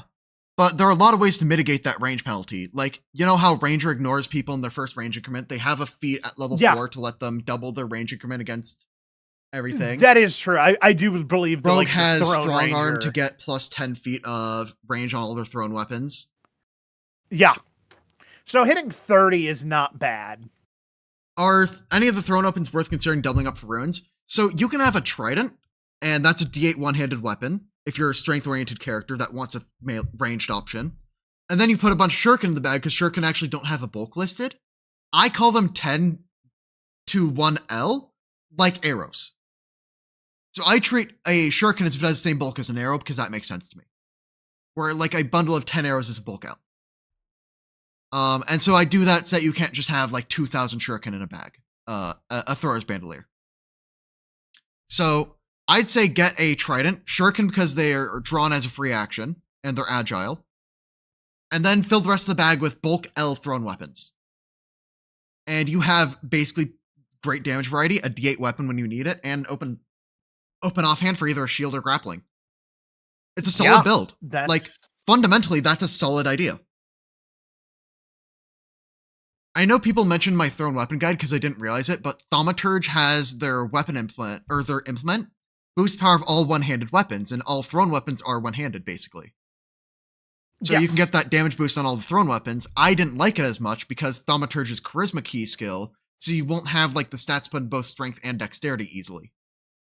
Yeah, it does suffer from trying to do too much. Yeah, but like it has that natural synergy there and the other form of damage, and like thrown weapons are the best one-handed damage weapons, so it all evens out. I think Dex Thaumaturge actually become really great at higher levels when the strength penalty just doesn't matter as much. As in Australia, we are all mandatorily obliged to keep boomerangs on our characters at all times. Yeah, that's fair. I believe it.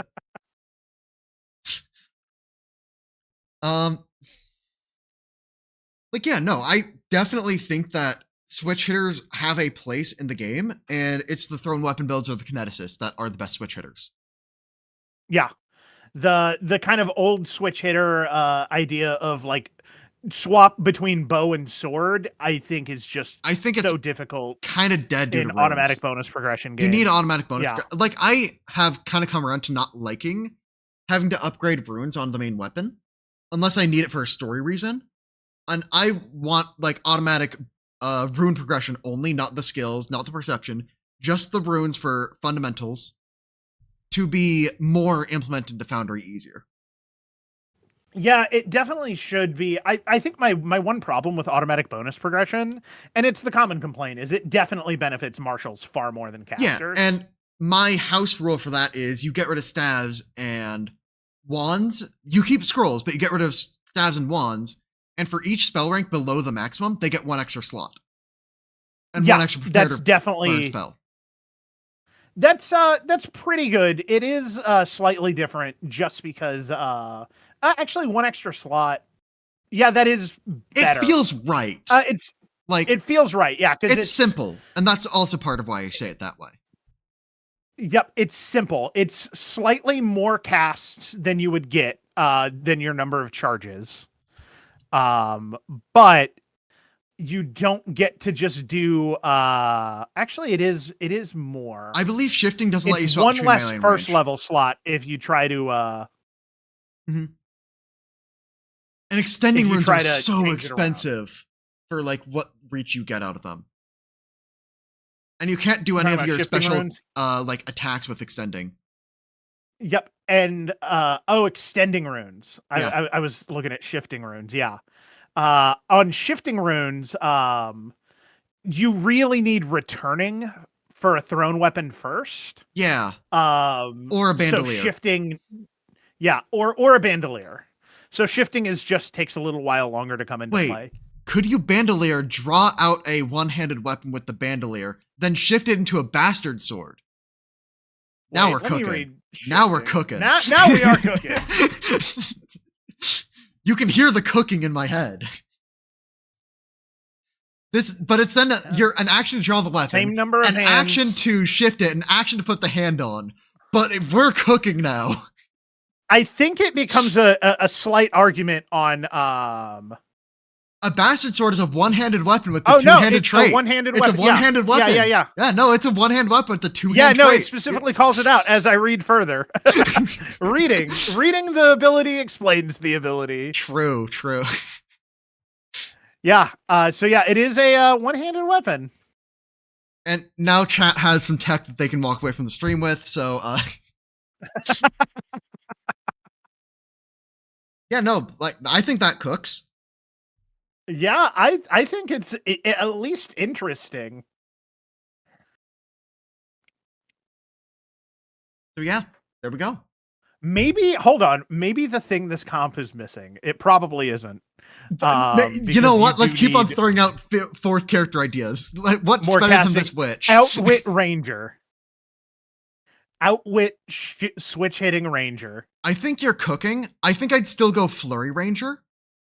And Flurry Ranger's probably better for the damage. The reason I love Outwit. I'm not even talking about the damage. I'm talking about as a switch hitter. If you have an open hand, that increased agile bonus is for all your maneuvers as well.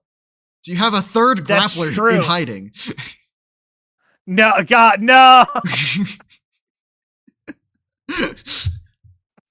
But you don't actually need to take Wrestler on it. And because Ranger has so many feats on its own, yeah, you just kind of go around. You take the quick draw at level 2 so that you can quick draw any of your normal weapons.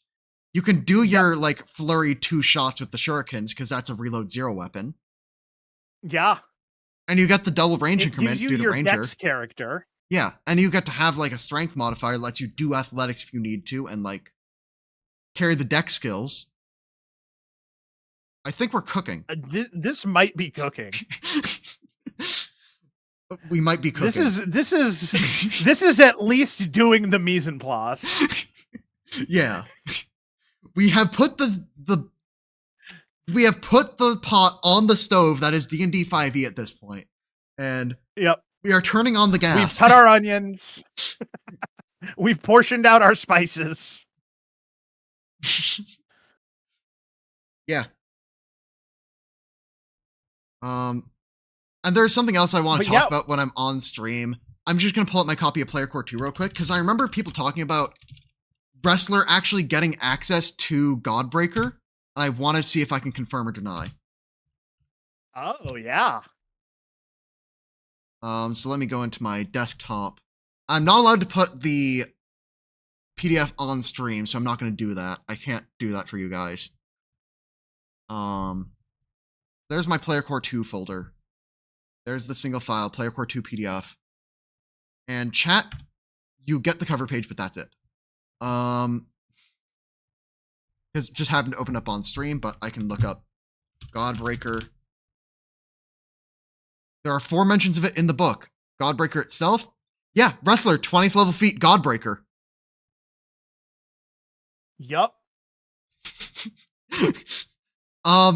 Yeah, so now all wrestlers can do the Godbreaker technique. At 20th level. Yeah, who cares? Let them have it. You know?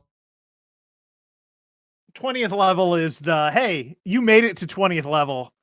You get something wacky. Mm-hmm. So now the fighter wrestlers are going to need to pick between Boundless Reprisals and the Godbreaker. That's their level 20 feat. I like having the choices. Yeah, no, I think I'm just kind of sad because now Grapple Monk has nothing unique. Yeah. Like, I think they need to give one tool to Grapple Monk that is not given to Wrestler. One more tool to Grapple Monk. Because Whirling Throw got nerfed, and that was for Wrestler, but not Monk. Monk was fine. Grapple Monk needs one more tool and it'll be fine. Because, like, Grapple Monk still has natural synergy with, like, its kid and all that, but, like, Grapple Monk needs one more tool. Because Godbreaker with Flurry Ranger or Fighter with Agile Grace will be gross. And they'll be better at using Godbreaker than a Monk. Yeah. What fighter's taking Wrestler? One with free archetypes so they can take Elbow Breaker. Yeah, they have flurry of maneuvers, but that's competing with standstill.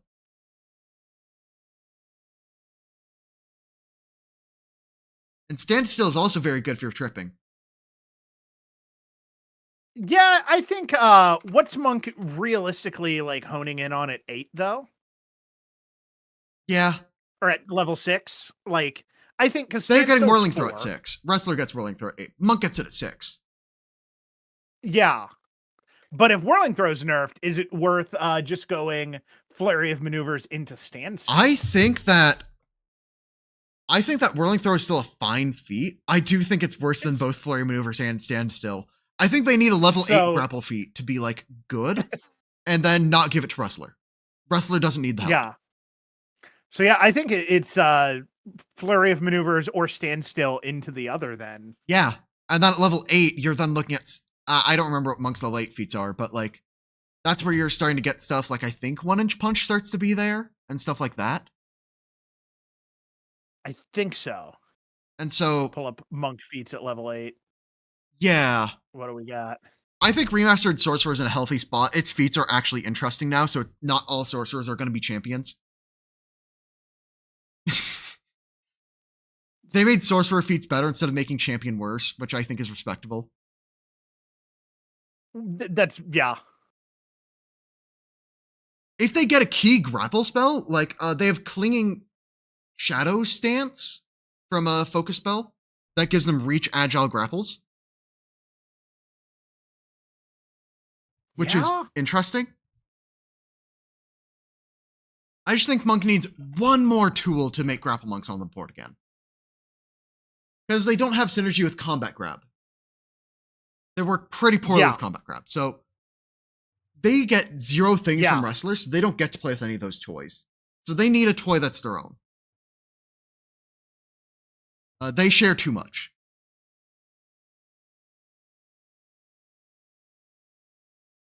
Like, Fighter has Dazing Blow because they gave up their combat grab, but they have Dazing Blow. Dazing Blow is so good that like it kind of makes up. Give them Athletic Rush as well. They have Key Rush, and I don't necessarily think they need another rush spell that helps them close gaps. I think that if people replaced Key Rush with Athletic Rush, everybody would be super upset because, oh, you screwed over my Dexterity Monk who needs the double stride and concealment. No, your monk doesn't. Yeah. But I've seen a lot of really cool things with Key Rush. I'd hate to see that yeah, swap over. like monk doesn't need it, but it's still really fun to have like the turns where you can stride up to like 4 times and then punch something twice and stun it and like all that. So Yeah. Monk does have mixed maneuver today. Okay, Monk does have like a tool that okay, sure. Yeah. Mixed maneuver is decent for Also, sure. I think Wizard is fine. Like being a caster with extra slots and the ability to recover one of those slots so you don't need to double up on prepping spells is great. Yeah. I'm playing a wizard right now and it feels great. New Barbarian might be better than Fighter in this party now that I'm kind of giving up on the ranged magical attacks. Because the Barbarian has the HP to kind of tank through it and to be more of a threat with Giant Instinct specifically. Or like the Decay Instinct or something. Yeah. Or the Woods Instinct. Any of the Barbarians that just give the really, really fat damage dice. Or the fat damage increase. Because like Fighter, I think, is no longer the undisputed king of martials. Because Barbarian is above it, in my opinion, now. Like, I have my mental tier list where I place classes. And this will probably be a video in the future.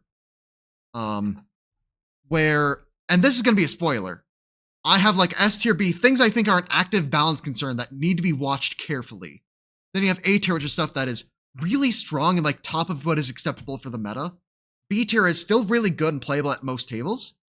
C tier is I need a special justification to play this. D tier is pretty bad, but I can imagine a niche scenario where I'd play it. F tier is gun to my head, I'd struggle to tell you a time when I'd use it. And I think that Barbarian is an S tier and Fighter dropped down to A. And so like Fighter and Bard are kind of top of A. Oracle, Cleric are in S tier. And they're my 2 S tier picks right now. Both of them need to be watched very carefully from this point on. Yeah, I'm gonna have to dig into the new Oracle, hopefully sometime this week, later this Like, week, I and saw their see what it's first all about. level Cursebound feat that lets them heal, and I saw how much they can use that on top of being a caster with armor, and I decided they are busted. F tier would be old alchemist. New alchemist, I'd put in a solid like low A tier to upper B tier. I need to see how it plays. I don't know. I feel old alchemist like maybe toxicologist, but I Toxicologist goes still in have F. Old alchemist can go into D. But like I'm thinking yeah, early game, playing through a campaign as alchemist, yeah. it needed a lot of help and need a lot of specific builds. And could I look at alchemist and say alchemist is the best character for this party in pre-remaster state? No. Absolutely not. So that's why I'm saying it's kind of like in F tier, because that's what defines F tier for me, because I'm looking at it in an optimal play scenario.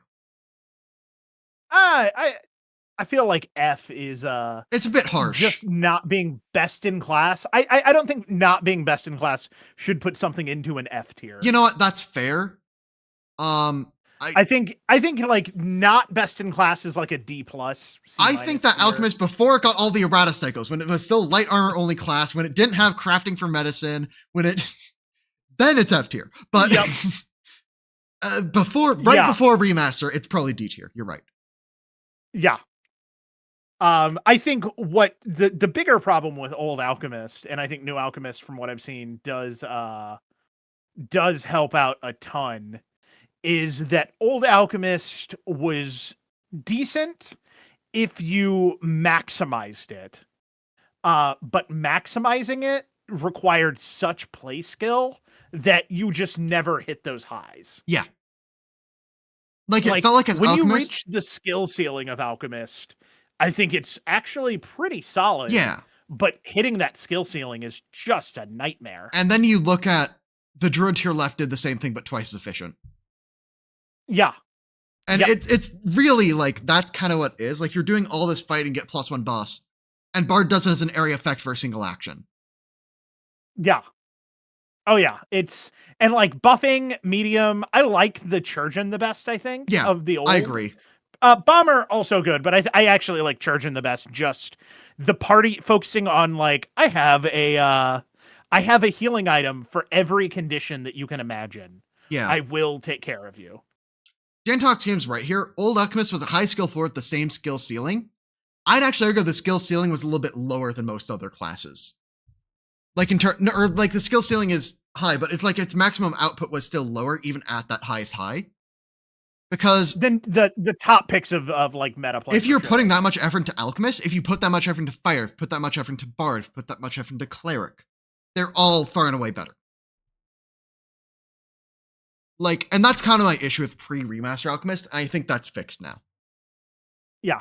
And then the other issue, which I think remaster fixes based on what I've seen, is the Alchemist lived and died not during the interesting combat decisions that you made, but during your prep. During your daily prep. Like you yeah. live and died at the beginning of the adventuring day, and all of a large portion of the choices are made then. So it's hard to get feedback loops on what is and wasn't effective, because that feedback is a little bit more separated. And because it's just not fun to be like, all right, here's X, Y, and Z items. I'm going to sit back and remind you to use those items. Oh, you didn't use it. Yep. You need to have a party that builds around having an alchemist. You need like a wrestler focused party because then they have a free hand to hold items. Yeah. So you need a specific kind of party and you need to be there and you need to be playing perfectly in order to be on par with a normal character. Yeah. That like that level of specificity combined with that level of skill required combined with that little output is enough for me to put at bottom of D or start of F. There's not much I'm going to put in F anymore. Nothing gets put in F. I don't think there's a single class in the game I place lower than C. I think C tier is Gunslinger Inventor, just because I feel like Remaster kind of power crept a lot of other stuff, like system-wide, when those were kind of designed under the old design philosophy, because I think there was a big shift design philosophy-wise with Dark Archive to print powerful stuff. Yeah. And I I'd think you agree. kind of Dark see that Archive is bleed. what really felt like, ooh, no, we're cooking here. We're Yeah, getting some good because stuff. like Dark Archives, like Thaumaturge, they're the best recall knowledge class somehow, and they still have Yeah. very very good damage. Yeah, And very Psychic is good a damage. blaster caster that can splash into healing easily with like some early feats. So both those classes are very strong, and though it's just kind of like Gunslinger is very team reliant as well, because if you're playing to the crit focus, because you're playing Gunslinger, so you're playing with a gun, because why else would you Yep. pick the class? I know crossbows are a You're thing before either chat brings it up, but like, you're using a gun. Come on. Be honest with me. Be honest with me, chat. Come on, you know. you're trying to cheese hiding, Yep. which is difficult in a lot of APs just based on map setup. All Might was the champion because as long as he's there, you're safe.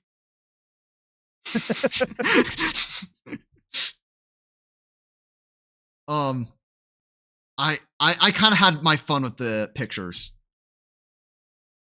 because I felt like they were that, great choices. Yeah, no, I feel like they were thematically accurate. Yeah. And this is probably what I'm gonna do for like every time I build a weird party for one of these. I'm gonna have very weird arts for all the characters. They were fun and they're immediately identifiable. Exactly. Oh, yep, that's the cleric. That's the fighter. That's the champion. That's the witch. The witch and the cleric. The It's like goddamn bird. Yep. And that's why I specifically picked like the Slay This Fire enemies, because like they're very recognizable at a glance. Like, oh yeah, that's the bird cultist, so of course it's the witch. Yep. And you look at the fighter and you're like, yeah, Ironclad is a fighter. You're right. Ironclad is just quintessential. And yeah, and All Might as champion because the vibes were right. And like I had a debate in my head of if the cleric should be Deku. I decided to go with the thumbnail character, just because like it was specifically drawn for that character. So like I needed to use it. But I did have the mental thumbnail debate. was the better choice, but the Deku choice is funny. It was so funny, and like I made the hard call. The cleric has a wounded value of 2 currently, but that means a crit would have killed him. It went down to that, and then got down again to the reactive strike. Yeah. Once, and then the reactive strike was baited out. Yeah. Yeah, no, I think that overall this was a successful stream, except for that I died and I still can't gift subs because YouTube is really weird with how the join button works. Again, come to my Discord, wild. tell me what punishments you want me to do. Wait, I can show support this way. Membership gifting, here it is. I will buy 5 memberships for chat, because I promised. And I'll buy this. Chat, you should be getting 5 memberships in.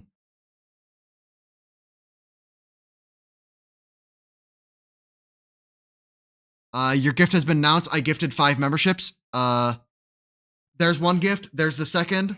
Congratulations to everybody who got randomly gifted. There we go. It's random based on subscribers who are currently in stream chat. Nice. There we go. There, I figured out the button. Gonna work. That's cool. So it's like Twitch subs, and I'm getting 70% of that money back, so I don't care. Let's go. Yeah. Yeah, no, this was a fun time, and I think I'm gonna go ahead and end the broadcast. Yeah. I'll see you later, chat. Thank you, everybody. It was fun. You can expect me to make some videos from the jank setup soon. I'll probably make a wrap-up video from that jank area, because that'll be very off the cuff anyway. So, there we go. All right. I'll see you later, chat. Go join the Discord. I gifted the subs, but still come with other punishments for when we do these kinds of things in the future. I think I have a promise that if hampering sweeps goes in unchanged, which they already said it wouldn't, I would print out the page that hampering sweeps was on in the playtest and then eat it. So like I'm down for weird bets with chat. Get creative with it. Get creative. Absolutely. All right. I'm ending stream. Good night. Good night.